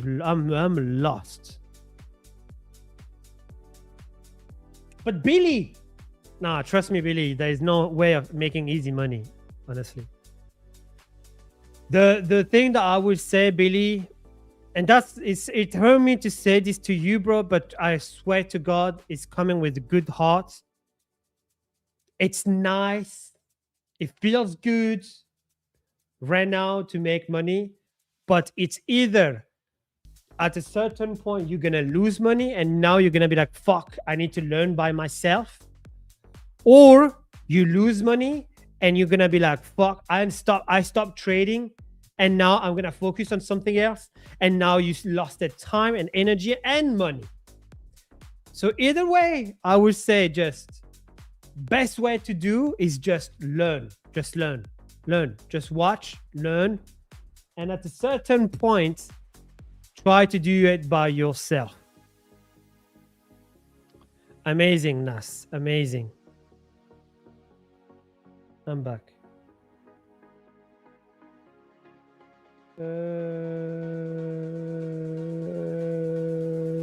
Can we do it on the stream, boss?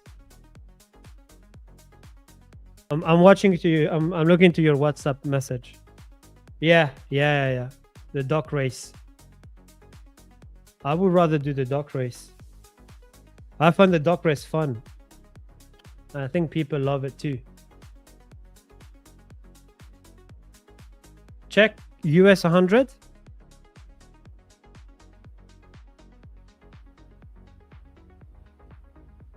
Wait, US 100?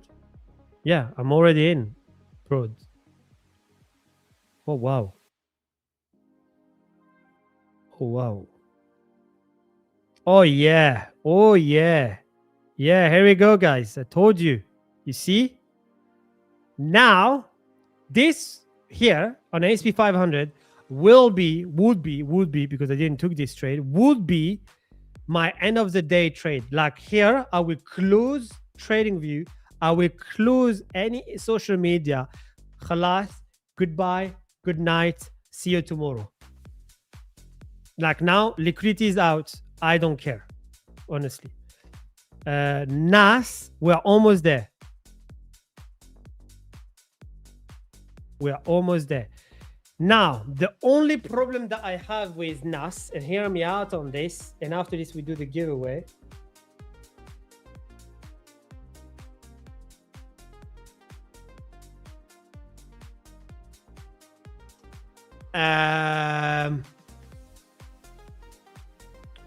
Wait, let me reply to a message on WhatsApp quickly.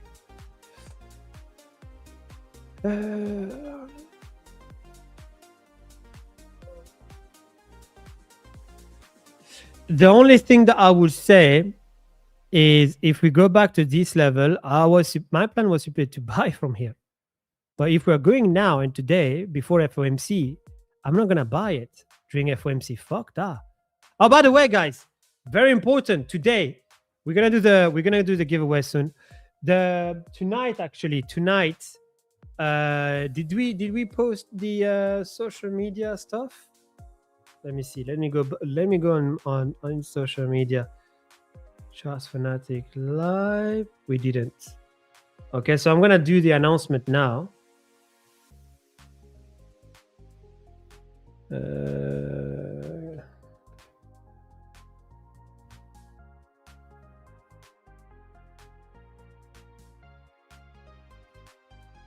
Wait a second.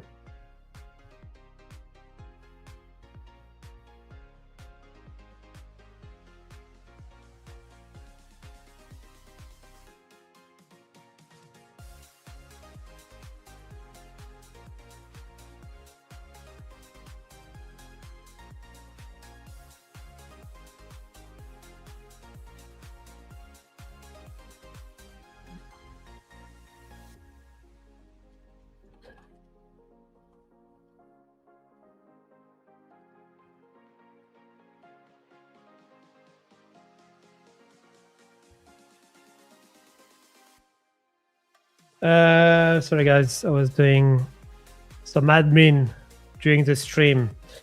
So I forgot what I was going to say. Yeah, so we have Market AI commenting the FOMC, and I'm gonna personally going to watch it also, because I'm actually, you guys know me, like I don't talk about like partners and stuff in a good way if I don't believe it by myself, honestly.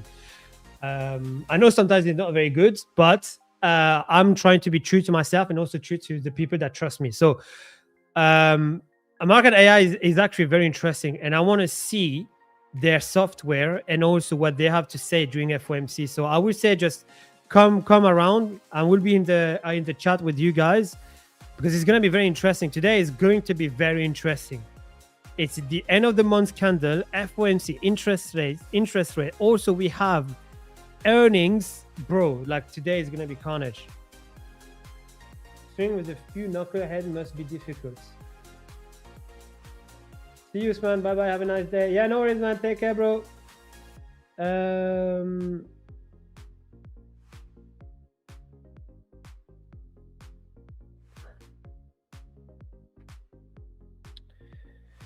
Okay. So we're gonna do the giveaway. Let me get the let's go on boss.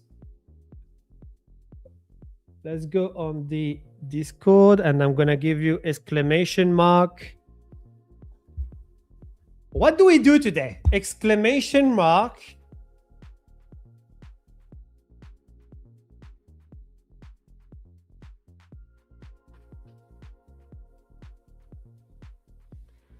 Exclamation. Oh no, I got scared. I thought I exclamation. Oh yeah, good one. Yeah. Good one. We're gonna do exclamation. This one. Let me know, boss, when it's ready, and I'll share it with the community. Oh. Okay, so let me move this to the boom. Okay, so this FVG need to keep to be strong. We need to keep this one. If we are not holding it, it's bad. So let's see. Yeah, let me know when it's good, and we start.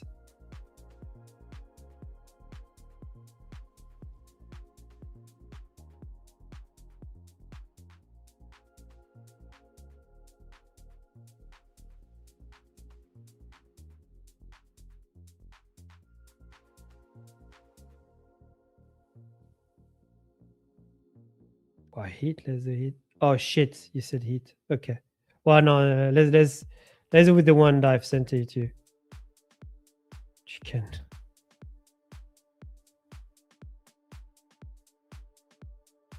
Yeah. Let me know when it's ready. Oh, this engulfing candle is bad. Okay. Yeah. This trade is invalid now. This trade is totally invalid. Yeah. So this will be no win and no loss. This engulfing candle in 5 minutes, and you guys want me to short after this engulfing? No.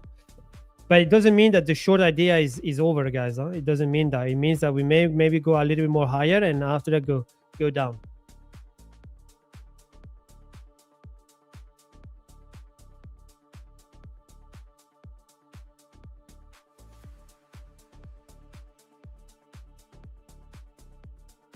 Ready? Ready or not? Here I go. Na na na na. Na, na, na, show me. China, the best trader in the world. If they do an AI, it would be epic. What do you mean? What do you mean, sleeping? I'm actually. What do you mean? An AI what? What? Bot? Yes, you can tell the chat. Okay. You cut the top. Yeah, buddy. Yeah, buddy. Okay, I'm gonna put the hashtag. You guys, don't spam it. Okay, don't spam it. Just put it once. Enough. That will be enough. You will be in. Okay. Exclamation shorts. Okay. Exclamation shorts. Just put it once. Only once. Only one time. And it will be fine. So what are we going to win today? Today we are going to win.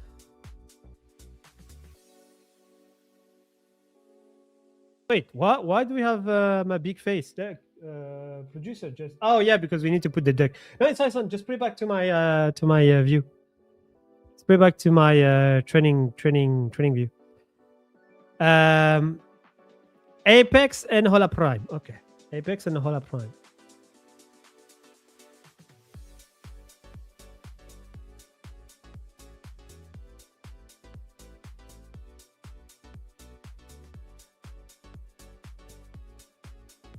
Billy, stop.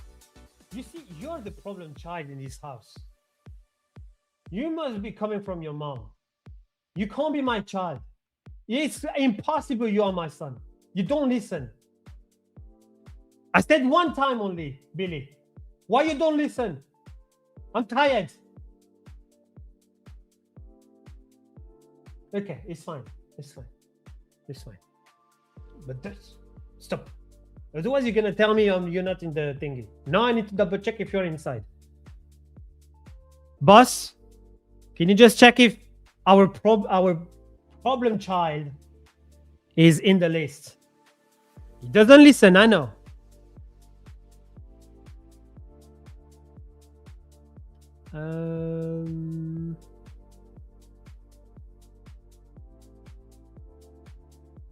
I'm interested potentially to short again in here, and this time I'm gonna get my. I don't have any accounts left.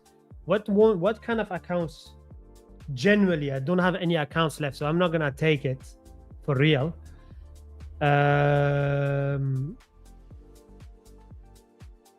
Because I don't wanna risk what I have already.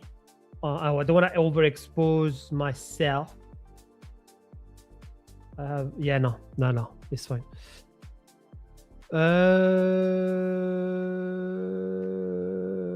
I don't have any other accounts, Billy, left. This is me.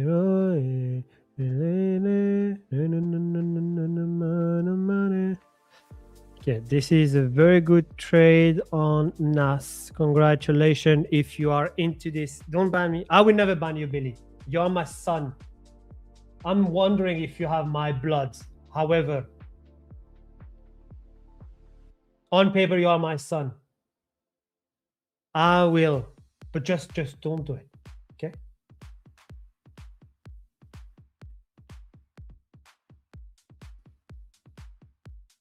Well, we're gonna see, Scuba. To be honest, I was not expecting to see it now, but now that we are going down, we're gonna see. But very good trade, very good trade. We have like a 1-2.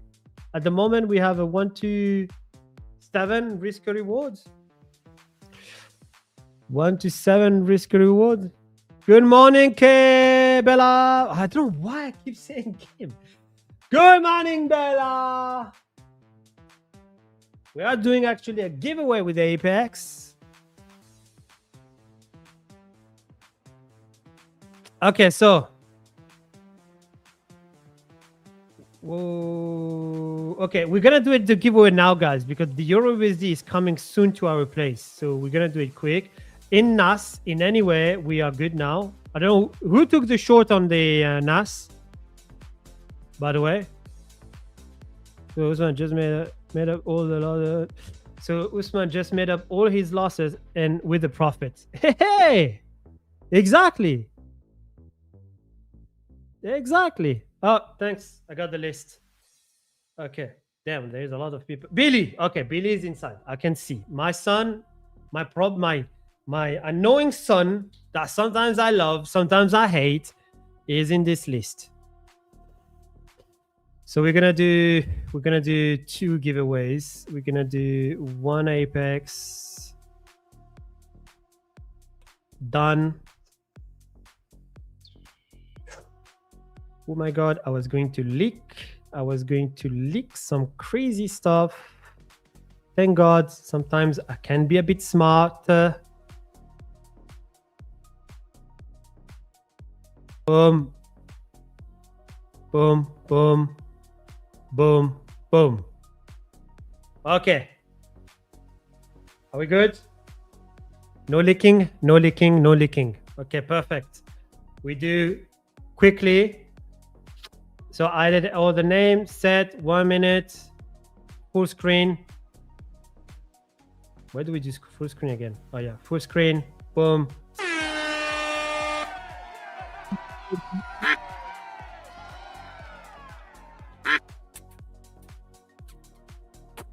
Where is the chat? Chat is here. Yo, see you, EU. Yes, bro. Don't worry. I'm looking at EU at the same time. Oh, shit. Okay. We're going to do 1 giveaway. And after this, we're going to go jump to EuroUSD. And after this, we do the other giveaway. We do 1 giveaway quickly now.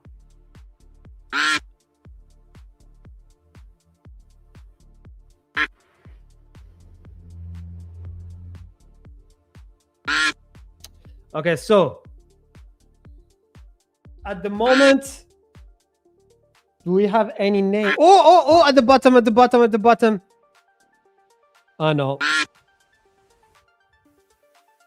Who is going to win? Fabio? Fabio. Congratulations, Fabio Febe. Fabio Febe, we're going to be quick. So you have 30 seconds. You have 30 seconds to join the stream.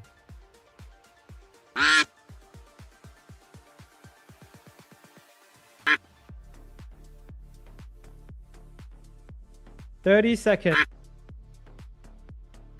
Where is Fabio? GG, Fabio. Fabio, you need to do it quick, bro. We need to go back to you. So bring your freaking ass quick. Bring yourself quick, Fabio. Fabio, I'll give you 5 seconds, Fabio. If you're not and at the same time we are missing Euro USD, annoying. Fabio is not here. Next, remove, race again, shuffle. Let me see the chat. No, let me see the shot. Okay, we are not missing anything on Euro USD, guys. Just relax. Let's enjoy the dock. We are not missing anything. It's actually good news for us because I accepted the boss.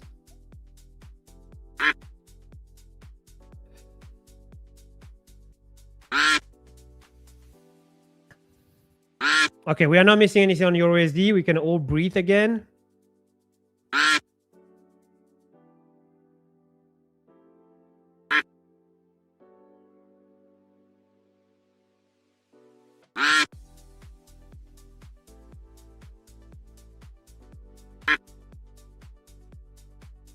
Fabio lol. No, and he's here. Did Statue Master MP won something recently? No, I don't remember. Okay, Statue Master MP. Are you in the chat? Needs to go quick. Needs to change my username. Can't see myself a lot of the time. Anas Guns. If Anas you okay, so yeah, so close. Who in the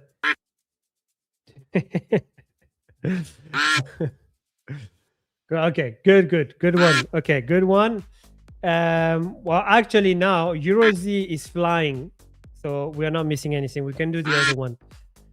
Okay, so shuffle, and this time will be Hola Prime. And after that, we're gonna go back in the chart. We're gonna go back, check NAS, Euro, and BTC.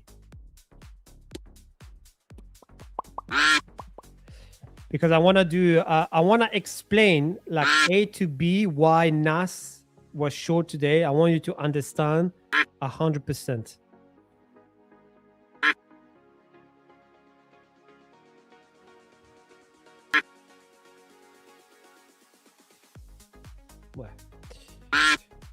Okay, so 22nd. Oh, the red. Faisal?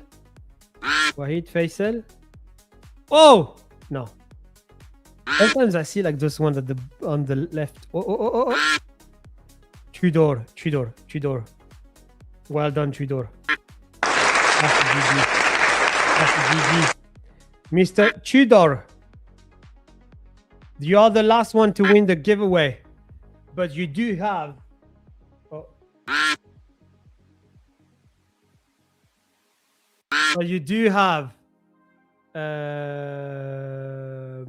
you do need to ask your thingy. Spider-Man duck.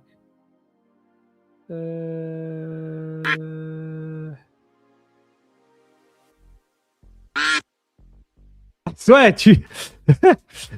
his duck is mad.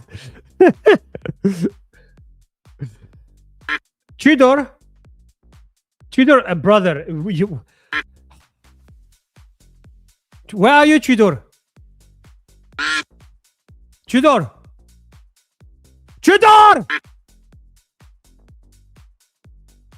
Okay, Tudor, I give. Hello, yes, sir. Oh yeah, here we go. Tudor is here. Here we go. You see, sometimes screaming works. Maybe not do it on your child, but sometimes it works. You see? Okay, amazing. You hurt my heart. You know what? Okay, let me do something quickly.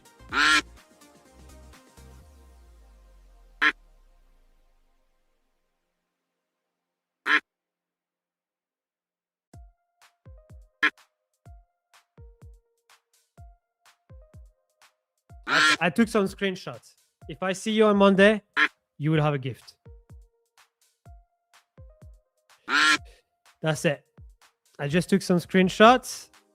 And if I see you on Monday on my stream, something may happen. Let me put the screenshot in the. Let me actually send this screenshot to the boss because I'm gonna forget. Boom, boom, boom. And I will check out. Just we will check it out on Monday. It's just a reminder, so you can ignore my message. Boom. Okay, so NAS, that's bad. That's not really good, but it's fine. Yeah, so EURUSD for now is flying. So I'm not looking, but I do really want to sell.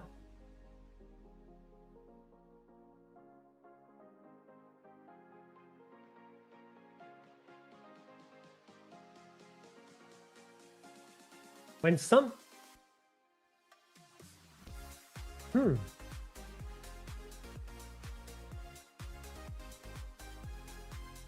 Okay, so we have these 4 hours, 1 hour, 15, 5. Below this 5, we can have like a quick scalp. This could be our quick scalp in here. How do 30 minutes look like? Yeah, that's fine. This could be our quick scalp. So I'm gonna wait. I'm gonna put one alert here and wait. This can be a quick one.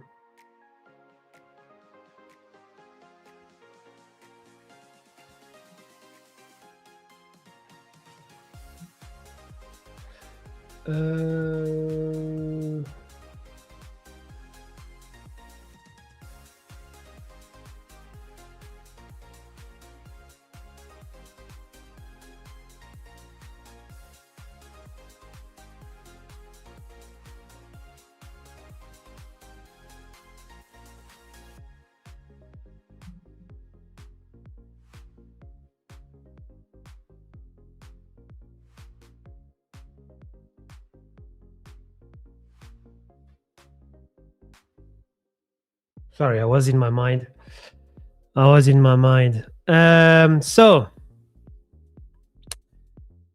was literally in my mind. I don't know if you guys could see it in my eyes. I was literally thinking in my head. Let me get the chat. Are you talking to me? Let's go. Take my name as well. You win next time. Okay, cool. So good trade. So a quick one on explaining until we have like a good trade on EURUSD.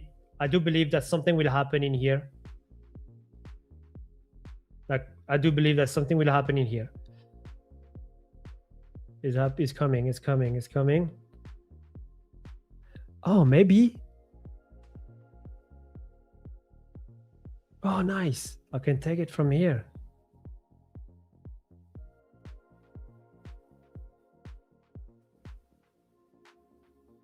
Amazing. Nice.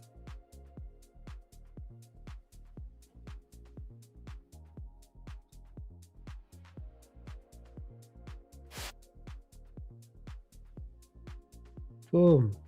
So if I do this, it's working. Nice. Amazing. Let's try. Let's try to make 2 million then. I don't have any accounts, guys. Like it's literally the only one account that I have left. This is the only. I do apologize if you guys are looking at the stream and you're like, "Oh, this guy is stupid." Listen, I have. So let's do a quick recap. I have this trade running, which is I'm heavily in profit, and I don't want to touch my account. I have this one, this actually same trade running, and I am not heavily in profit anymore, and I don't want to risk it again because maybe this is not going to be like a good one. So it's because it's a high risk. And I have this one that is TP, and I'm happy. So I have no accounts left. I don't have any more challenges. So we're gonna take the worldwide account, which is this one, and see how many millions we can make from this account, which is obviously a real account. I don't know why even I do. I need to justify it.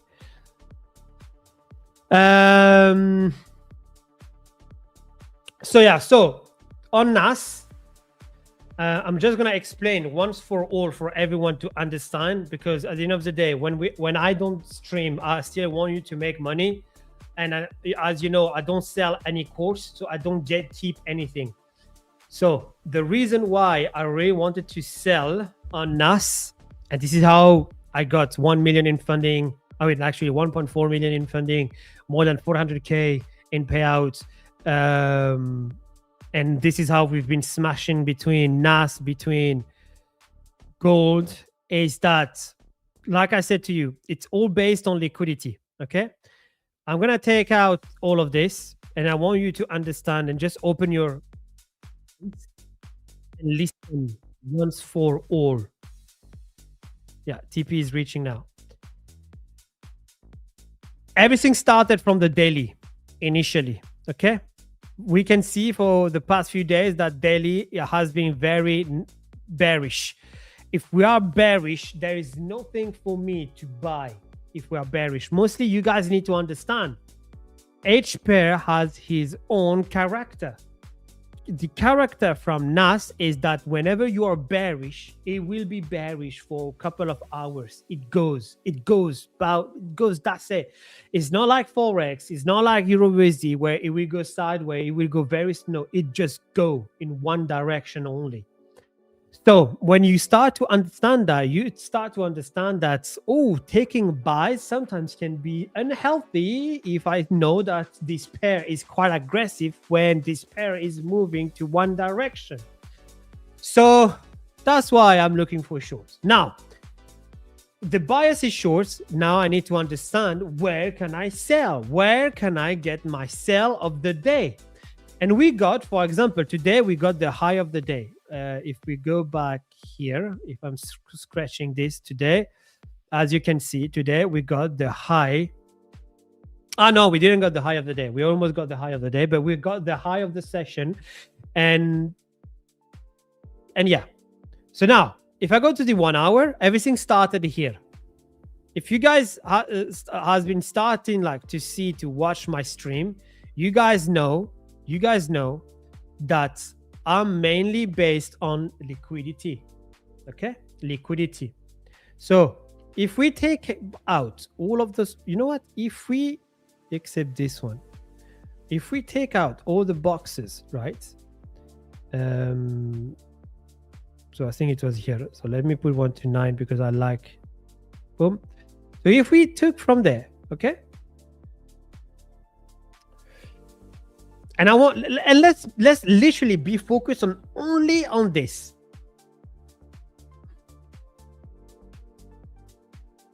That was 2 equals. We took out the liquidity. When we took out the liquidity, we started to see a move to the top side. Look at this. We took out this liquidity. We haven't took any liquidity in here. We got the move to the downside. And in here, we got one liquidity out. We got another one liquidity out in here. And you guys are going to say to me, but that doesn't make any sense to me. Why are you saying that you've been taking liquidity on different places? What the logic behind? If you watch it a little bit more closely, you will see that those areas, there is FVG. And for me, FVG, which is fair value gap, some others will say imbalances. It depends on what type of courses you follow. Is where most of the time market reacts.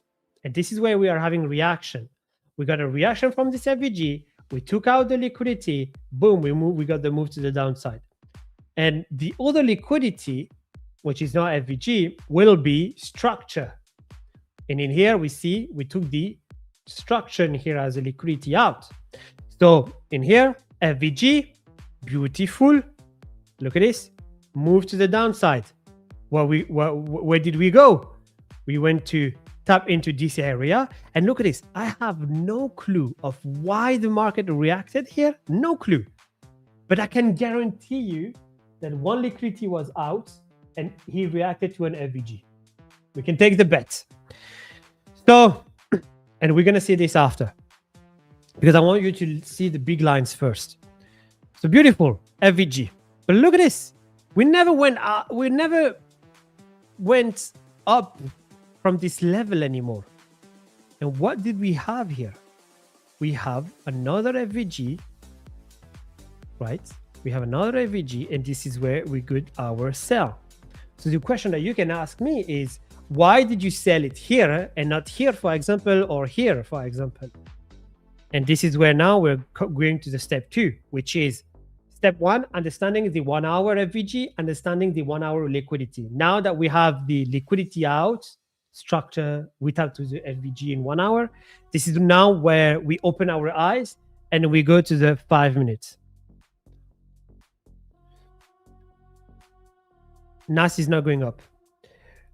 So I'm just replying someone to the chat.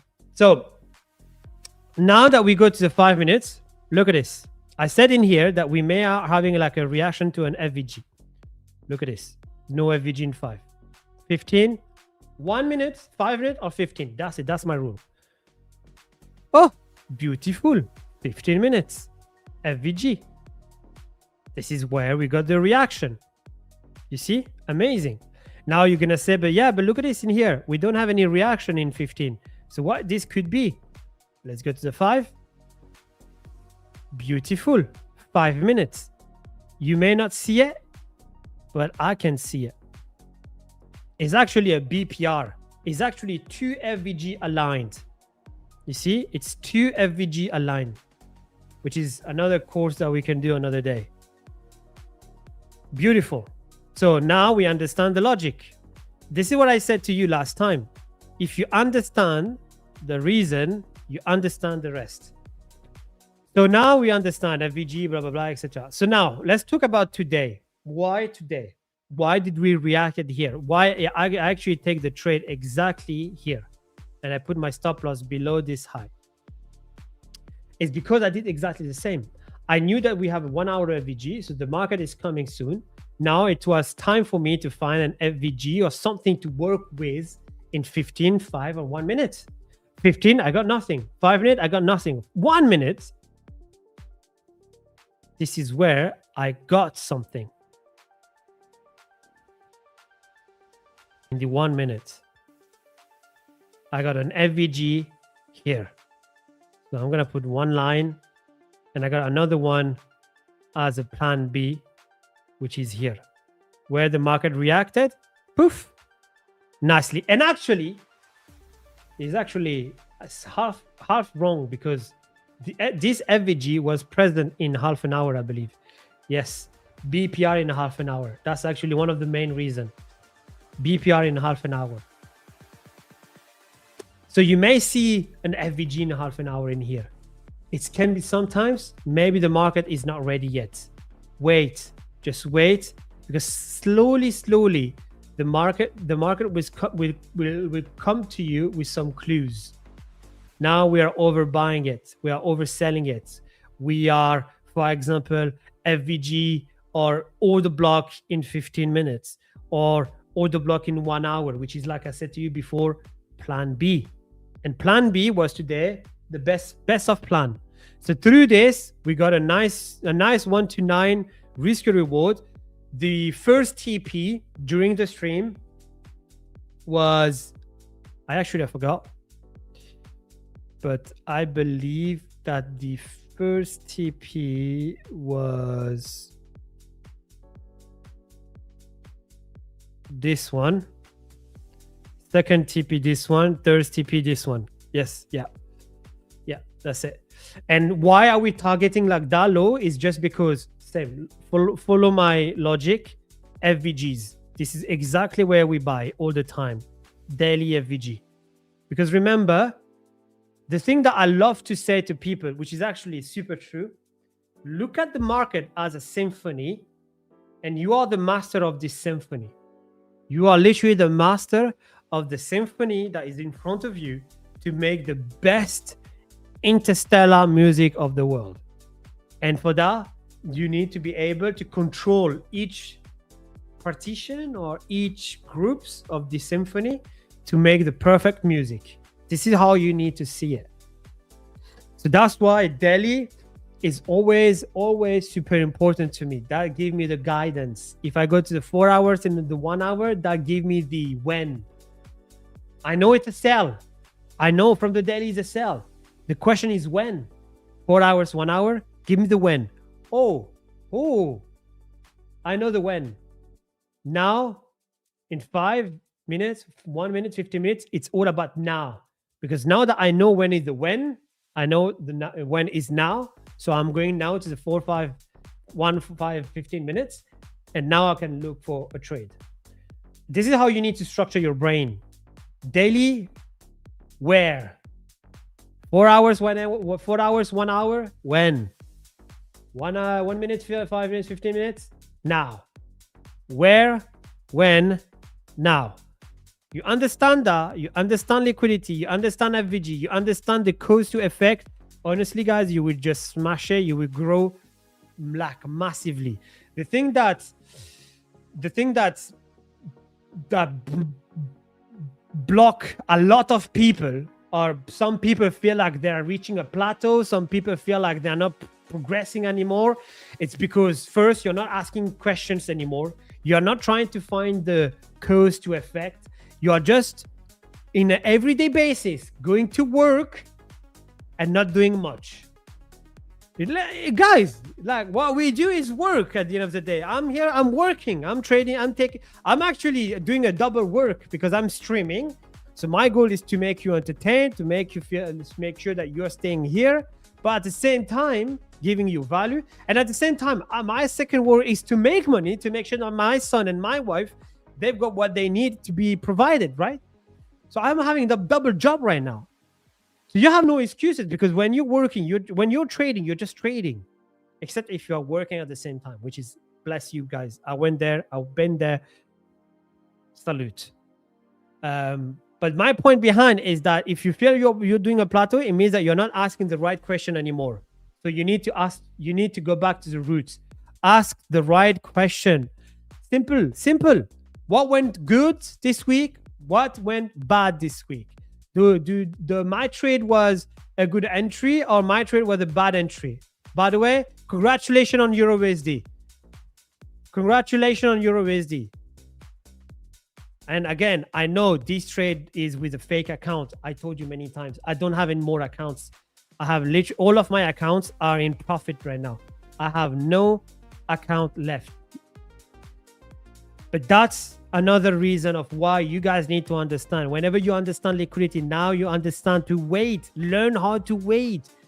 Like I told you on the stream, the 5 minutes, this candle was not what we needed. However, we do have liquidity on the top. Wait for the liquidity to be taken. Now that the liquidity is out, it is time to press the button.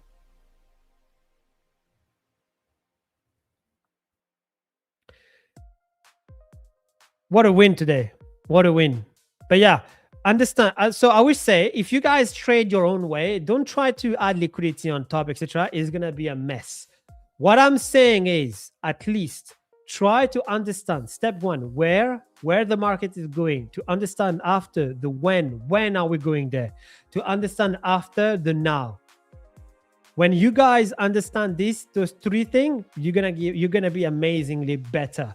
Next step, ask yourself questions every fucking week.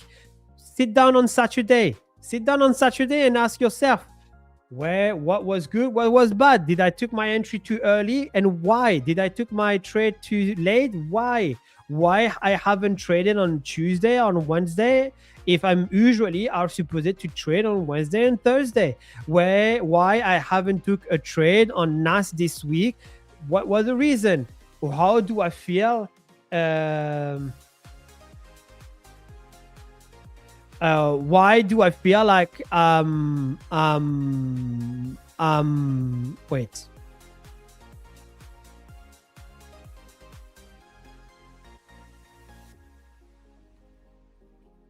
Why do I feel like I'm giving over? I have way too much emotion on this trade. Like, you need to ask yourself this question. And honestly, and it's gonna be bold. By doing this, you will be profitable 100%. I'm tired of those being halfway. You're gonna be profitable 100%.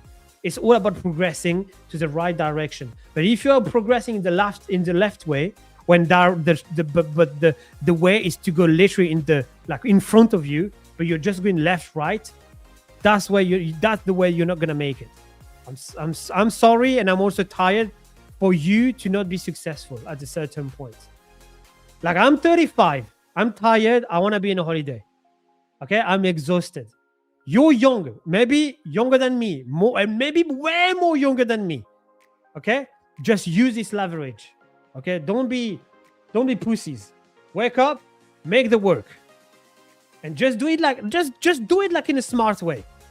That's it. Just do it like in a mature way. But yeah, beautiful entry. No drawdown, almost no drawdown. Beautiful entry. NAS, beautiful entry, beautiful trade. Actually, let me see. Where did I took my entry? Oh yeah. I took it. Today. So I got 2 entries. I got 2 entries on NAS. So I got the high of the day. No, I took the high. Oh yeah. I took the high. Yeah, actually, I'm so stupid. Yeah, so I got this one, which is out of the stream that I took, and I took this one during the stream that I'm gonna put on because both are similar. Look at this, they are both similar. That was this candle, and the other one, this candle. That's why. But yeah, it's a beautiful entry today. Beautiful trade, beautiful Thursday. It's during FOMC, which is actually crazy, and also during the last day of the week, which is also crazy.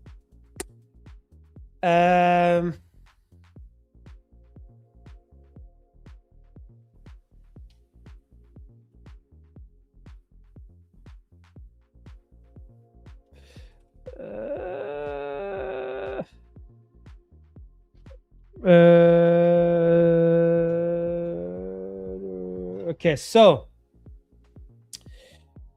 let me see if we have questions. We're happy have knowledge. One hour liquidity, they're really good. Just wait for price. Yeah, exactly, man. Thank you very much. More than happy. More than have been speaking to Send recently. Some must have been speaking to Send recently. Not really. No, I haven't spoke to Sanj. No, especially. In my 5 years of training, I keep losing. It's exhausting, but I'm not. So, Sammy, for example, if you keep losing, it means that you must be doing something not right at the moment. You must be doing something not right at the moment. So it means that at a certain point, you do need to sit down and just do a self-analysis. There is 2 things, okay? There is 2 things at a certain point that will change your entire life. Is sitting with yourself, find the bullshit, cut the bullshit, quick. Second one, get data. Take screenshots. That's why I said during the stream, I have more than 10,500 hours recorded videos of me either explaining my strategy, because I used to sell a course for the French community that I don't do anymore. Explaining my strategy, backtesting, analysis, explaining my wins, explaining my loss, explaining my strategy. By doing this all the time, I have more than 10,004 hours of banked videos in multiple of different I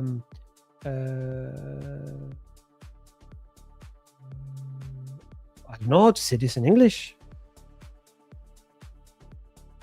Power bank, no. Hard drives.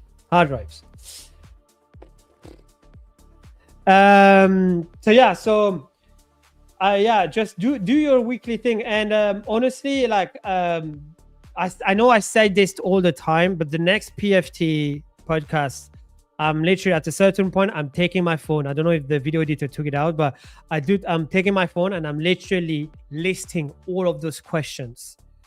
I did this in purpose for you to pause and write it down, because like this, you have the answer to progress.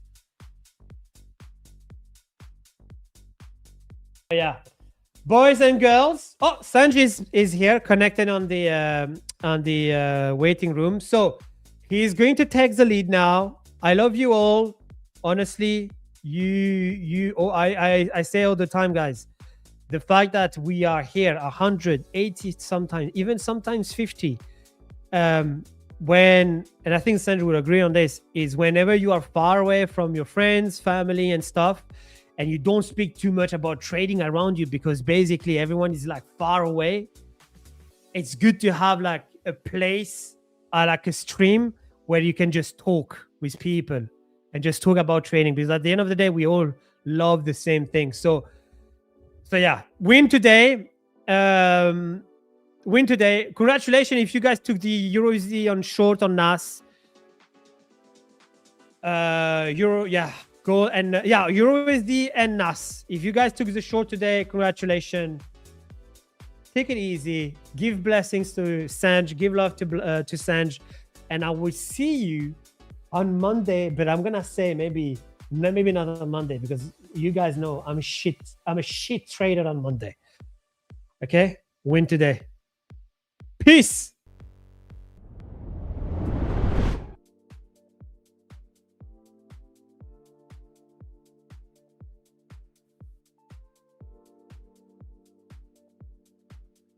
There we go.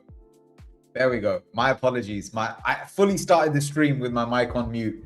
My apologies. What is up, everyone? Hope you guys are all doing well. W stream from Noah. I actually caught the sort of tail end of that. Looks like he made some great calls. Shared some absolute wisdom on the mic at the end there. I did observe. I saw someone in the chat. I can't remember who it was. I saw someone in the chat that said Noah has clearly been spending time talking to Sanj. Respect that. Love that. I think Noah's full of his own wisdom, but always appreciate the love. What's up, everyone? Who we got in the chat? Come and say hello if you are active. Soren, Ricky, Liviu. Hoping I'm pronouncing these correctly. Hope you guys are good. We have an interesting day in store for us today. Mujahid, what's up? What's up, Curry? Soren says you guys are on the same wavelength. You know what's wild? So I think it was late last month. I had Noah on the PFT podcast. I'm sure few of you will know. I host the Prop Firm Trader podcast, and we had Noah on there. His episode actually, I believe, is coming out very, very soon. I think he mentioned it to you guys. He spoke about how he had his phone out for a couple of bits. Banger, absolute banger podcast. Very much looking forward to that dropping. But the interesting part was, like, I'd exchanged maybe odd messages with Noah before actually meeting him that day. The moment we met each other, like, the energy was just solid. And I'm a big believer in energy. Like, I'm a big energy guy. Like, the vibe has to be right. So that was always a nice feeling. Like, when you meet someone and you click and you just get along on all the same wavelengths, it makes a massive difference for everything that you do. So yeah, a lot of love for Noah, man. I always appreciate his energy when he's on. You know what? I'll be honest with you, and he's right in what he said. I caught the tail end of where he was signing off there, where he mentioned, like, trading, honestly, it's a very lonely space. You know, like, when you're first starting out in this game, if you're doing this as a lone wolf, it's very difficult to connect with people. I find it's very hard to get people outside of the trading world to understand what this game is really like. Like, I remember speaking to so many people when I was still trying to find my groove, when I was trying to find consistency, and you get to a point where, like, you try and explain to someone why you've had a crap day trading, and they don't get it. You're like, well, this happened, and then I revenge traded and I did this. But if I'd stuck to my rules, I would have been okay. And they just turn around and be like, well, why don't you just stick to your rules? Like, if you have these rules that you should follow, why don't you just fucking follow your rules and you'll make money? They don't get it. They don't understand like what this game can really be like. Eric says, I'm a loner. It's perfect. Eric, it's an interesting, because like they always say that trading, like the field in general, it attracts a certain like type of person. People that prefer to be in their own head, prefer to spend time by themselves. And I do think trading can be great for that. But the one thing I do fundamentally believe is like we as human beings, we're built to be sociable creatures. We're built to connect with other people. There are strong ties. There's been a lot of studies that connect the idea of loneliness and depression. And I think when you do something where you are basically on the internet, on a laptop, on a computer all of the time, it's very, very difficult to develop that like strong connection. And so I completely agree with what Noah said. I think like having this blessing to be able to speak to other people, conversate throughout the day, share back and forths about what this game is really like, the sharing, the true highs and lows of what it's like. It's very, very difficult when you're doing it completely by yourself. I always believe that there has never been a better time in history to go on this path of trading, because we have each other. We didn't always get to connect like this before. And it's difficult when you try and do it alone. Maybe that's just my view. But it's one of those things. Darwish, what's up, my friend? Hope you're doing well. Mikelitsam, every trader has a struggling loner phase. That's where community really comes through. 100% agree. 100% agree. Like a lot of the coaching stuff that I do, some of you will know, I only work on psychology, the mindset, performance, the consistency, all of that sort of stuff. And I do this inside of like a few different communities. One of the things that I always say is one of the best parts about a community is not necessarily the education, it's the ability to connect with other people. When you get really, really good at stepping out of your comfort zone and conversating with other people, it makes the journey far more enjoyable. And that's what trading is difficult to kind of like, that's what a lot of people struggle with, right? It's not dealing with the highs. When you're sitting here and it's just me and a computer and I'm printing money all day long, which doesn't, I'm not living that social media life. But when you're sitting there and you're having those good moments, you're having those highs, you're making those winning trades, you're getting those payouts, whatever it is, those are the easy parts. Where people struggle is the hard times. It's the periods of drawdown. It's the blown accounts. It's breaking your rules and kicking yourself. Those moments are where like the connection is really important. Having someone to bounce off, having someone to like help pick you up when you're down, those are the hard parts of what trading is really about.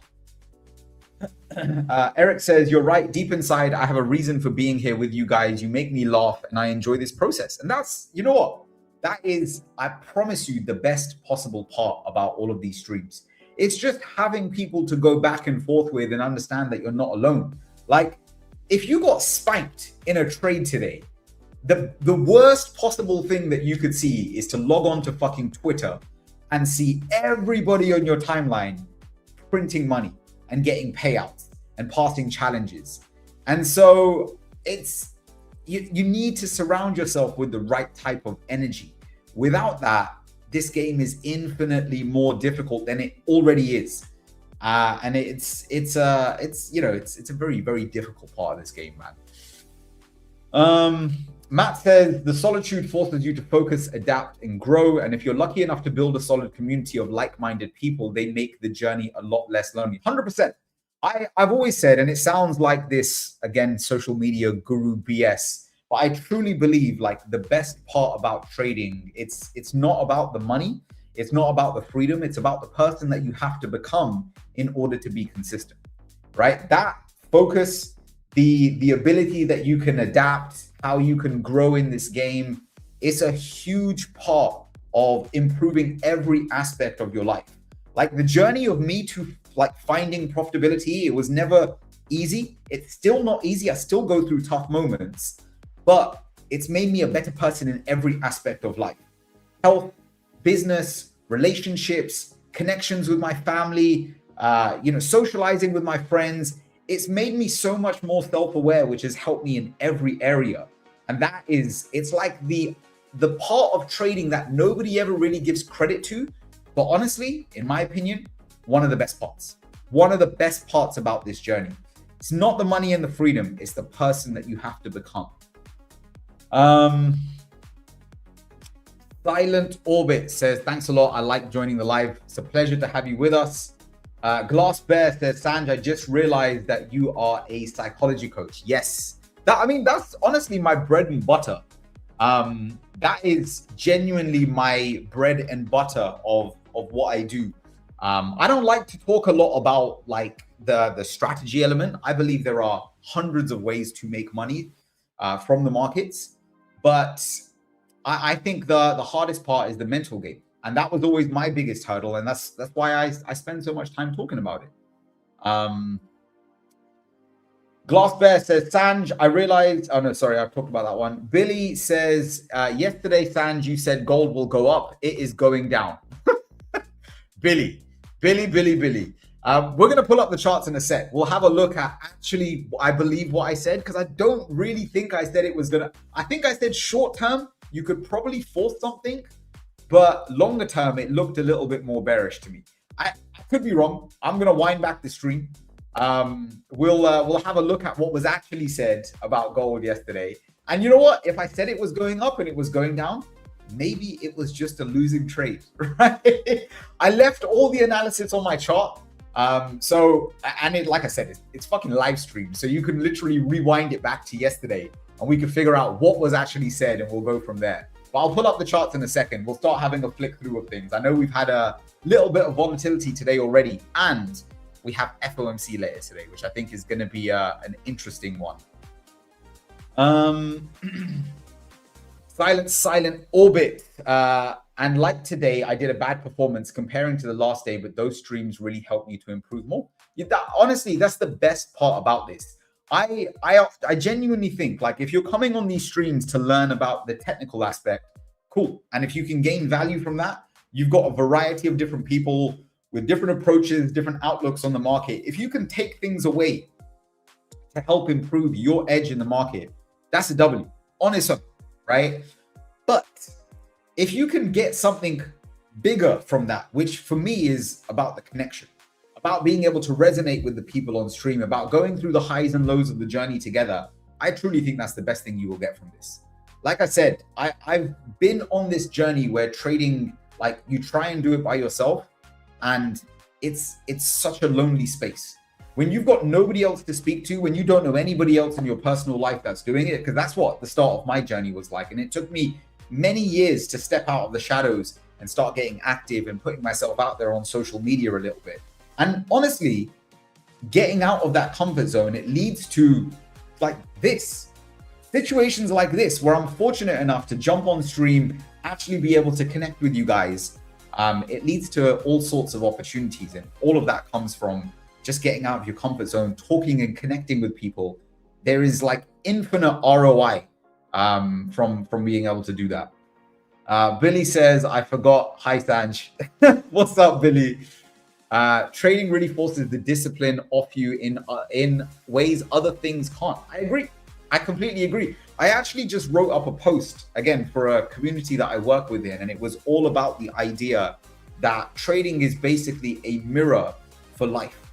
And a lot of why trading is hard isn't necessarily because we can't find the best fair value gap, or we don't know which is the right order block. Like, you could teach a chicken to peck, buy and sell, and it probably has 50-50 odds of making money, right? The hard part is it exposes things inside of you that force you to, deal with these uncomfortable moments. And that's always the hardest part. It's the self-reflection, it's the awareness, it's overcoming those bad habits. That's what makes trading a very, very difficult place to be.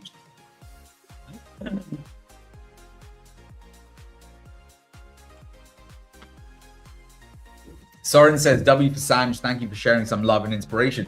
Look, I've never come on here trying to be this like motivational, inspirational character. I can speak truths of like what my journey has been like. And it hasn't always been smooth sailing. It's still, to date, not always smooth sailing. But I've developed a very good ability to no longer do stupid shit when the market slapped me about. That's honestly, that's my biggest edge in the market. It's not the fact that I possess this superhuman technical ability to call trades left, right, and center. It's the fact that when I'm wrong, I've learned to accept my L, walk away, and come back with a clear head to be able to do it all over again. That's honestly my biggest edge in the market. The key to trading success is emotional discipline. If intelligence were the key, there would be a lot more people making money. Completely agree. I mean, you think about this in a time and a place, like we live in an age where information, our ability to access information is endless. It's absolutely endless. If trading was just a game of acquiring the right knowledge, why are the statistics of becoming profitable not different, right? Why is that the case? So, you know, I completely agree with you, Matt.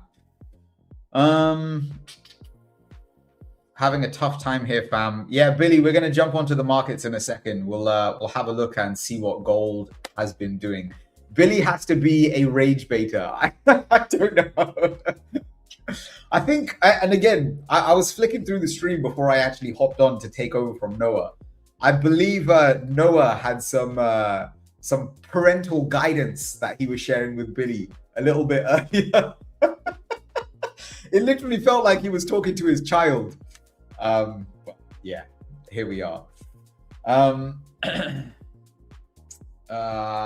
Silent orbit. Yes, trading you're gonna give up, and it's gonna be the thing that you will never handle. You think you will be humble. If you want to be successful, you will handle it, you will embrace it, you will become a better version. I completely agree. Just be out of your black thoughts, your comfortable zone. I have no idea what that means. Billy says, how is your face so symmetrical? Bro, are you kidding me? My face is like if you could put, you know, they've got those filters on, I don't know, TikTok, Instagram, where you can literally add that mirror to like no, honestly, it's not at all. Matt says, Sanj, I was reading the 7 Habits of Highly Effective People and a quote made me think of you instantly. What lies behind us and what lies before us are tiny matters compared to what lies within us. I love that. I love that one, man. Yeah, that's a great quote. Though I will say, I think thinking about me off stream is going to be something that probably doesn't serve you well in the long run. So I would maybe be careful with that one. Nah, I'm humble, man. I love that quote. Very, very powerful. Billy has made my day. Here for the cheers and trading. Your face looks good, man. You know what, Billy? All it is, I cleaned up my beard today and I shaved my head. That's all it is. I need to shoot some YouTube content probably after getting off of stream. And that's the only reason I probably look somewhat cleaner today. Otherwise, most of the time, I look rough. I look like Noah. I hope he's still not watching this, taking subtle digs at this guy. But you know what? And I say this because when he came on the podcast, he showed me a picture. I promise you, if you guys are here tomorrow, if Noah's streaming tomorrow, ask him to show you the picture of his like before and after his little cleanup. So when he arrived on the pod, no homo, the guy looked fresh. Like the beard was clean. He had a fresh haircut. He was looking like clean. You could tell he'd cleaned up for the stream. And then I was like, bro, you're looking good today, man. And then he showed me this picture on his phone, and it was from like 2 days before he went to his barber. And in the most like politest way, that guy looked like a bear. Genuinely, he looked like a bear. He had a glow up and a half. But Noah has those transformations down, man. I mean, for the trader, they should go out with their black thoughts. Like, I can't do it. I'm a loser. I can't learn this. Oh, okay. So when you say black thoughts, I think we're talking about dark thoughts. I think that's the word that I would probably use. But yeah, I completely agree.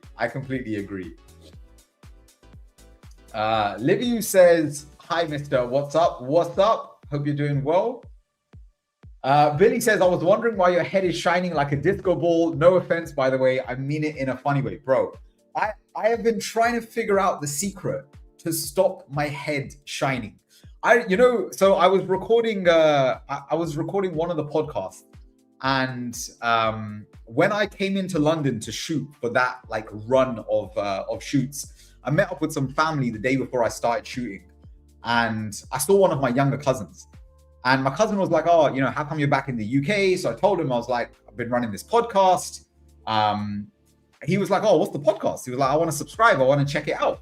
So I sent him the link. He pulled up one of the first videos and he looked at me like, promise you, dead in the eye. And he was like, bro, why is your head so shiny? And I was like, man, that was like the worst thing that I needed to hear before having like 7 or 8 days of back-to-back shoots. Every time I looked at myself on the TV when we were shooting, all I could see is like the reflection of my head. And I honestly have no idea how to get rid of it. I could not tell you. But yeah, I don't know. I just have a naturally shiny head. I don't know why. I had somebody comment on one of my YouTube videos that I actually shot from the same studio where we do the podcast. And they basically said something about like your head is like so shiny. They said no. The words were, "You look like a light bulb." That was their way to troll me. You look like a light bulb, and I had to lean into it. Like, I don't really get offended that easily. I don't like people try and rage bait me all the time, especially because I'm bold. And I just replied back, and I was like, maybe I'm just full of bright ideas. Like, what do you mean? Like, I've got so much wisdom, man. What do you mean? Mujahid says, Marco has the same shiny head. Yeah, we're both full of bright ideas. What can I tell you, man? We're both full of bright ideas. I didn't speak to no one. I habituated myself in the end. Habituated. That is some terminology that I don't even know what it means. Liviu, you're like teaching me some new things today, man. Okay, right. Let's actually get some charts up. Give me a second. Let me get these loaded up for you guys. And we will pick back up on where we were yesterday. Because I know Billy has already called me out to say, I called gold long and now we're going short. So I don't know. We're going to jump on. We're going to figure out what I actually spoke about and what has actually been happening in the markets. Right, give me 1 second. I'm going to flick over. I'm going to get my charts up.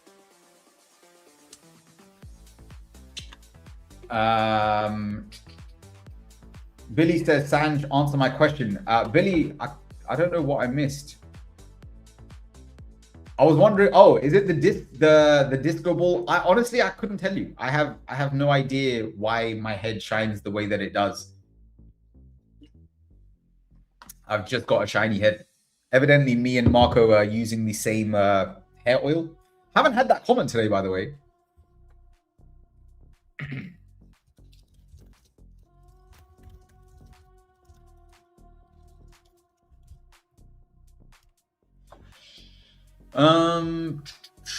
Matt says habituated isn't a word. Yeah. I thought I was bugging out, but I'm glad someone can help me with this one. Dark thoughts as a trader are common for beginners. You have to allow yourself to sit with the emotions, the only way through it, and taking action despite the high or low emotions or thoughts. You know what's interesting is I've always found like emotions are not really the problem. Most people blame emotions for everything that they're experiencing, but I don't believe that emotions are really the problem. I think emotions are, a symptom of something that is going on beneath the surface, but I don't think we should sit there and blame them. So I actually agree. Like, I think you have to sit with the emotions. You have to understand where they are coming from. And if you don't understand what's causing them, what's triggering them, you're always going to have a difficult time at figuring out, like, you know, how you find any level of consistency, because you don't understand why you're taking the actions that you're taking. So I completely agree. Cad says, hope I'm pronouncing that correctly. Cadastram. I'm sorry, I'm terrible with names. I have been following you since I watched your podcast with Brad. Brad and you is my psychology coach. I appreciate that. Brad's a good guy, man. It's a lonely game because we need to resolve problems ourselves. I agree.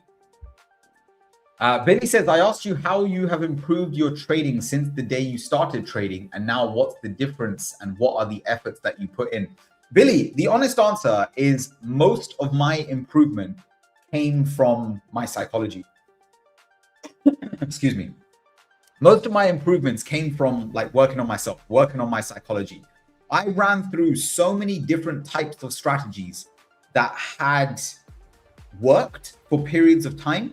The moments that destroyed me were when I was losing and when I lost my mind and when I revenge traded and I overtraded and I couldn't control what I was feeling internally. That was always the biggest struggle for me. And that's why I spend so much time talking about psychology, because it was my biggest hurdle.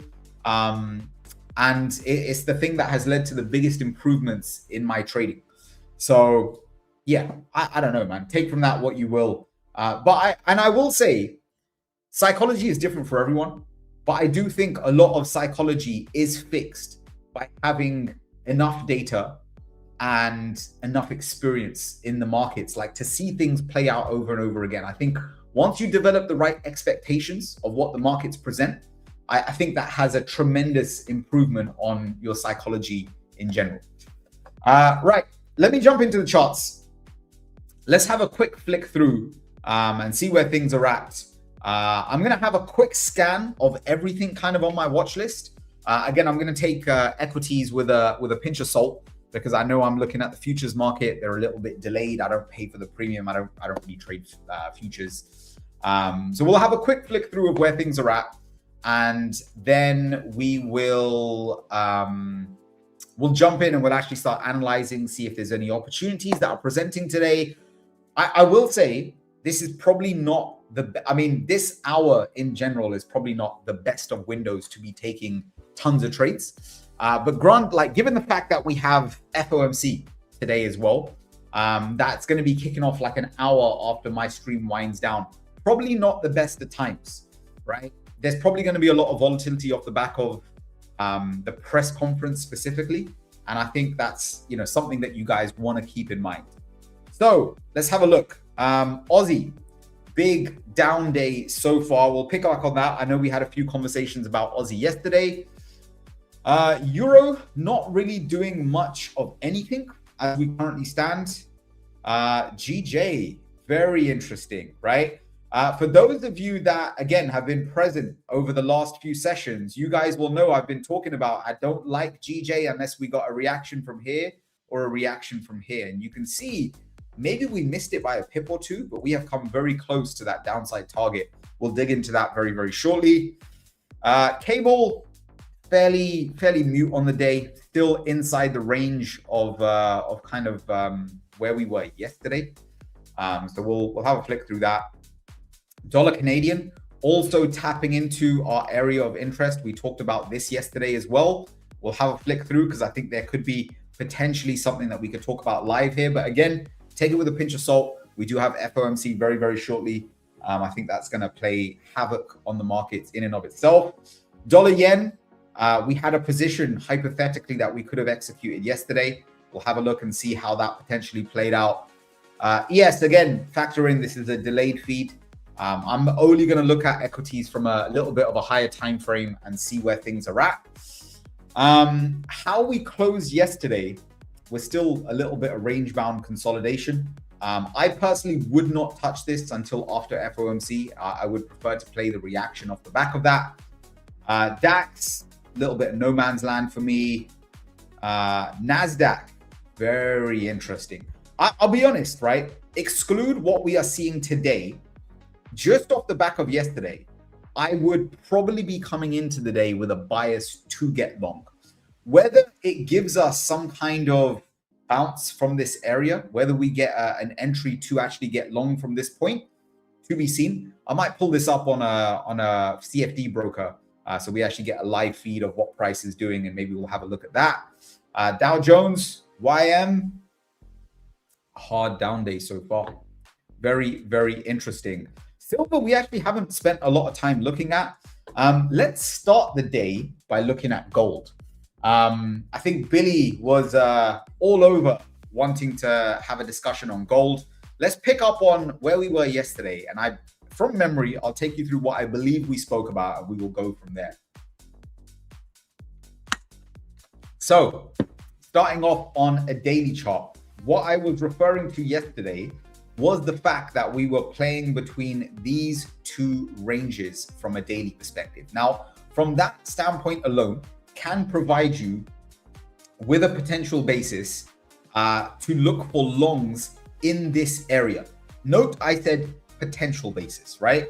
If we drop down to a lower time frame, we get rid of this moving average for a second, we'll have a look at the opportunity that I actually pinned up. Let's have a look at a 1 hour chart. The intraday opportunity for getting long, I believe, and again, go back to yesterday's stream. It's recorded, it's timestamped. I can't make this up. I believe I spoke about the idea that if I was personally going to get long, I would look for this point of interest to be invalidated before we actually start building that position to the upside. As you can see, we would have been speaking about this, I presume, maybe somewhere in here. We would have been streaming literally here, right? We would have been talking about gold in this area and here. I would have wanted to have seen a break above this point of interest, and that would have been the catalyst to get long. So for me personally, there was no entry. However, I believe what I said is if you wanted to be aggressive in what you were doing, you could maybe look at, I believe, again, rewind the tape back from yesterday, you could have maybe looked at buying a break of somewhere in this area. I don't know if it would have been this one. I don't know if it would have been this one. But I believe, and again, from memory, I would have said that my concern is with how far down we've come outside of the reaction zone that I'm looking for. This could end up being a test of this zone to provide a leg to go further down. I could be mistaken. That is what I would look at this situation and see it as today. But again, the way in which I would have wanted to trade this, if I wanted to get long, I would have wanted to see a break of that point of interest, which we didn't get. But the overarching thing that I do want to say, and I believe I mentioned this on yesterday's stream, we were talking about the characteristics, and I still think I have my level drawn up in here, right? We were talking about the characteristics of how gold is playing out. There is also a level. Have I got rid of it to the upside? I think I did. Give me 1 second. I want to draw this back on because we were talking about this, the range that we have been stuck within from a weekly perspective, which looks something like this. Give me a second. I need to apply the right template. Weekly range. And so I would have been talking about a range that looked something similar to this, right? Let's get rid of this daily range for just a second and clean things up a little bit. But I was talking about the price action that I have observed. So one of the things that I look at when I look for specific plays is I'm looking at rotations of a range. So you've got an established range here. This is the upper end weekly range. This is the lower end weekly range. When you test one side of the range, it's usually probable that you're going to get a retest of the other side of the range, right? What's up, Tara? Good to have you back, my friend. It's okay. Don't worry. I didn't lose anything on the trade, so you are good. Billy, it wouldn't have been my responsibility anyway, even if you did. I always like to say, this is not financial advice. These are not signals that I am providing. I'm simply sharing my analysis and thoughts on the market.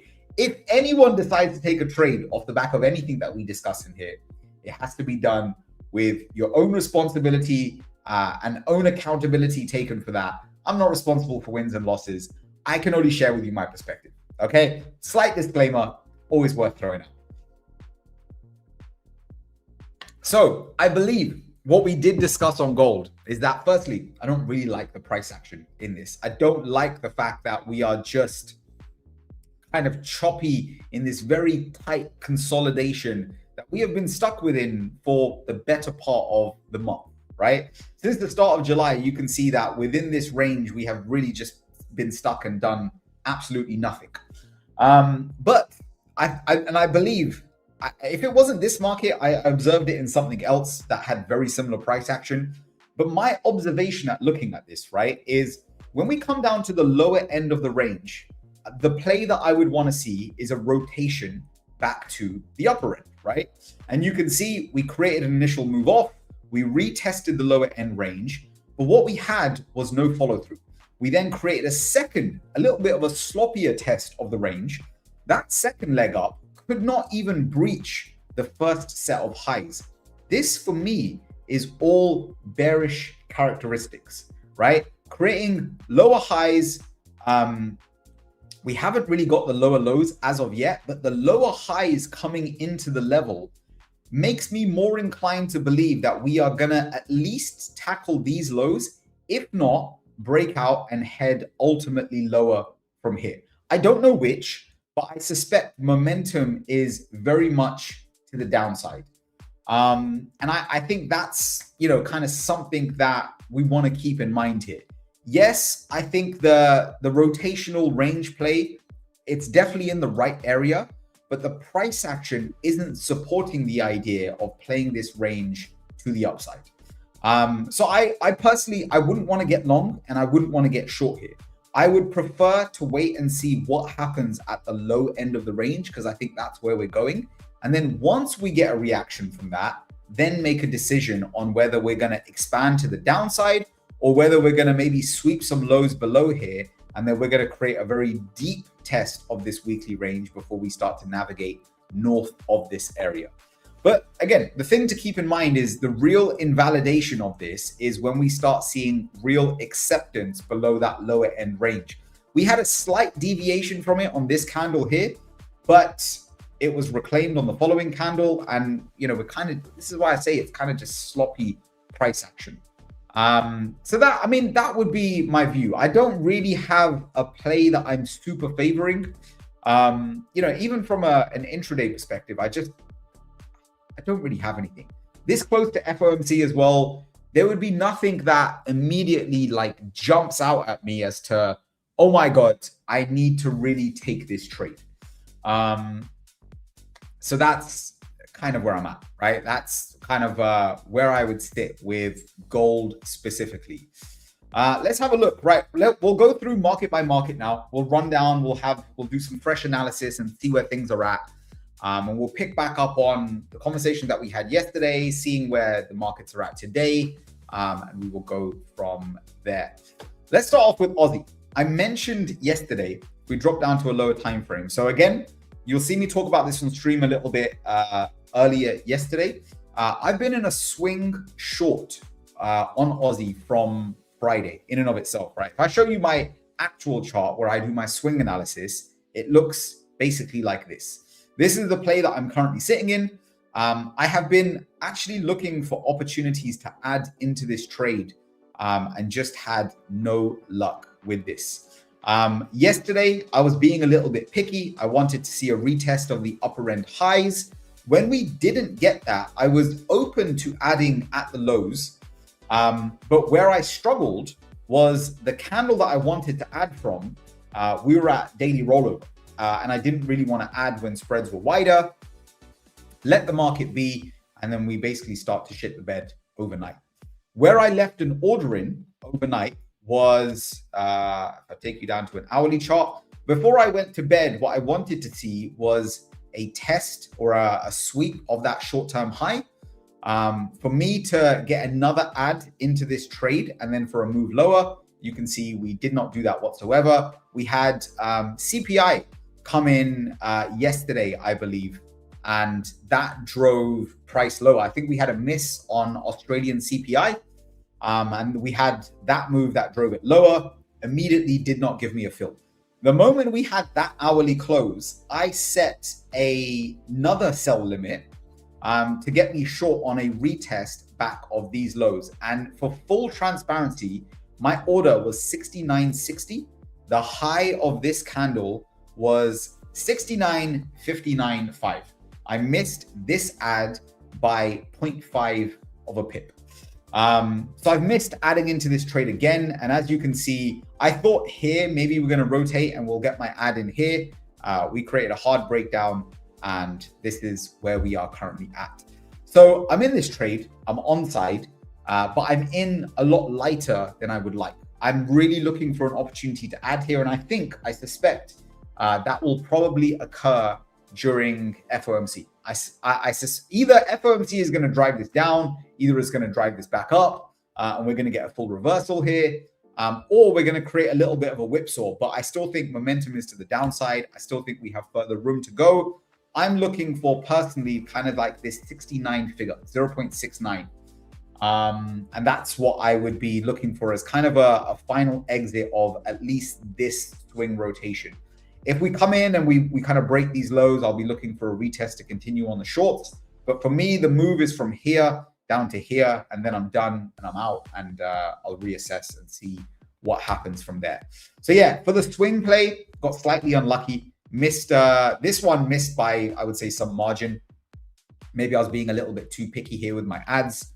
This one missed by literally 0.5 of a pip. But that's it. The game is the game. We just wait and see what Aussie sets up. So where are we at now?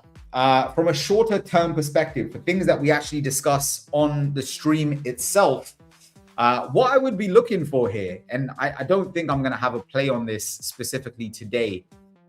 Any action that I would have wanted to have taken would have been in and around this area.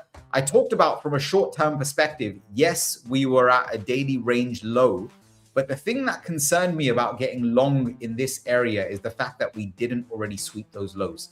The fact that we kept those intact and we kind of left this almost clean double bottom when we started moving back up, that made me very, very suspicious that we would see a test. I was looking at anywhere above this short-term high to this high in here, to then see a rotation to come down, sweep those lows, and that is basically almost exactly what we got.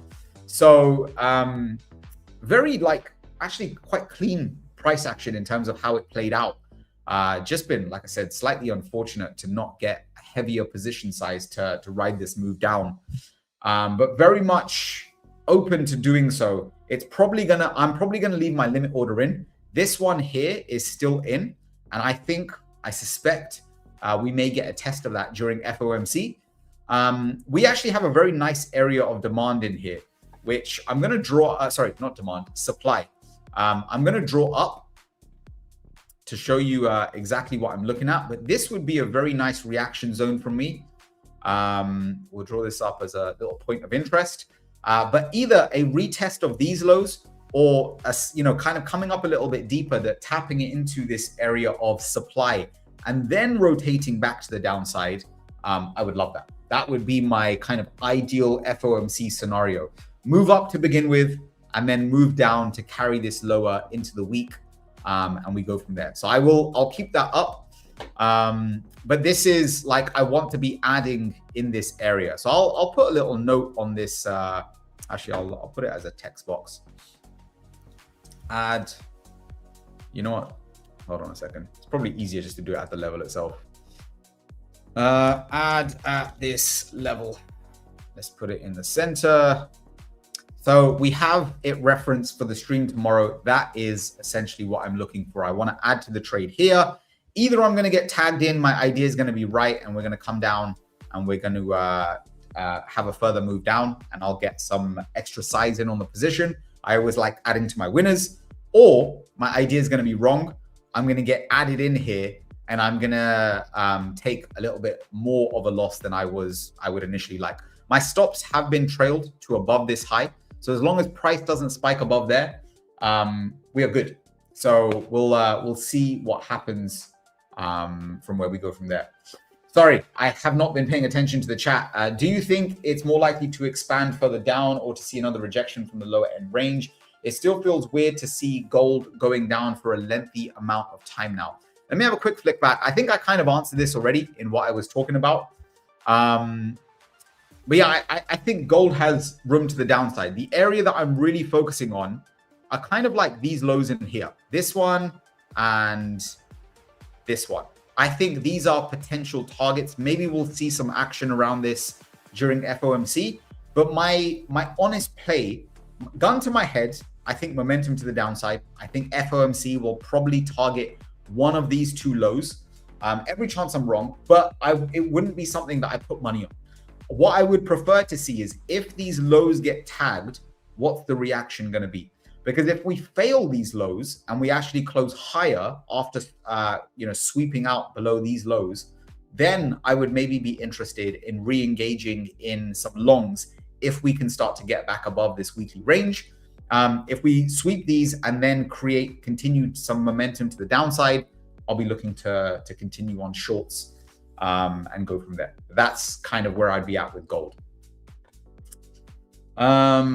Previous years, it was just up and up only, barely missed additional entry. Hope this trade plays out well. I appreciate it. We will see what Aussie has in store for us post FOMC. It'll be a very, very interesting one. Euro, nothing to do for me here. I'm still looking at a potential play inside that point of interest. I don't have anything to go on off the back of this. Again, it's probably going to be an FOMC play. It's not something that I would personally leave on if I was being an intraday trader. I know, again, many prop firms won't allow you to trade during news events anyway. So it's just going to be something that I am observing. But if I was swinging this, this area for me is still very, very interesting to want to get on board. And that's what I would be really looking for. GJ, so where are we at here? We came in very close to actually testing this daily low. And I want to actually have a look at if my level is refined to where I would really want it. I mean, if you were getting picky, you could argue that the level starts in here. We had a little bit of a demand level from here. You could also argue that maybe from this sort of area is where we're really starting to see some of the demand play out. But again, I don't want to make this too, hindsight. Oh, we're seeing a reaction from my zone. I'm going to leave my level where it was. And I think, were we somewhere there? I think I basically just had this on the tail end of the daily chart. So we'll say we have no trade in GJ as we stand. I don't want to alter and tweak things to make them fit after the fact.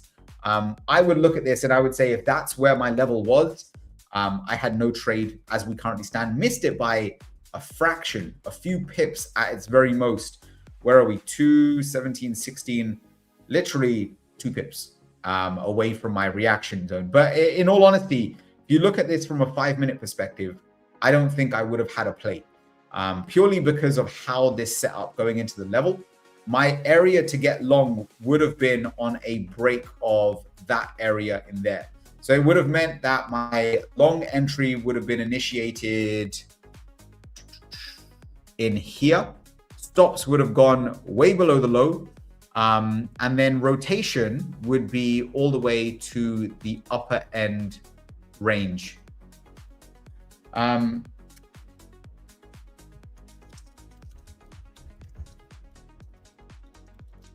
Guys, bear with me 1 second. I'm going to step away for 1 sec. I will be back with you guys in 1 minute. My apologies.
Guys, my apologies.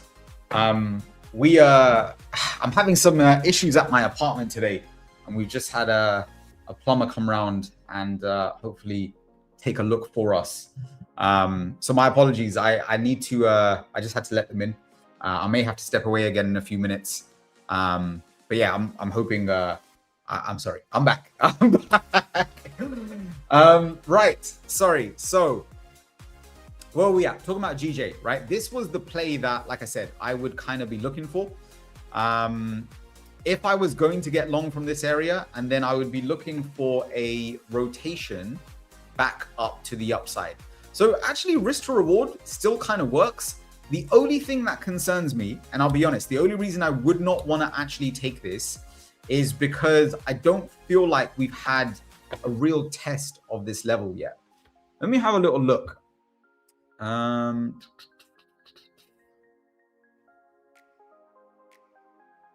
would like to see it a little deeper. If maybe I'm being picky. I would like to see this a little bit deeper. It wouldn't be something that I put on, but I do think there is going to be a move to be had here. Like purely from a rotational perspective, again, playing the lower end daily range back up to the upper end. It is something that I'd be looking for from a short-term perspective, right?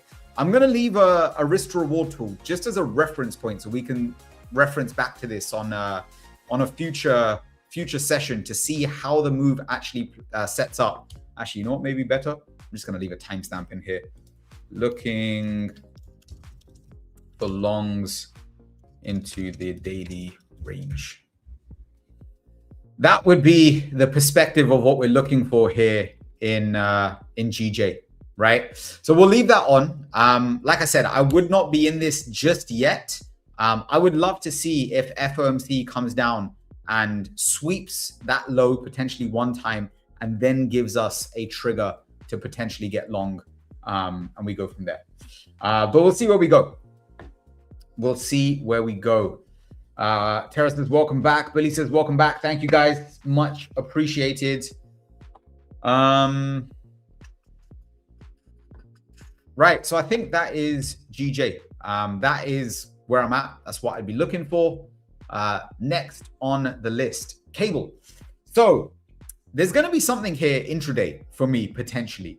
I think it's going to have to wait till after FOMC. Like I said, I don't know if I would be ballsy enough to play something pre-FOMC, but I'm saying this purely because we're at an area of interest, right?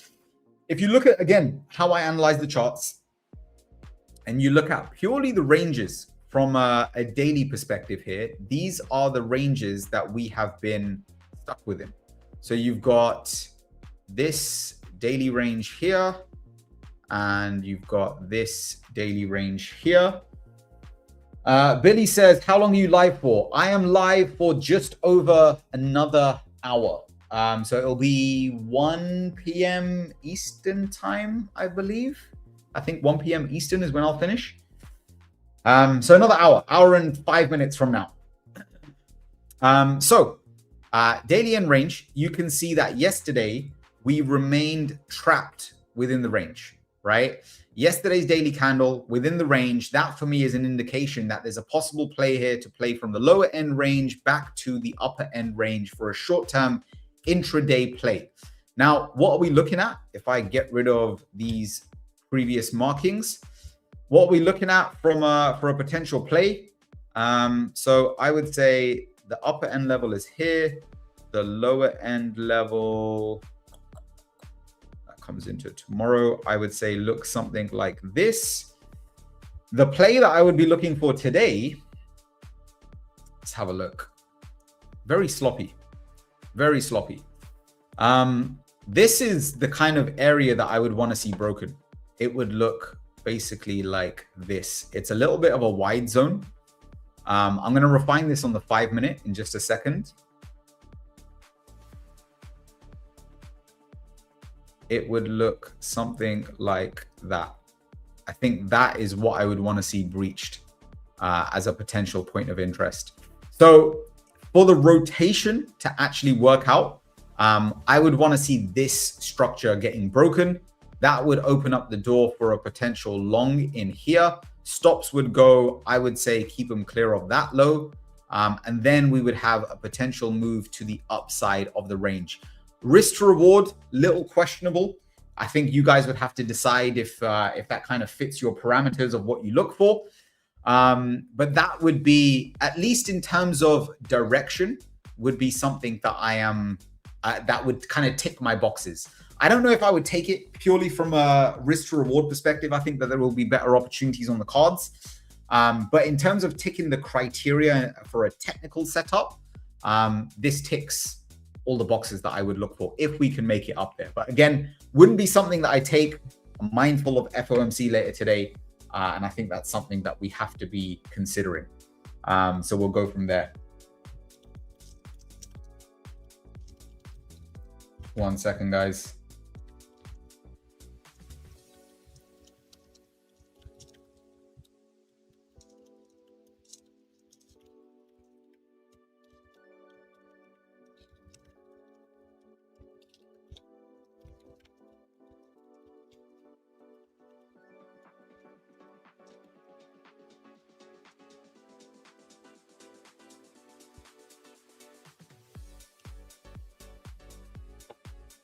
Right, so that is cable. I do want to add to this though. This for me would be a very counter trend play. I prefer the idea of being short, purely from where we are, what we are looking at from a daily perspective. And so the flip scenario here is, what I would actually do is I want to highlight this longs above here. But what I would genuinely love to see is, did I add a little space in that? Yes. What I would prefer to see is if we start getting a breakdown, and this provides the rotational area to retest to the downside. I think that would be a little bit more of a setup that I would prefer. Jenzify says, hey bro, the knowledge you share on stream is really valuable. I'm a video editor and a thumbnail. Brother, this is not really what we're doing on this stream, I'm afraid. I appreciate it though. So this would be cable, right? I would prefer to be short. Again, let that be timestamped. I would much prefer to be short, but if there is a counter trend play, it would only come after we clear that specific zone to the upside. Okay, so something to keep in mind. Right, dollar Canadian. This is one that we were actually looking at yesterday. Do I actually have the risk to reward tool still up? Give me 1 sec. Do we have it on an hourly chart? There we go. We have it on the hourly. So this is what we had drawn up. I think I just don't have it visible on the 5 minute. But I was talking about the idea that if I go back to a daily, you can see dollar Canadian is trapped within a range from here to here.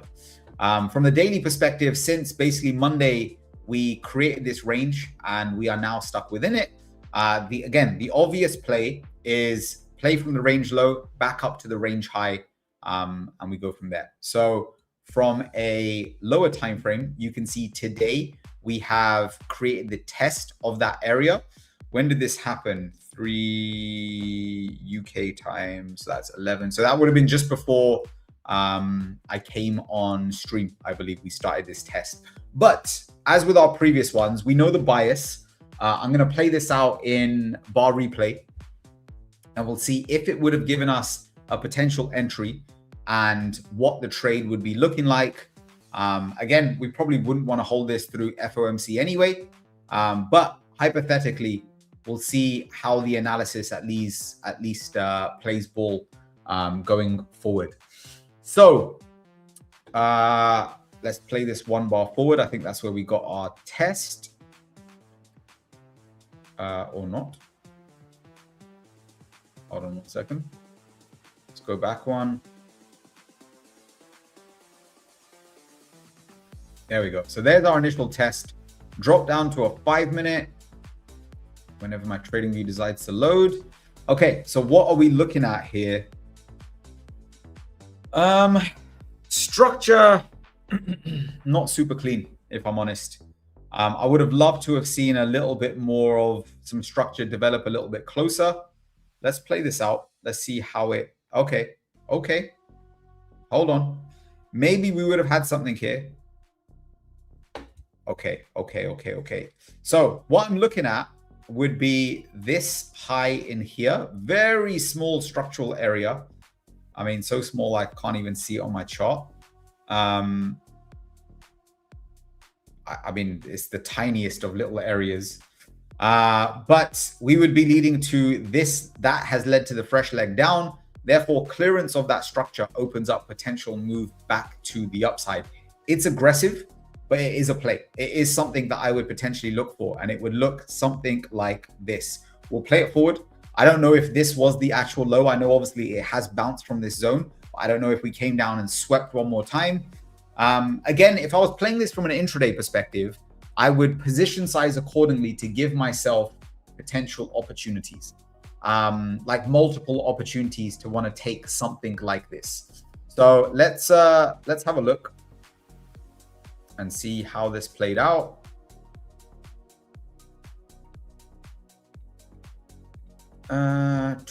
Oh, wait, I mean, that's it. That's a live price action. We're currently testing that zone that I'm looking for right here. So I'm going to leave this one on. This would be a live trade. And again, it would be something that, again, ticks the boxes.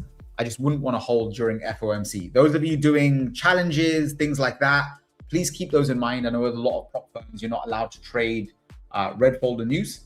And so that's something that you would obviously want to consider for the events later today. But that is most definitely a potential play. Billy says, Sanj, appreciate you coming live every day and helping us out with understanding trading psychologically. Genuinely, you are great, man. Keep it up. Billy, I appreciate that, man. Very, very kind of you, my friend. And I'm glad to know it's having a positive impact.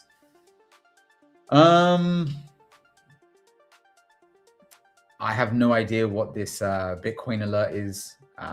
Precision rebound entry point 64,307 U1 duration 2 hours. Maybe this is from earlier on.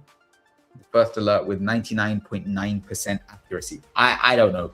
I have no idea. I'm not really sure what you're referencing there. I don't know if that's a trade call or an update on trade you mentioned earlier.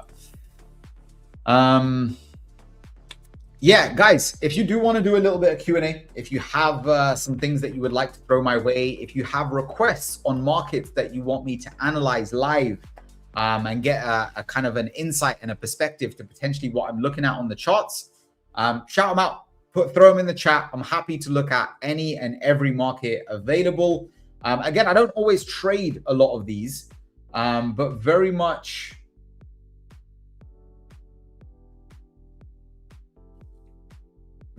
sorry guys, give me one sec.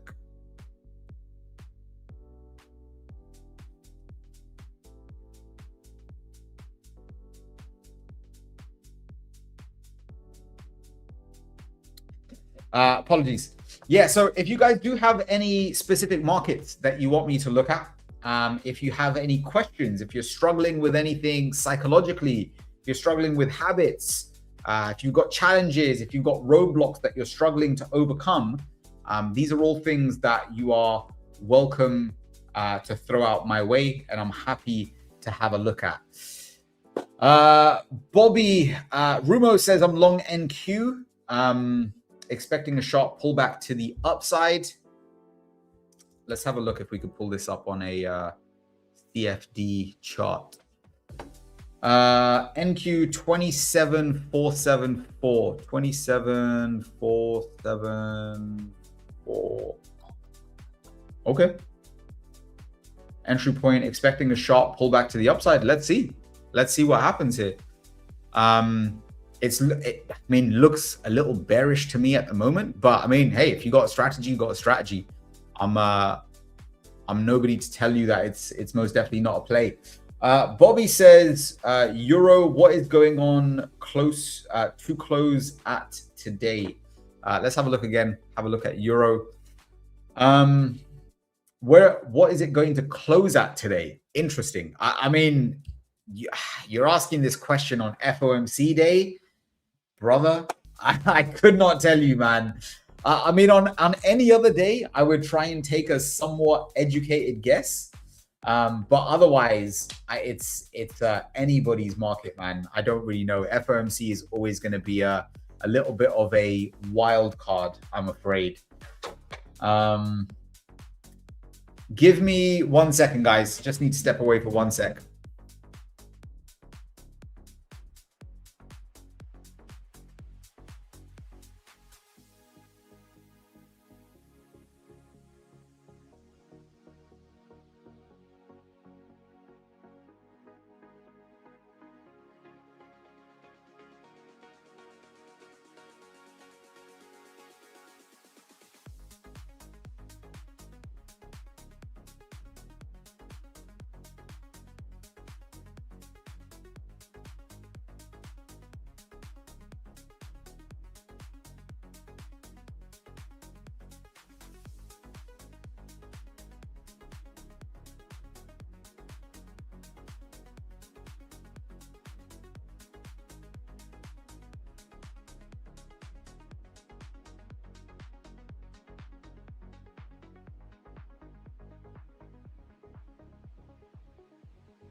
Guys, my apologies. I am back. Right. Soren says oil might be a good one to look at. Click if you wouldn't mind, just for psychology of traders with Iran news every now and again. Let's have a look. Let's pull up oil. Euro, I'm not really going to go through, especially when we're trying to figure out like the closing price of the day. Again, I honestly, I'm probably outside of my area of expertise at figuring out what is really going to happen here. But yeah, I don't know. Let's have a look at oil. We're going to pull it up on the futures side. I'm going to analyze it in the exact same way that I normally would, and we'll see what comes up, right? Right, let's start off on a monthly. So, obvious range that catches my eye here would be this area in here. And again, we'll refine these in just a second. But I want to show you guys that like you can use the same method of analysis to essentially unpack any market and come up with nice areas to potentially do some business. Okay. So this is from a monthly perspective. We'll label this monthly range and we will label this monthly range. We'll drop down to a weekly, have a brief look at what this is looking like. Nothing crazy that jumps out, but definitely been quite a nice opportunity here, which I want to unpack. Let's refine these levels. So 2nd of March, my lower end range would probably be down in there. My upper end range, looking very wide, a little bit wider than I would like, to be honest with you.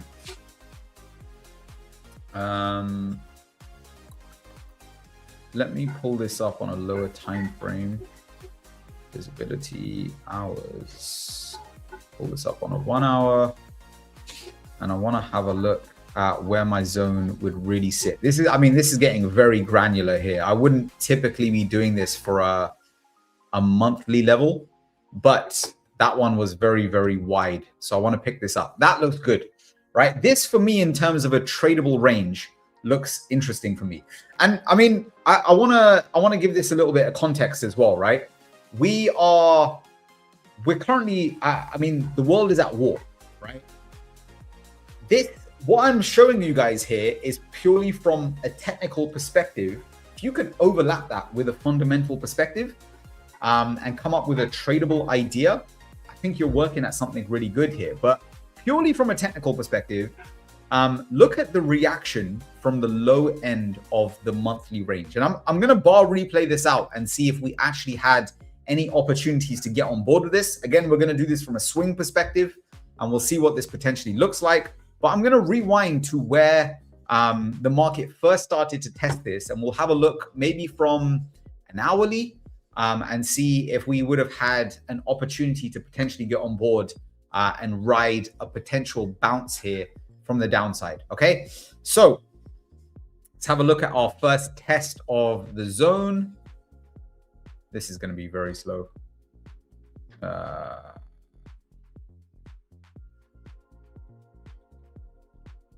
Okay, so this is where we start getting our first test. Let me drop these. I want to put that range up on the 4 hour as well. Okay, just so I can keep a little bit of a reference point here. So let's drop down to a 4 hour. This is where we're getting the test of our zone.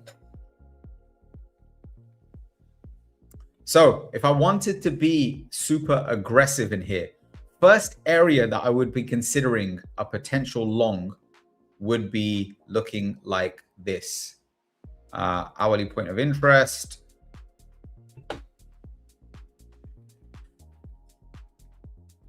That would be first entry, right? I don't know if this is the low, but this would be first potential entry to get long. And again, we're looking at monthly rotation. So we're going to play this out till current price. We'll see if we manage to get this on the first attempt, if it took us multiple attempts. But for a swing trade, phenomenal risk to reward that we've got going on here. Let's see how this actually played out. I would say first L, right? First attempt at the swing, L. 1 hour down. Okay. Let's take this off. And the next area, I would be, again, conservative. I would want to say I want to see clearance above that. That would be my next entry to get long. And we are looking at,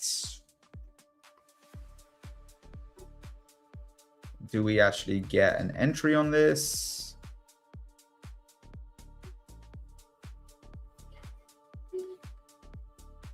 We get a fresh leg to the downside. Okay, so new point of interest we get from over here. Gaurav, coming back to your question in just a second. I'm just going to finish mapping this out on crude. And then I'm coming back to give you some perspective on this. This would be our new point of interest. So bear in mind, swing play, we're already 1 hour down on a potential long position here on crude. Still mapping out downwards.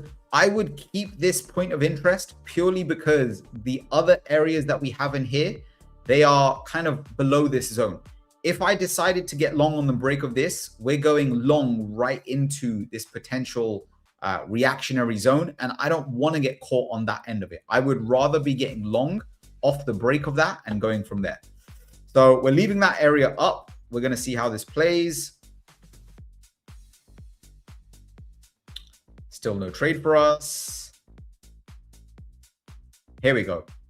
That would be our second entry long. We get long there. Stop below this low. And again, targets back at the monthly rotation. I'm not saying I would hold for this, but it would definitely be an objective, and I would probably trail price as it moves. Okay, so let's have a look and see if this one was enough to get our play. I'm going to drop this to, sorry, I'm going to bump this up to a 4 hour just to speed up this process a little bit.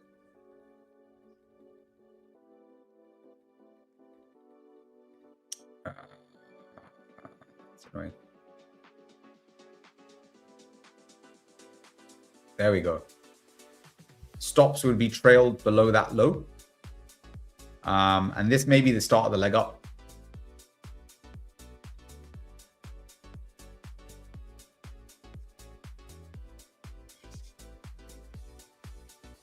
I'm going to bump this up to a daily and just play this out because I know we had moved some ways.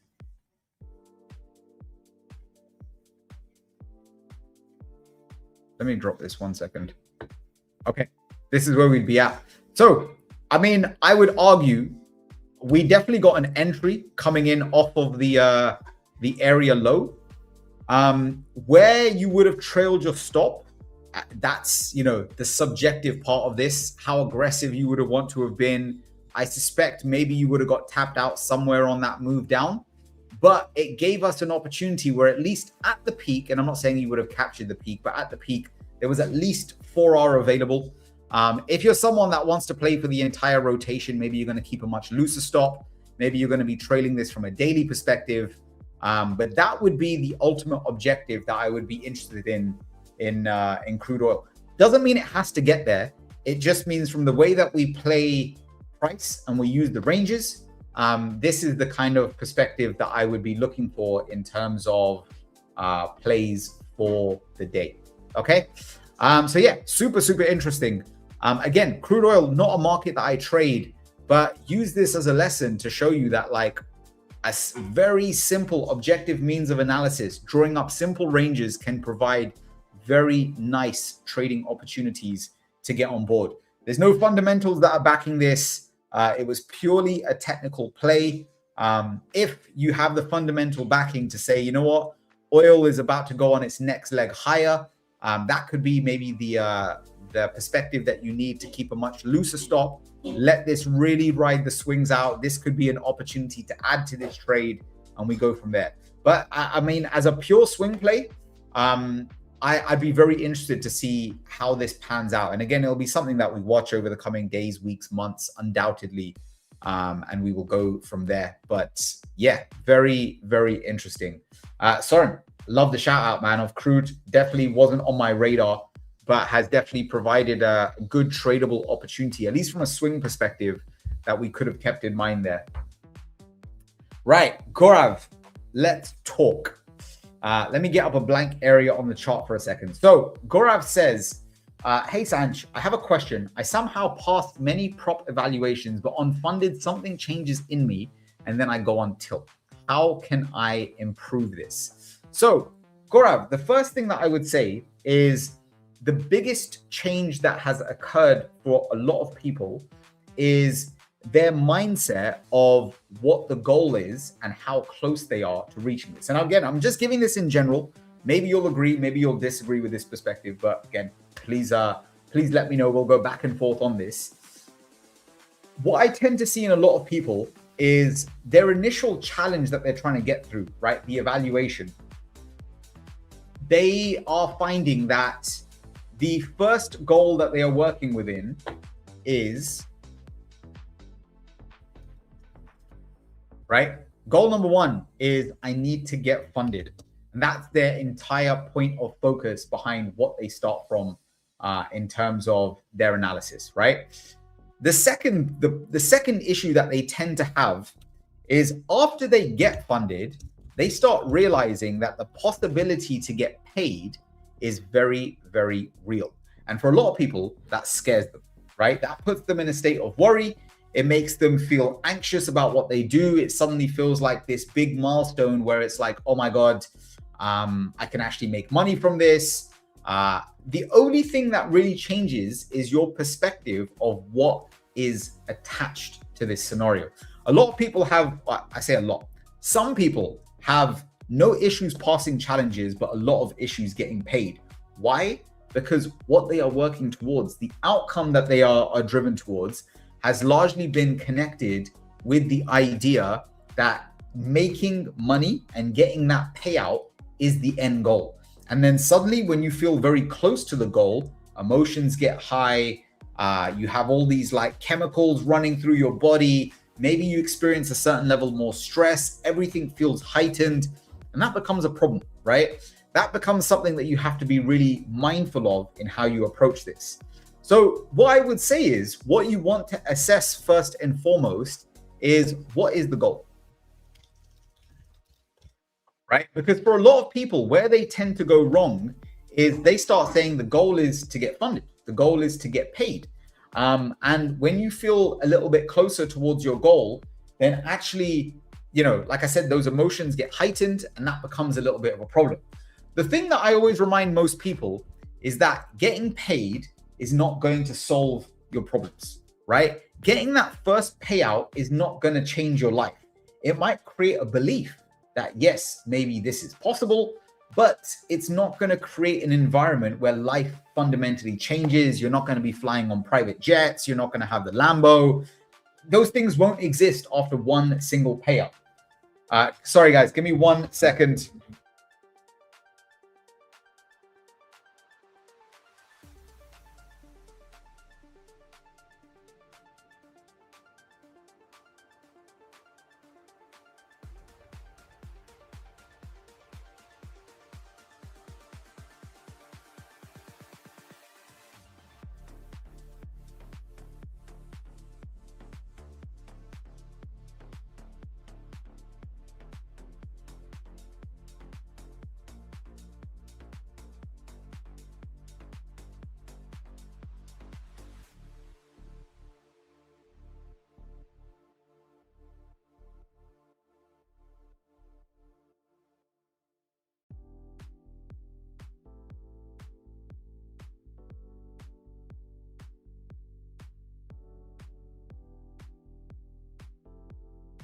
Guys, my apologies. I am back. Right. Sorry, Gaurav, I was in the middle of answering your question. So the thing that I would get you to first start to focus on is establish what is the goal that you're working towards. As we've said, getting funded, getting paid, making that first payout, these things are not going to fundamentally change your life. The thing that you have to be really focused on going forward is, if I can get this right.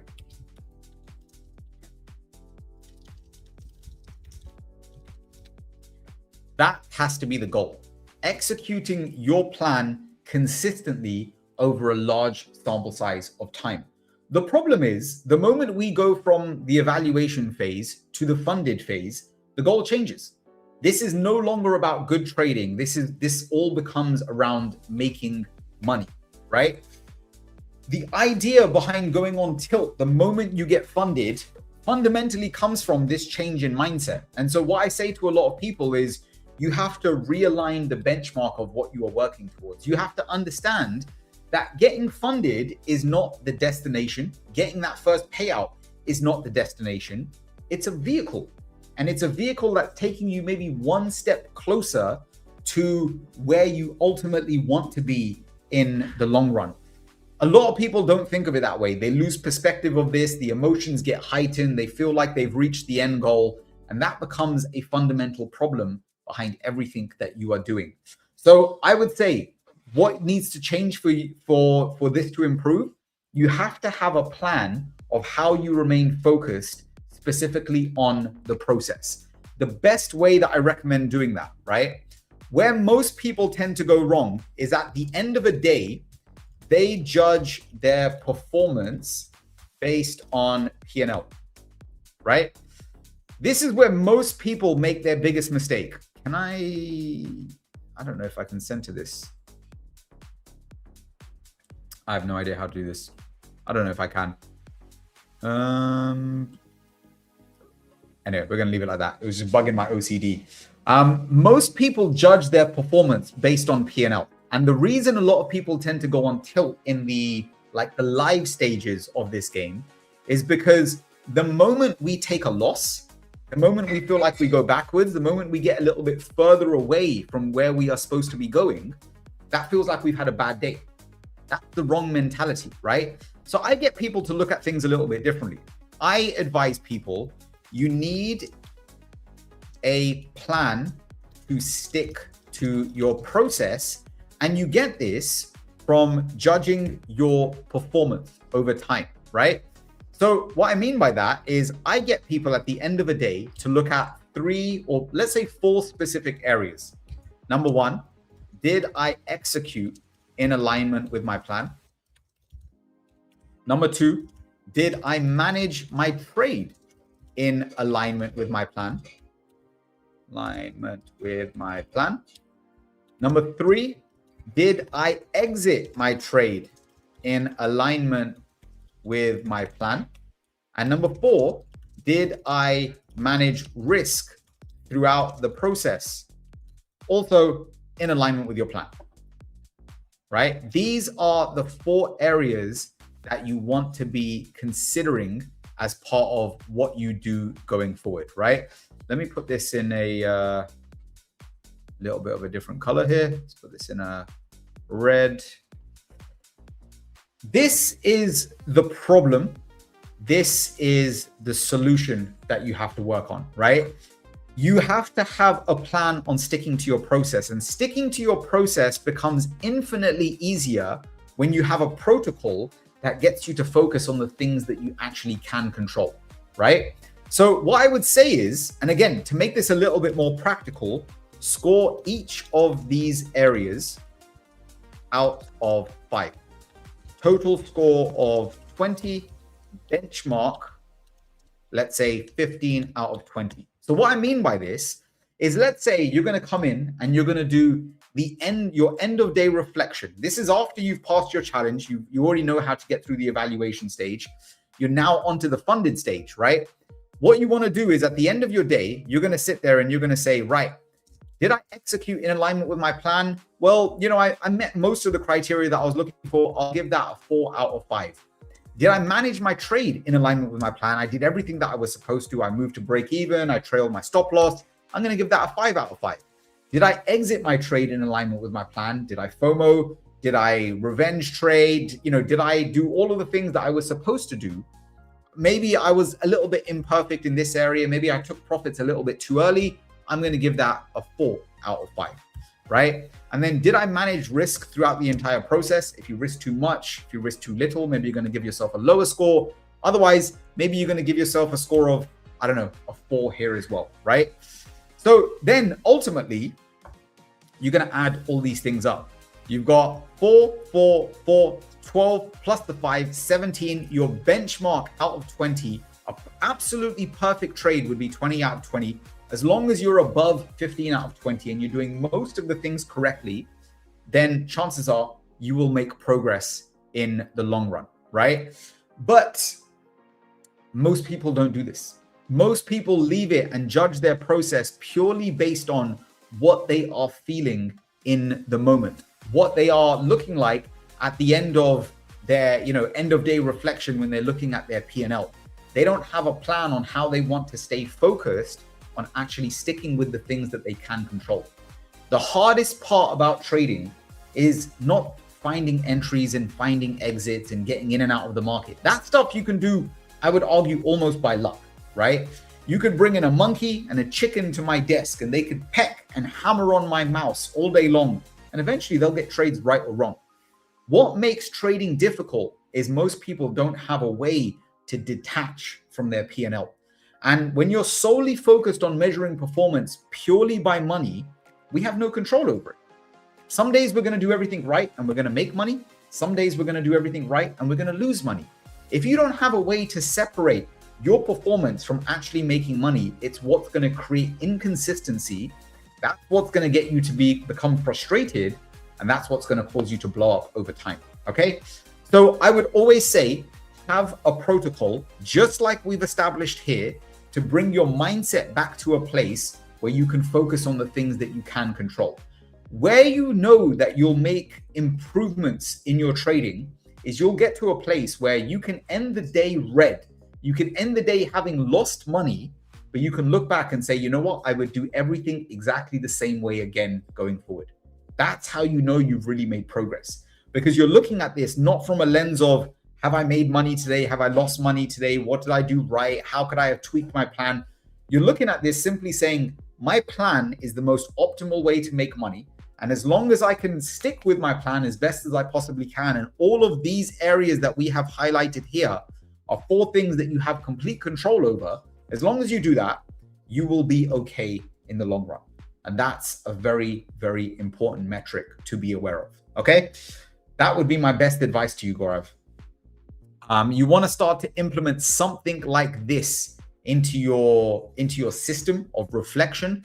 And that's what's going to help you to improve your performance and your consistency in the long run. And again, it's a big part that a lot of people tend to miss over time. Gaurav says, you pointed out my faults exactly. Blown back-to-back 3 funded accounts. I hurried, got emotionally attached, and focused on payouts and not winning consistently. There you go. There you have it. Thank you, Sanj. You explained it so deeply. I will definitely work on your points given. Really glad to hear that. And Gaurav, the best thing that I could possibly ask, let me know how you get on. Jump in on a future session. I'm hosting usually at this time, most days, usually Monday through Thursday. Hop in on a future stream. And if you implement this and it starts to help you, let us know, right? Let us know how this works for you. And whether it's, creating some positive change, whether you're seeing no difference, and we can go back and forth. We can work through that. Frank Milner says, can you explain more and again, please? Frank, I would like to think I've done this some justice. If you missed any of it, it's streamed, it's recorded. Please rewind back and have a flick through.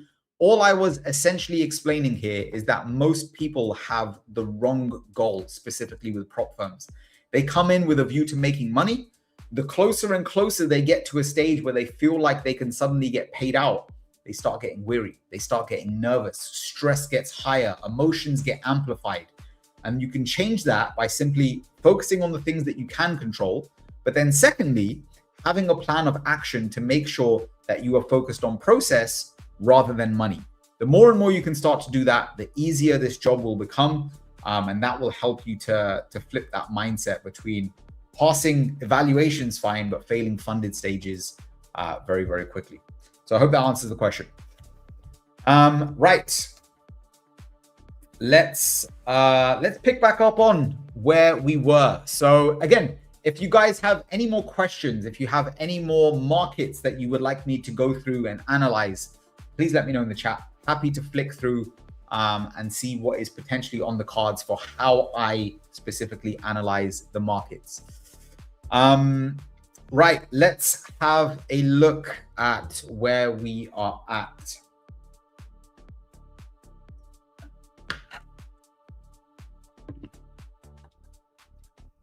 I think we looked at dollar Canadian. I think we assessed this one already. We looked at this on a 5-minute chart. I mean, guys, we're moving up, right? We're moving in the right direction at least. Absolutely beautiful trade, right? We've been waiting for this zone now. I think for the last 2 or 3 days, we've kind of highlighted this. I think when we were trading in here, I mentioned this was the area that I wanted to get long. We had a sweep of that low yesterday, still didn't satisfy us. Today, we've actually had a test of the zone, provided us a 5-minute entry. And so far, so good, right? You could potentially, if we start to clear this level in here, this could be room to bring your stops up, bring them below the latest lows, mitigate some of the risk that currently at play, and potential to ride this onward to the upside. But yeah, really, really nice setup here in dollar Canadian. Be very, very interesting to see how this one actually pans out, whether we actually end up getting the full rotation, whether we get taken out with a trailing stop. But yeah, very nice one. And again, I like these ones more so than like my Aussie trade, purely because before, during, and after, we get to map these out through the entirety of the process. Right, dollar yen. I believe we called a trade in this yesterday, and I want to talk about what actually happened with it. So we talked about we have this range established. If I take you back to a daily chart, and I'll show you what this is looking like. We have this range established here. You can see we've had multiple tests of the upside, not a single test to the downside, at least as of yet. And again, the idea would be exactly the same. We'd be looking for rotations from the upside down to the downside and downside back up to the upside. Again, but just be mindful, this is a counter trend play. We are fighting a lot of momentum here in dollar yen. As you can see, this is a daily chart. But let's have a look at what the counter trend play actually produced for us. So yesterday we looked at the reaction that we had from the top end of the range. I mentioned the pivot zone that I wanted to execute from actually occurred in here. We actually got a very wide entry. We had a little bit of an impulsive break through this level. We had a wide entry, which if you execute it at market and stops above the high, we didn't really get a lot of room to the downside. We got a much deeper correction. I would argue there was nothing in here, like in this sort of price action in here, to get you to move that that trade a little bit earlier, right? There was nothing for me in there to move that stop down a little bit earlier. If you had held this to either stop loss or a potential opportunity to actually trail your stop, you would have sat through a little bit of drawdown in here. Whether you would have held overnight is another question entirely. But if you had decided to hold this, you would have eventually, duplicating my risk to reward tool there, you would have eventually got on side of a nice impulse down. We had a nice move down over Asia, and you would have taken, or you would have at least had the possibility of being up at its kind of maximum 2.2 up. So, definitely potential to make some money in there. Again, depends on what you were looking for. If you were looking for strict levels down at the bottom, you probably would have missed that, and you would have got taken out on a trailing stop, maybe above those highs, maybe here, maybe here. Depends where you would have trailed this. But again, purely from a means of entering the market in the right place, definitely provided some good opportunity to be able to do that in and of itself. So yeah, very nice move here on dollar yen. I will leave this as potentially trailed out, probably, I don't know, here. Maybe you would have taken a small L on this one, depending on where your trailing stop would have gone. I think it would have been difficult to trail through here. Very thin structure. I think that's the clearest structural level for me. Probably would have got out on that level in there. So maybe you would have taken a small loss if you maybe hadn't trailed stops or taken partial profits. Entirely up to you. Again, that trade management is kind of up to how you guys want to specifically start to manage this going forward. Right, let's have a look at what else is currently setting up. Interesting. ES in here. Let's have a look at this on a CFD chart.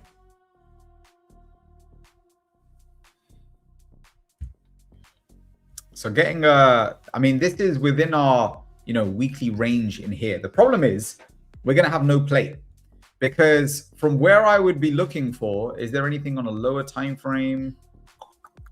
Again, if I wanted to be aggressive, let me clean this chart up a little bit. May have a potential play here in ES. 1 second.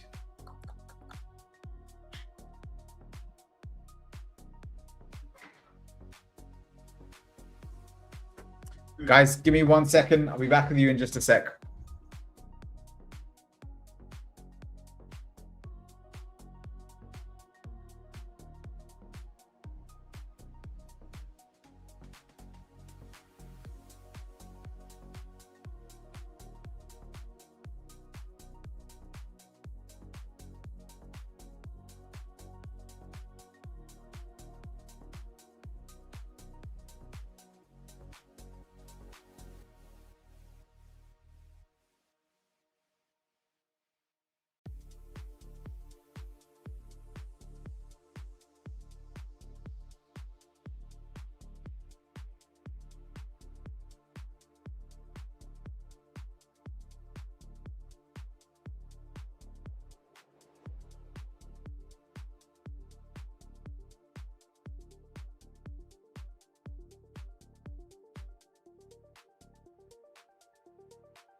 Right, guys and girls, my apologies. I am back and I am here with you now until the end of the stream.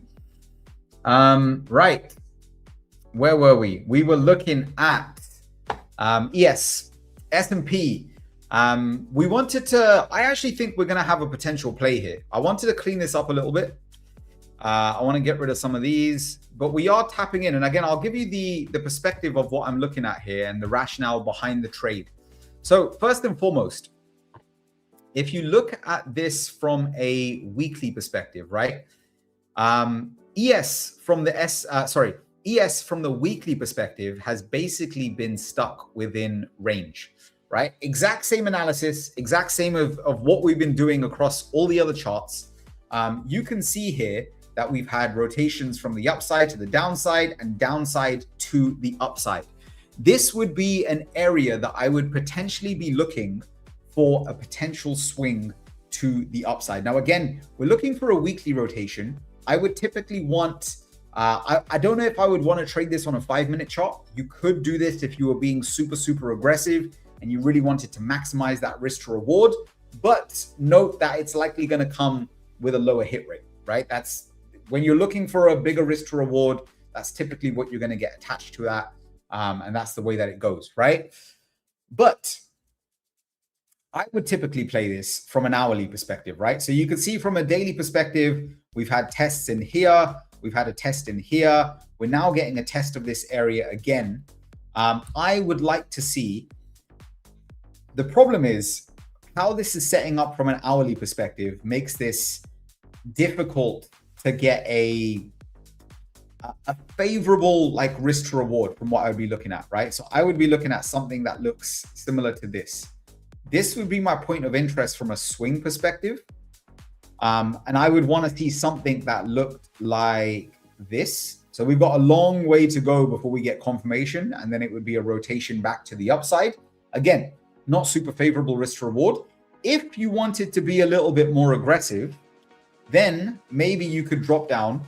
So let me label this swing long above here, right? We'll leave that on the chart. We'll reference this back on future streams and see what this is looking like. If we wanted to be super aggressive, and again, this wouldn't be my personal approach, but it would be, like I said, if you really wanted to trade this intraday, this is kind of what I would be looking at here. I would want to see this kind of area in here start to fold. So let me map this out on an hourly. Day trade longs above here. That is what I would want to see. So you got the swing longs coming in above there, day trade longs above there. But like this is the aggressive one. Again, FOMC today, probably wouldn't recommend it. But it would look something like this if we hypothetically got it. Stops would, at least for now, potentially go below that low. And then we would be looking for the rotation back to the upper end weekly range. So 1 to 4.7 R. Whether we even get a fill, whether this gets invalidated, if we go in and create fresh lows in here before we take out that high, this play is already invalidated. But again, I'll leave this up, and I'm going to leave this. I'm going to take the risk to reward tool off, but I'm going to leave these kind of documented like this, so we can come back to this on future streams and see how this is actually played out. And again, full transparency, I don't trade the equity markets. I mainly swing trade the FX markets. But I am going to be getting more into a little bit of day trading very, very soon, probably starting into next week. I'll be buying some accounts. We'll be going from there. But this is the sort of play that I would be potentially looking for. And when I go through, when I take these, I'll document it. I'll show you guys on the prop accounts and kind of show you that whole journey transparently. Past or failure doesn't matter to me, as long as showing the journey as transparently as possible. That's all I am essentially here to do, right? Let's have a look. What else is potentially on the cards for today? NQ still sitting at the lows. This was actually one I wanted to discuss because, again, I think we have the potential option here for a potential swing play, right? Matt says, I'm about for dinner. Thank you very much for the session, Stange. It was amazing as always. Matt, appreciate you as always. Thank you for tuning in. We'll be back with you. I'll hopefully see you tomorrow. Actually, that's a lie. I'm not actually streaming tomorrow. I'm traveling tomorrow. I'm not going to be available, but I will catch up with you hopefully next week. Right. So I wanted to talk about NQ. So there's potentially something setting up for me here. And again, it would most definitely be a swing perspective. We are playing off of a monthly level in here. Can you see a short-term reaction from this area? Of course, most definitely. But I would prefer to swing this. And what I would be looking for is, let me get rid of the weekly level for just a second. Let me draw up. I want to put this on a lower time frame so I can actually have visibility of this.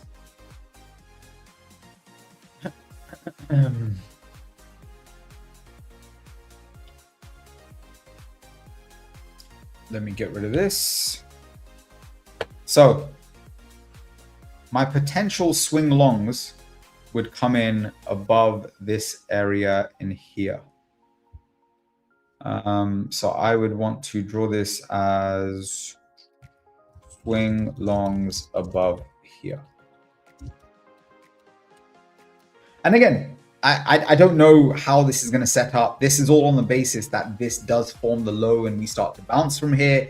There's a lot of contingencies behind this, but that is the philosophy of what we would be focusing on. I would want to see price start to bottom out in here, start to trail up, create that break of this area, and that would be my rotation point to take longs to the upside. And as we currently stand, again, I don't know if it's going to set up in this way. It would give us something potentially along the lines of, if I can actually, I don't even have my, 1 second. Where are we at? 3,400 to the upside, 3,400. We'd be looking at a 1 to 3R, which is where we are currently at. Did I just mess up my box? Yep. So it would look something like that. And again, there will be a zone down here on a lower time frame. Let me pull these, get this visible on my lower time frame. So from a 5-minute chart, I would be looking at least a break of this before taking that long.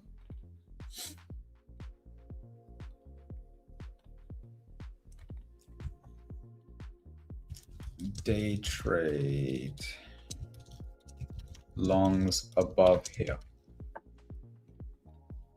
That would be the play. And then again, the day trade will get you in with a much tighter stop. And then you can either play this from an intraday perspective, or if you really wanted to swing for the fences, you're looking at that same monthly target. So you would be looking at a 1 to 10R. But again, expect that to come with a relatively lower win rate, right? If we get tagged in on here, the chances of this being the absolute low, I personally just wouldn't expect to do it first time around. It might take me 2 or 3 attempts. The idea might be completely wrong in and of itself. I have no idea. So until we actually get to that point, no idea what's going to happen. But again, I'll leave these areas on. We can reference these back, have a look at how these played out from next week, and we will go essentially from there. But yeah, definitely something very interesting area is maybe the best way to put it here on NQ, right? We're watching this play out here in real time. This is one that I want documented. It's either going to be a failure and ending in a small loss, or we're going to get a great rotation from here to provide a move back to the upside, right? And you can see it's drawn off the exact same analysis. Monthly candle, we've got price stuck in a range. We have rotated from the upper end down to the lower end. We now want to see if bulls can come back in, take control, and create that rotation back to the upside. That's what we'd be looking for. So that's the philosophy behind the play. Let's see if the market actually wants to play ball here. And I would genuinely favor this purely because of the rejection that we also got yesterday in here as well. Like that for me is like a sign of weakness. I would be looking to buy potentially today with an expectation that we may potentially be closing the day with a wick rejection, very similar to what we've done here. And if we start seeing that for me is like more confirmation that the trade is potentially going to work. And then we see that eventual potential, push and rotation to the upside. But time will tell. Right, let's have a quick flick through. We've got just under 10 minutes left of our stream today. I'll be logging out after that. I believe we're going to be taking a little bit of a break after my stream. But for those of you wanting some fundamental insights from FOMC itself, we have the guys in the team over at Market AI that are going to be hopping on hopefully a little bit later off. Hopefully a little bit later on during FOMC. And they'll be giving some insights. That is, I always say, and I try and keep my journey as honest as possible. Fundamentals has always been one of my weaker points. I'll be tuning in for the stream. I'll be checking it out, seeing what kind of source they drop, seeing what their views are on FOMC. So it'll be very, very interesting to watch how that potentially plays out.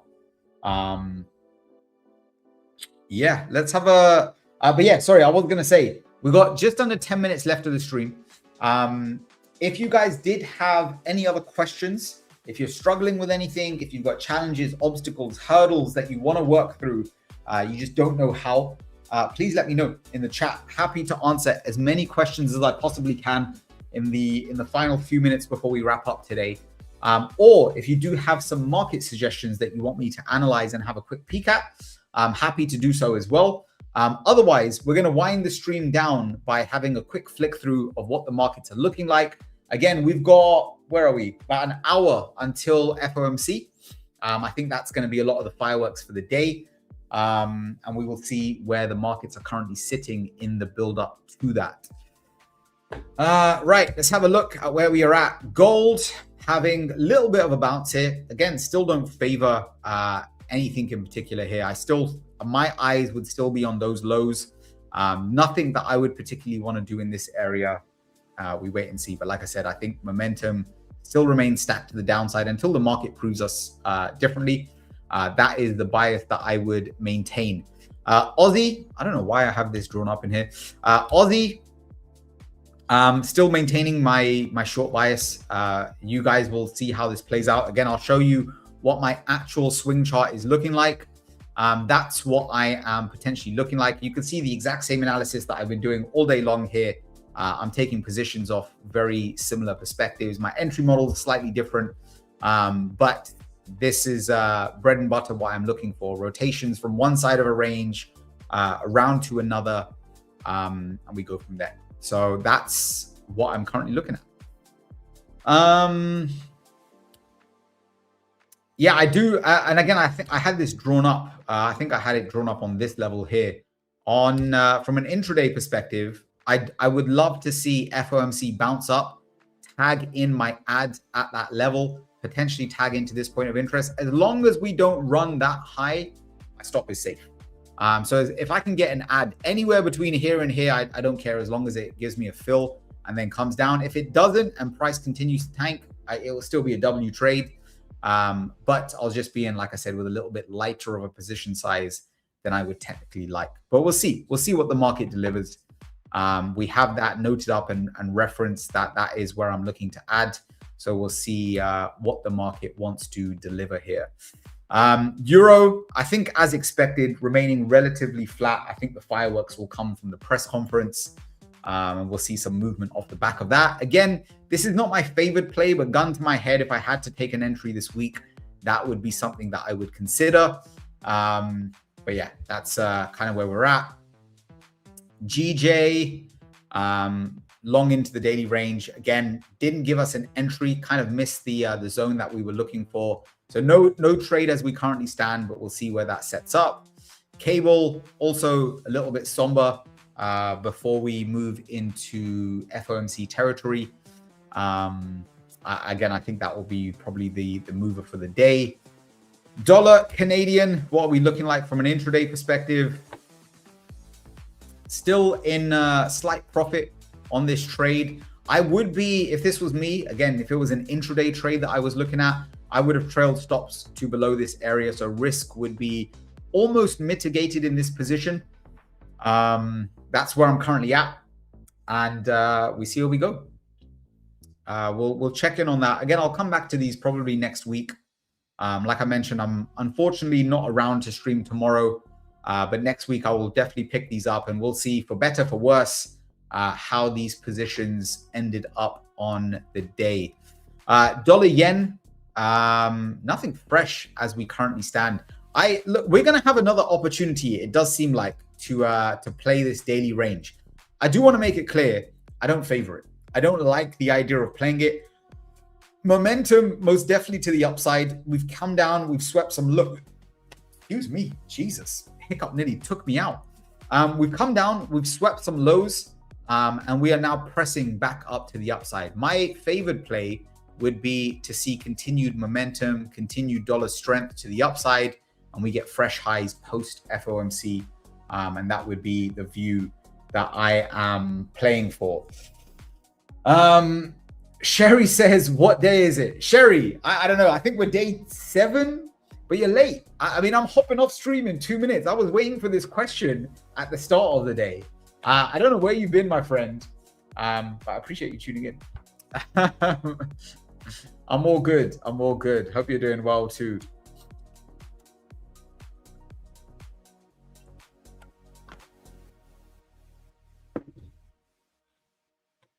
I was out shopping.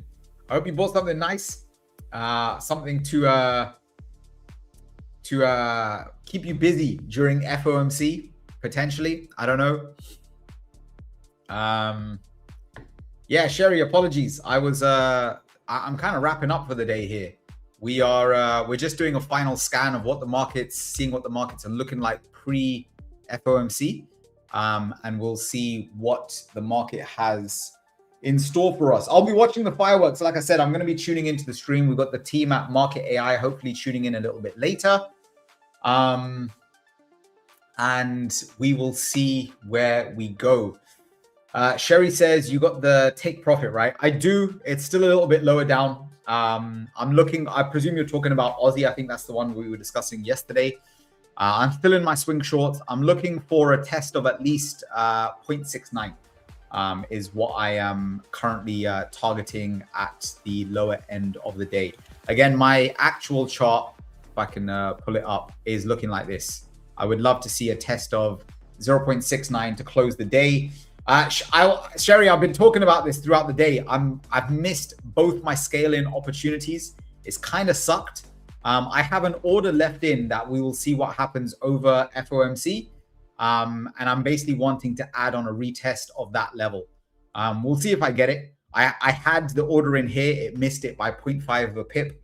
I'm leaving it in. I think we'll probably get some fireworks with FOMC. I want to see it spike up and then basically shit the bed and go south. If we can get that over FOMC, that would be amazing.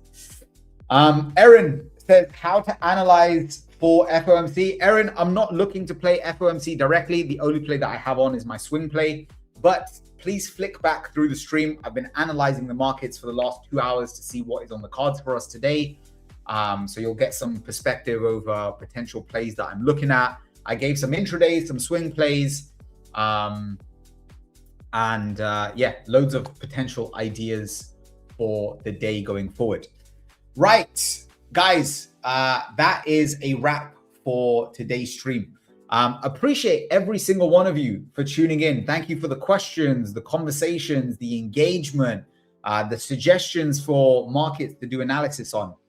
It's always an absolute pleasure to host for you guys on these sessions itself. I will be back with you guys on Monday. Apologies, I'm traveling tomorrow, going to be away from the charts. But I'll be back with you guys on Monday and we will go from there.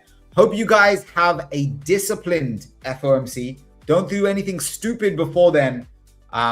Play the fireworks after they're done, right? There's always going to be a move that sets up afterwards. There's no need to FOMO into anything beforehand. So yeah, please keep that in mind. That is me out for the day. Hope you guys have a great rest of the day and rest of the week. And I will see you guys again on Monday. Peace.